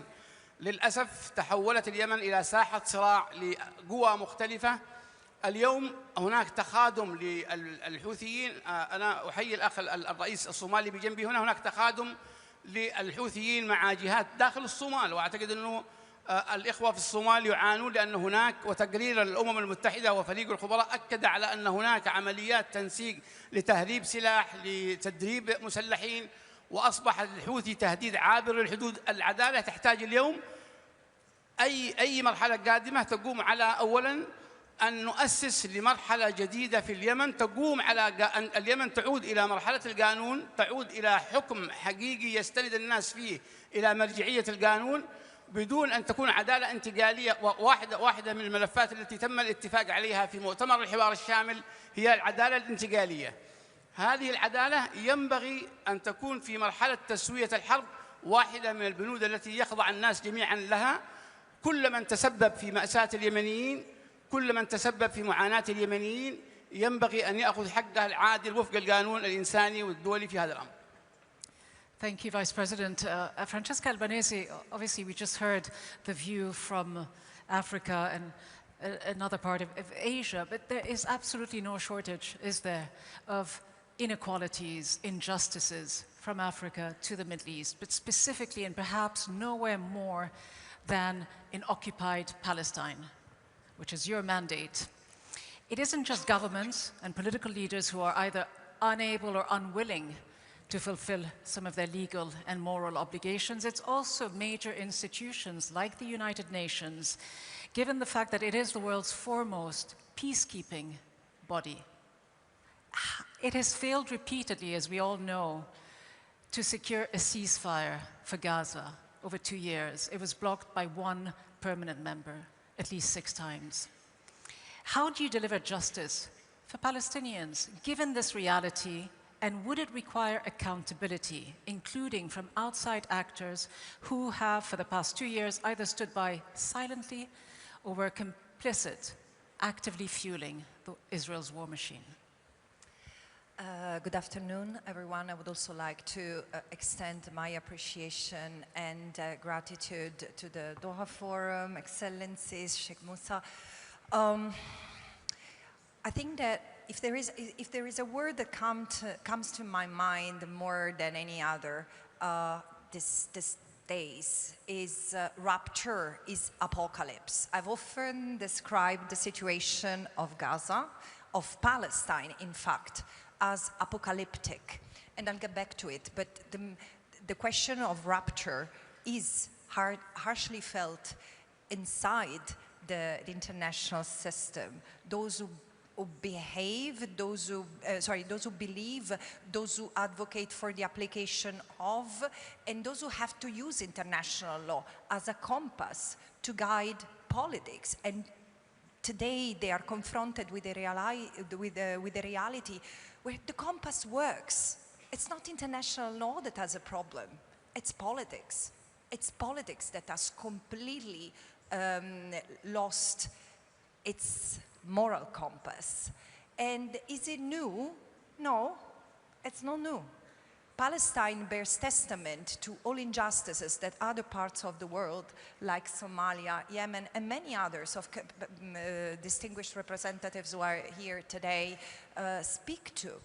What I think, and also the breaking of the trust into the political system, I'm equally horrified as a lawyer, as a special rapporteur, to see the United Nations, the organizations whose very existence is connected to the never again, to the crimes, to the horrible, abominable crimes that were committed during World War II, to make sure that we do not get there again, that never again is really respected, to preserve peace and stability, premised upon the respect of everyone's dignity and equality.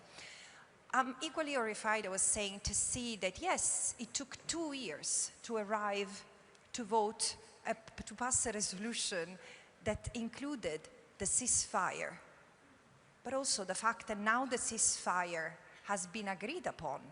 This is becoming the new tool for Israel to continue the genocide, to continue what the genocide didn't achieve. The ethnic cleansing of Palestine, the total crushing of the Palestinians' right to self-determination. And this is why I say this is a moment that calls for full introspection and realization of how are we making to repair that trust.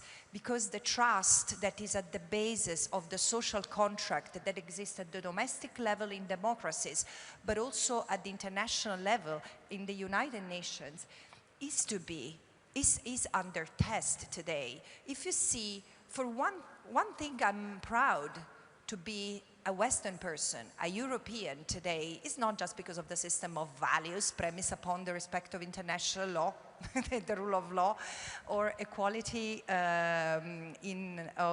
before the law. No, it's the young people, the young generation, which in the West has been the first, from the United States to Europe to Australia and other places, former colonies, former settler colonial endeavors, they have stood up against the genocide. They have been the first to protest, followed by the workers. And what they have been met with?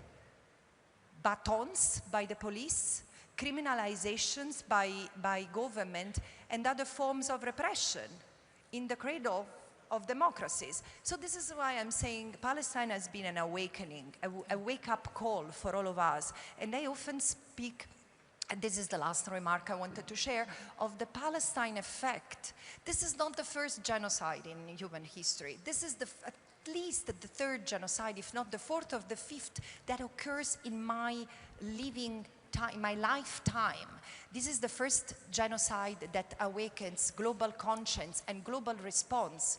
Palestine is allowing us to see what the law becomes when it's in the hands of power. Palestine is allowing us to see what connects all injustices, what happens to Yemen, to Sudan, to Congo, and including in places where poverty has not been so rooted as it is today for a long time, including in the West. We have a common enemy, and we need to face it, where the politics is at the service of economic interests. But just to follow up briefly, Francesca, you mentioned that we have the laws, we have the conventions on genocide and everything else. It is the implementation that lacks. I wonder to what extent it is accurate to say that the world has lost its moral compass, or as you've just alluded to now, the genocide in Gaza has actually exposed the level of dishonesty, and let's face it, hypocrisy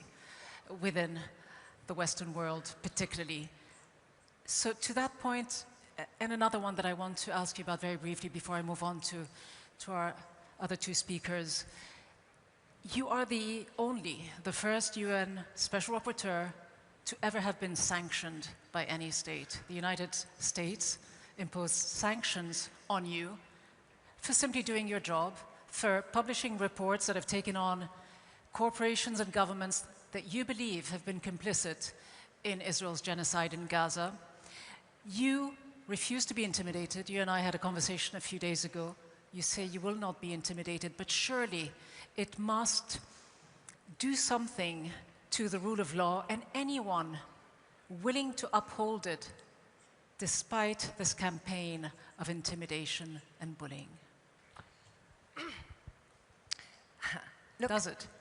What happens to me is what happens to anyone who stands in solidarity, not with the Palestinian people, with justice. Because today, the international, what the United States sanctioning me is telling to the international system is, we don't need you.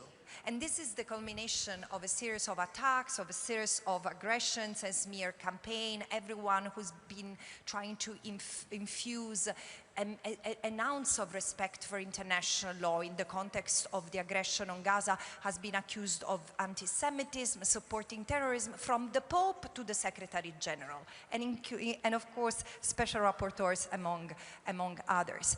So I could speak to what has happened to me, and what I think is so pernicious of this is the tolerance.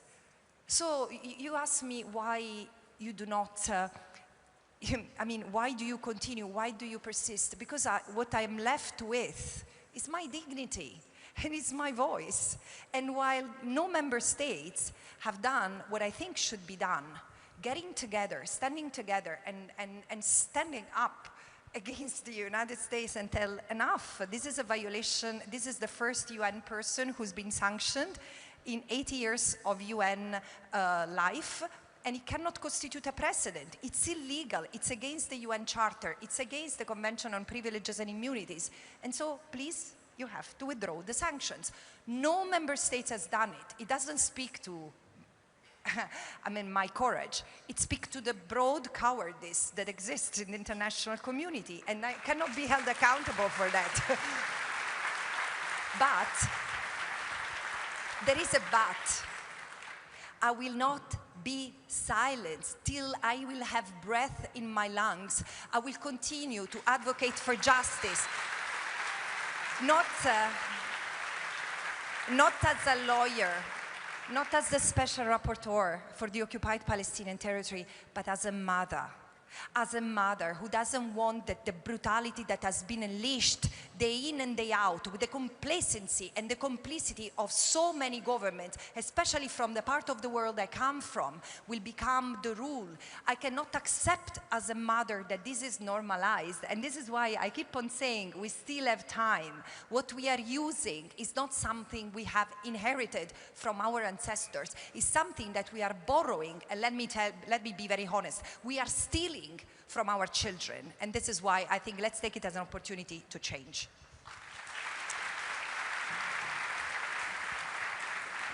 Thank you very much, Francesca. President Hassan Sheikh Mohammed, just looking and reflecting on what we just heard, and speaking as an African leader who has seen for years the way the current world order, the Western-dominated rules-based order, uses our global institutions, our legal mechanisms as tools against the powerless. The Security Council of the United Nations to this day doesn't have a single African permanent member. How important is it to change this reality? The ICC, we know, has operated for years with a focus on African leaders. How do you view the current system, and what needs to happen? Can we carry on with this same system, or do we need some kind of overhaul, not to say revolution? Well, the international or the global system of justice has been shown the weaknesses and the cracks it has already developed and working. The problem of the international law is that there is no man that you can call at any time that there is a violation. Proper implementation and enforcement is where we are losing. When the international crimes become intertwined with the interest of some other nations that are bigger in voice, bigger in power and in position, and they don't want to implement the international law, international law is there to protect the weak at the global level. Nations that have no bigger voice, nations that have no military capability to defend their interests, all these were the establishment, but unfortunately, it's not working that way, as you said. What has happened in Gaza was really a very good demonstration for the weakness of the international law that has happened. So what needs to happen to change this? Because we are now seeing the emergence of smaller actors in the developing world, especially the global south, like South Africa and others, take on the big powers. There is always a voice, and it's growing, that many of the international systems that were established or founded after the Second World War is not functioning or is not functioning properly. So review of all, including the major institutions like the United Nations, is now under discussion. The voice is there, but still there are obstacles on the way to do the necessary review for that. Somalia, being a non-permanent member of the United Nations Security Council right now, we are advocating for that purpose, and I believe that it's getting momentum. It's a matter of time before that happens. That is the international or the global order or system. If I go back to the countries, there are so many challenges in Somalia, and countries like Somalia, post-conflict, fragile countries. This is the sort. But there are also opportunities in it to review the whole systems in place. So said earlier, and said my colleagues as well, trust. However, the system is beautiful and good. If the people that this system serves does not believe it, does not have the trust on it, it doesn't work, and it cannot work. So one of the main reasons is how can we make our people trust the system? As I said earlier, one of the things is that they need to feel ownership of the system. They should not see the system as imposed by higher authorities or by foreigners or by other interests. They need to feel that this is theirs, their contribution, their ideas, their worries, their wishes are there in it is very important. The second aspect is that how can we make trust is earned. You cannot impose trust, or you cannot push trust. It's earned. You have to earn the trust. The system of justice has to earn the trust. And in order to earn, structurally, it has to be built. How far the system is independent from political interference. How far the system is structured and the people running the system are credible people. These are some of the important issues. How far the system advocates for equal distribution of resources and opportunities in that particular country. When these measures are there and when these measures are sold to the people, that it's true, then only they. So in Somalia now, we're establishing structures that are independent from the politics, like independent judicial service commission, that's independent from the other administration. We are serving also structures like Human Rights Commission, anti-money laundering status, anti-corruption. So these structures are voices, or structures where the people can go without going to the minister or to the parliamentarian or to directly someone who is free from all these influences. That's also the structural system of the justice system. Of course, and they require not just people's participation, but transparency as well from the government. But talking about one fragile state and moving on to another, Yemen, again, Vice President Bawazir, not just looking at the structural changes that you need to do internally, but looking at the global system. Yemen being a very interesting case in point, a war that has gone on so many years with the Security Council standing by, violations happening probably on a daily basis. It's far away from the news. It's dropped off the radars. What needs to happen? How important is it for you that something fundamental changes in the international global system? شكرا جزيلا.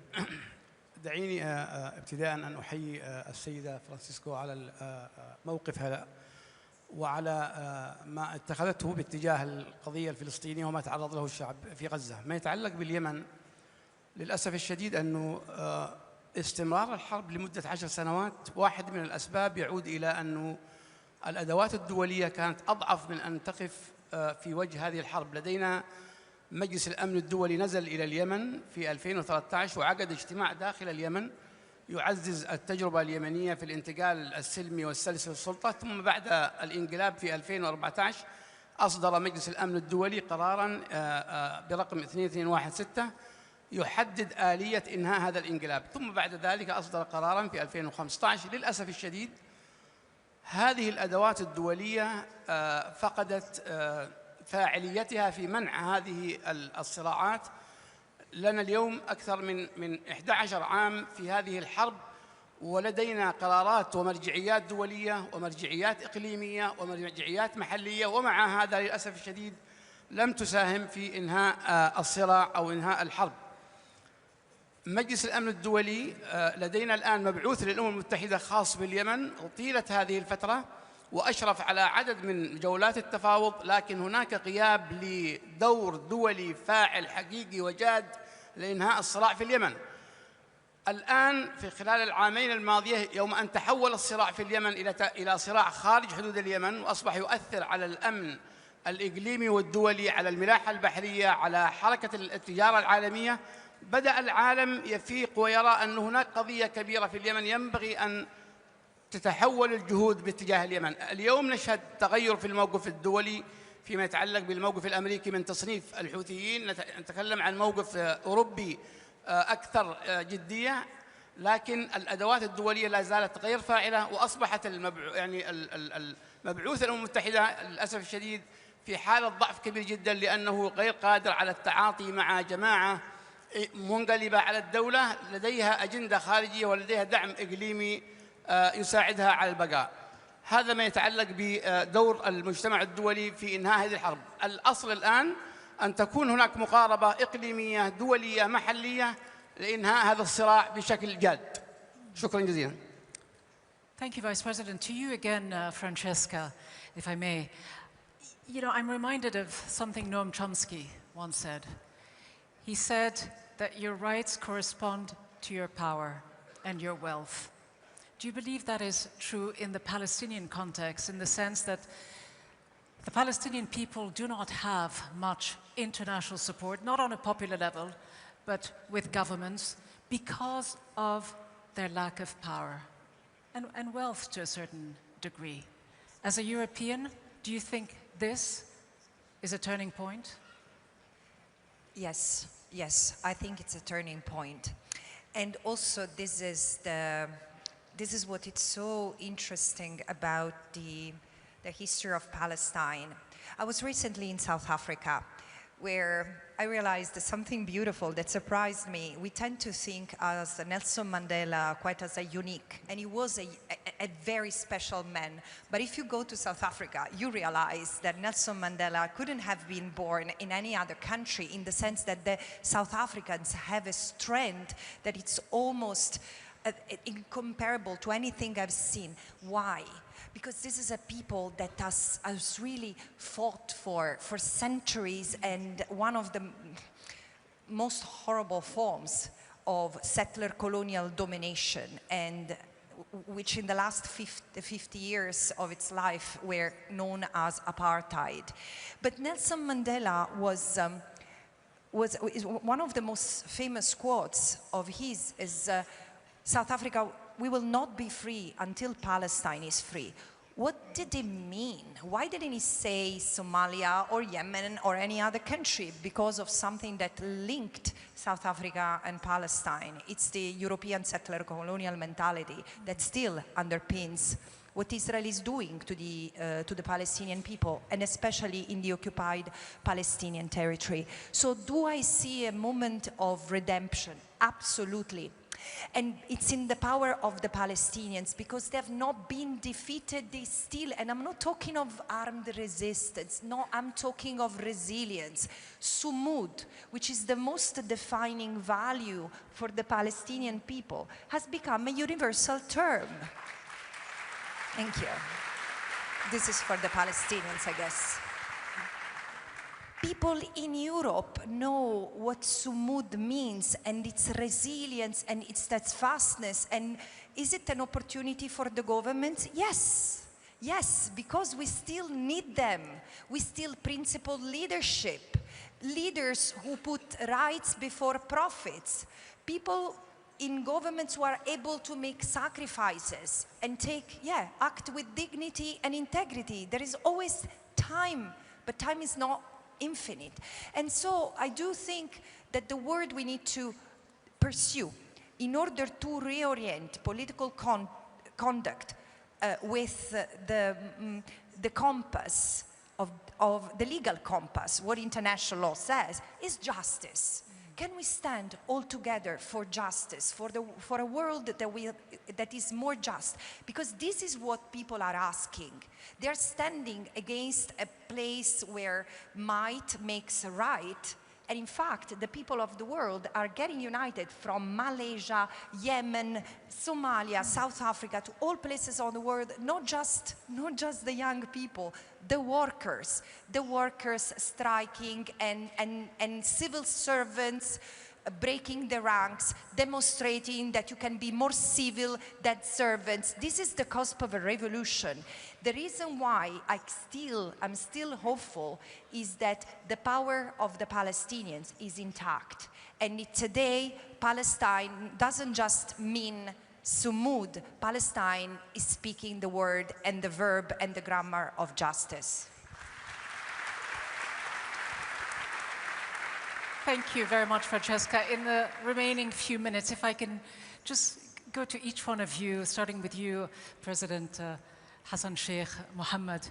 Just hearing what Francesca just said, the way Gaza, Palestine, has galvanized the entire world. To what extent do Somalians, I think it's almost a rhetorical question, feel that Gaza reflects their own struggles and the struggles of the entire world?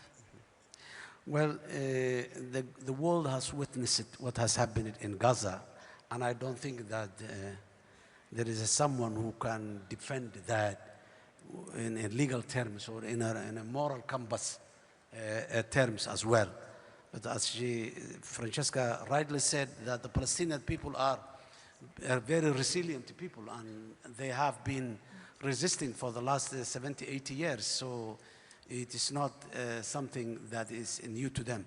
I think it has tarnished the sense of justice and trust in the eyes of the world today. Many big voices or big powers in the world today has lost the moral compass to stand in front of the people and said, this is justice or this is injustice. I think the whole globe, the whole world, the international community as a global has a stand with the Palestinians. That's a proof that what has happened in Gaza has no morality in the human sense of morality. I think this will continue, and this will be a turning point for the international system of justice and international system of diplomacy as well. Yes, there's a lot of pain, a lot of grievance that the Palestinian community will ever remember, but once they get what they want, I hope that they will stand up with the rest of the world.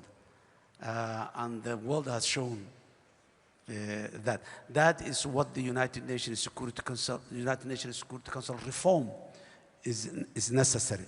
The system, I will not say the global system has collapsed, but it needs a review. And case example, very good case example is the Palestinian case right now. Thank you.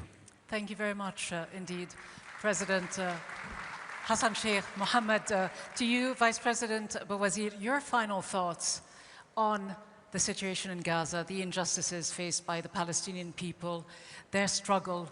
How optimistic are you that this is a pivotal moment that has awakened the world and that will force change and justice? في الحقيقة أنه ما تعرضت له غزة وما تعرض له فلسطين كان وصمة وعار في جبين العالم جميعاً.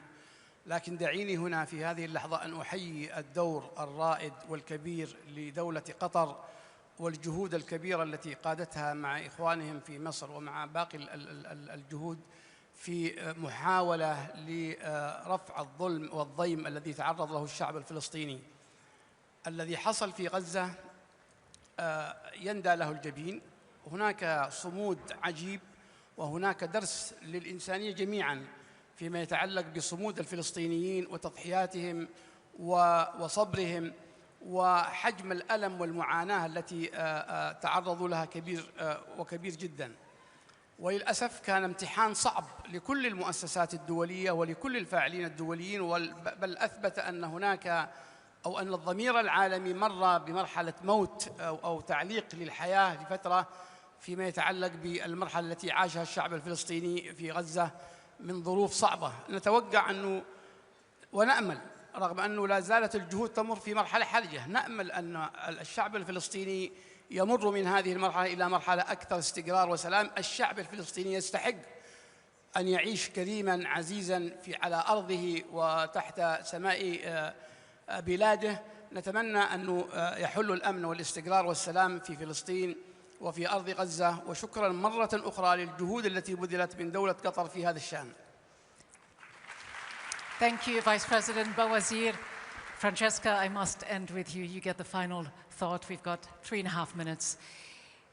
I know that you've been warning, haven't you, that we are misusing our resources, that we have a finite time on this earth, and that we must do more when we can.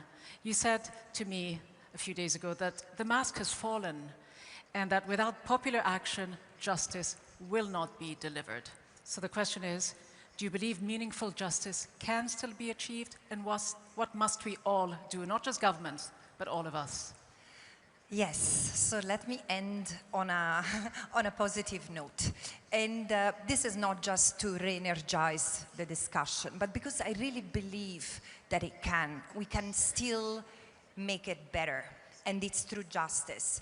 But first, let me take 1 minute to share a reflection that I hope will be a seed, will plant a seed of curiosity in you. Some scholars have written an article titled, "Palestine is a feminist issue." And this is so powerfully true. In the beginning, I was saying, no, what does it mean? I thought that it was referring to the fact that the feminist movement, especially in the West, had not been very close to the fate of the Palestinian. Is not that. It's about emancipation from oppressive structures of power that speak patriarchy. It's true at the domestic level, it's true at the international level. Because look at the way, for example, the International Criminal Court, Palestinian Human Rights Organization, a UN Special Rapporteur are being sanctioned. This is a slap in the face of the system. And it doesn't come from someone who respects the rules. It's someone who feels above the rules. And this is why I'm saying we need to break the system, not in a peaceful way. And we can. How do we do that? Through respecting the rules ourselves, first and foremost. And this is why the answer to your question, Rida, is justice. The International Court of Justice has already spoken. It has said that in order to end the violence in the case of Palestine, Israel must put an end to its unlawful occupation. It must withdraw the troops, dismantle the colonies, and stop exploiting Palestinian resources. What else do we need? The court has spoken. So let's follow this. Let's not impose further conditions of brutality on the Palestinians. At the moment, they are still being genocided. So this is a call for humanity and compassion.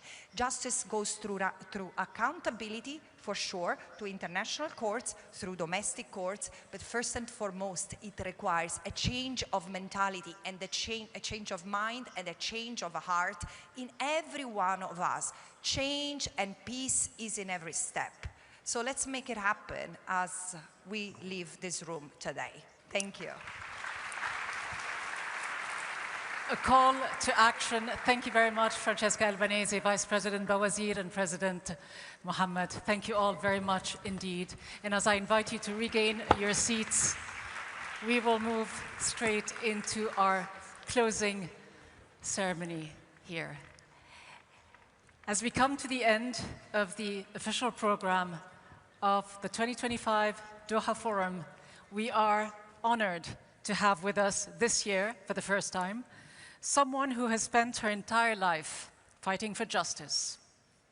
She has done it both at home and in the wider region by empowering the younger generation and women through education.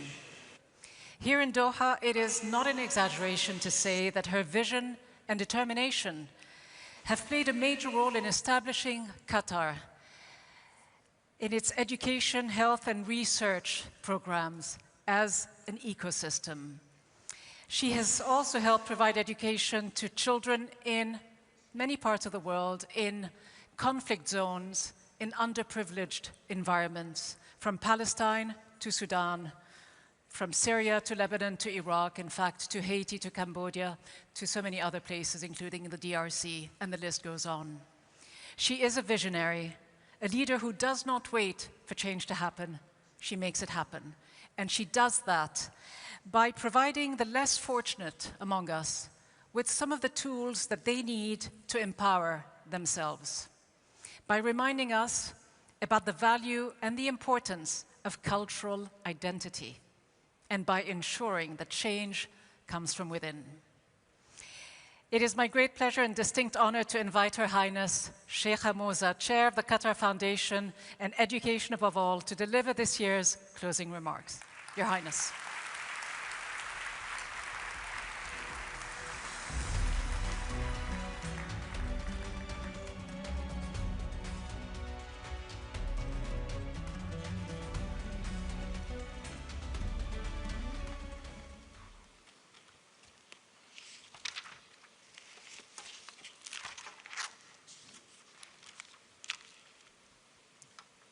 بسم الله الرحمن الرحيم. السلام عليكم. عندما يكون سؤال العدالة موضوعاً للبحث تنهمر الأسئلة بكثافة حول صدقية التداول اللفظي للعدالة كاستحقاق، بينما تقوم الشواهد على غيابها في الواقع. فالعدالة في أصلها إيمان وثقافة وممارسة تتأصل في الواقع، والعدالة تحس وترى. ولن يكون الانخراط اللغوي والشعارات في محرابها بديلاً عنها بأي حال. تلك وعود غير مؤتمنة وتعهدات تصاغ لكي لا تنفذ. ويؤخذ على النظام العالمي غياب معايير العدالة، بينما تنتشر في الكرة الأرضية مشاهد ظلم لا يخفى، بل هو ظلم مسكوت عنه، وبتعبير أدق ظلم يتم تجاهله عن قصد. ففي زمن تحتدم فيه صراعات غير مسبوقة وتنهار فيه آليات الحوكمة، يصير الإخفاق في مواجهة سؤال العدالة نتيجة طبيعية، لأن لا أحد قادر على تقديم حلول فعالة لمواجهة التحديات التي تعصف بالمجتمع الإنساني.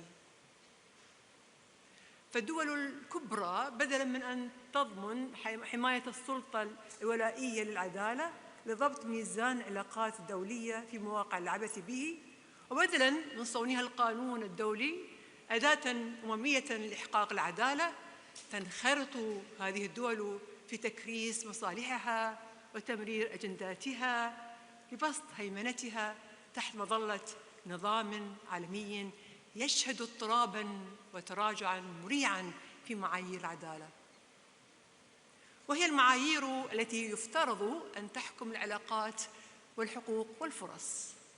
حتى باتت العدالة مفهوماً نسبياً يتأثر بالظروف والمصالح، عوضاً عن أن تكون قيمة عالمية ثابتة. ولا أظن أن مفهوم العدالة يحتاج إلى إعادة تعريف، لأن القضية كلها متعلقة بكيفية تطبيق العدالة على أرض الواقع. وقد شهدنا في بقاع مختلفة من العالم تطبيقاً انتقائياً للحق في العدالة، وشهدنا كذلك تغييباً للحق في العدالة في مناطق تستصرخ شعوبها العالم لكف يد الظالم وإحقاق الحق، ولكن ما من مغيث. ولا نحتاج إلى شاهد عيان لإثبات وقاع الجرائم التي وثقتها شاشات التلفزة، بما فيها من تقتيل وحشي للمدنيين من مختلف الأعمار في غزة والسودان على سبيل المثال. ومع ذلك فإن صوت العدالة هو الأكثر خفوتاً في ضوضاء العالم. ذلك هو عالمنا اليوم. الحضور الكريم، من المهم الإشارة في هذا السياق إلى أن الحاجة للعدالة هي حاجة إنسانية شاملة، إنها الشرط اللازم لشعور الإنسان الضعيف بالحماية في وجه القوي، وهي بالقدر نفسه الشرط اللازم لصحة العلاقات الدولية، فلا تجور دولة بقوتها على أخرى. ولكم أن تتخيلوا أيها السيدات والسادة أي حيرة فكرية وأخلاقية يواجهها الشباب الذين تعلموا في مدارسهم وجامعاتهم أن العدالة شرط لعافية المجتمع الإنساني، ثم يرون بعد ذلك واقعاً من حولهم يناقض ما درسوه وتعلموه.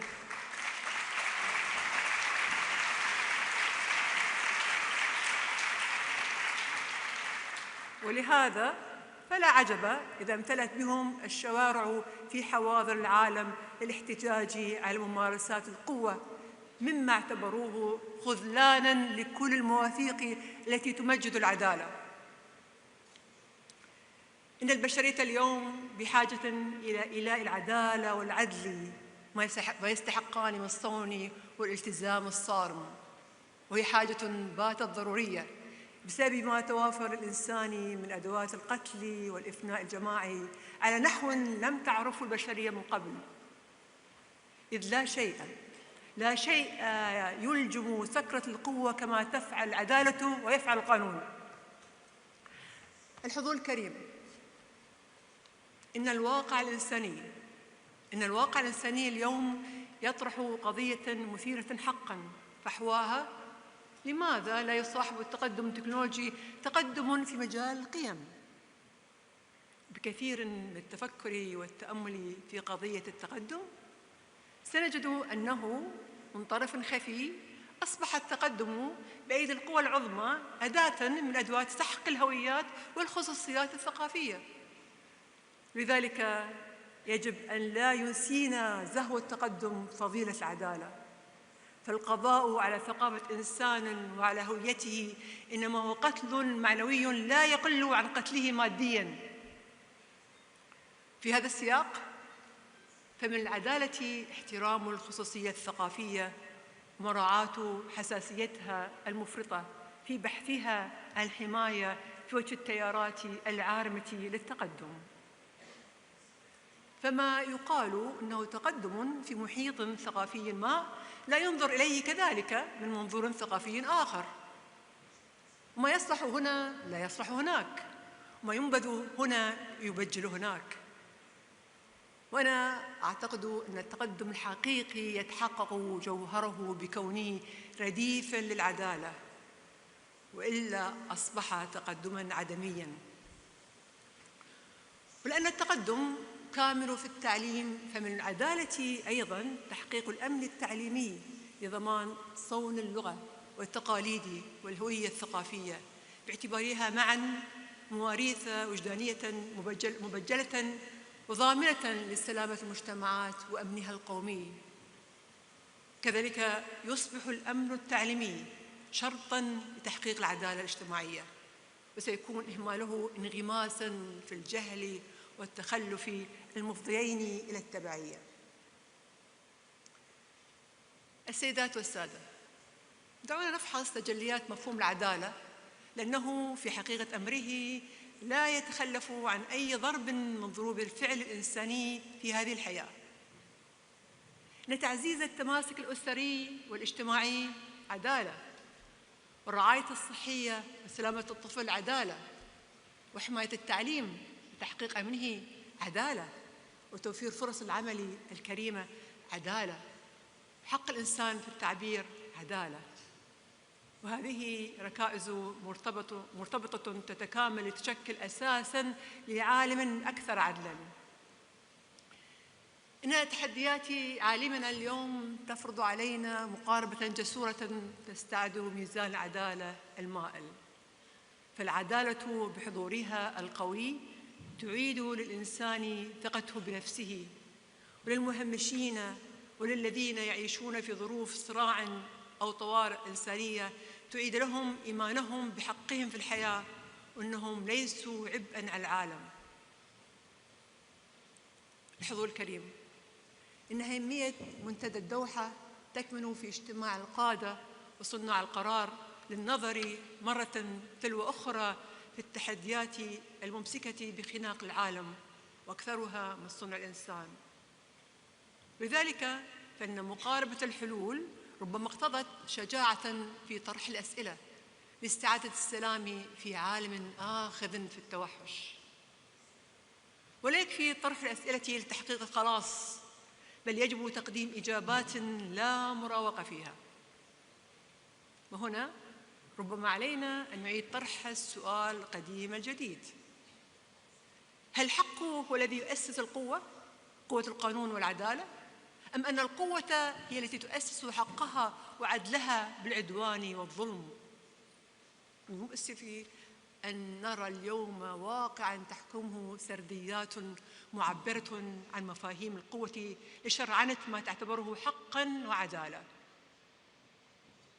وهذا يجعل المعركة اليوم معركة حول استعادة المعنى للمفاهيم التي أفرقت من دلالاتها، حتى أصبح السلام لا يعني السلام، والأمن لا يعني الأمن، والعدالة الضحية الكبرى لا تعني العدالة. ولذلك تكتسب جهودكم أيها الحضور الكريم أهمية كبرى لاهتمامكم بتحقيق العدالة وحماية معاييرها. آمل أن تجد مخرجات مؤتمركم هذا سبيلها إلى التأثير. فما أعظم الغاية وما أقل النصير وما أكبر الأمل في لحظة وعي تستحضر فيها الإنسانية عدالتها الغائبة. والسلام عليكم ورحمة الله.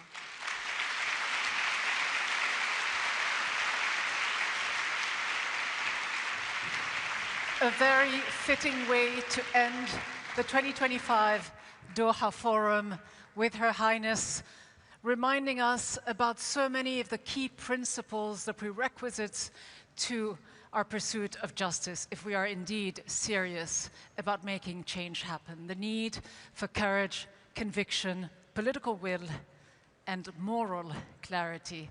Thank you, Your Highness, for reminding us as well that at such a crucial time for humanity, when we are seeing unprecedented levels of suffering and injustice, that we can and indeed we must transform our public statements, our commitments and support for justice into concrete action, not slogans. So as we wrap the official program of the 2025 Doha Forum, and I remind everyone that there will still be many activities and panels still happening here tomorrow. We are indeed very grateful to all of you for the rich discussions and the valuable conversations we have shared from right around the globe here in Doha. As we thank you all for being here, we'd like to acknowledge a special member of the Doha Forum family, Her Excellency Lolwa Al Khater. She is the Minister of Education for the State of Qatar. She led the relaunch of the Doha Forum several years ago, setting it on a course to become the major global event that it is today. Thank you. Our gratitude also goes to Mubarak Al-Kuwari, the Executive Director of the Doha Forum, and Maha Al-Kuwari, the General Manager of the Doha Forum. They have both carried forward your vision and mapped the ambitious trajectory that the Doha Forum is currently on. Our thanks also go to the wider Doha Forum team. Thank you all for helping us make this event the success that it has been. Thank you for being here. Until we meet again next December, let us refuse to let justice remain a distant promise and work together to make it a lived reality, not just for some, but for people everywhere. Thank you all very much indeed.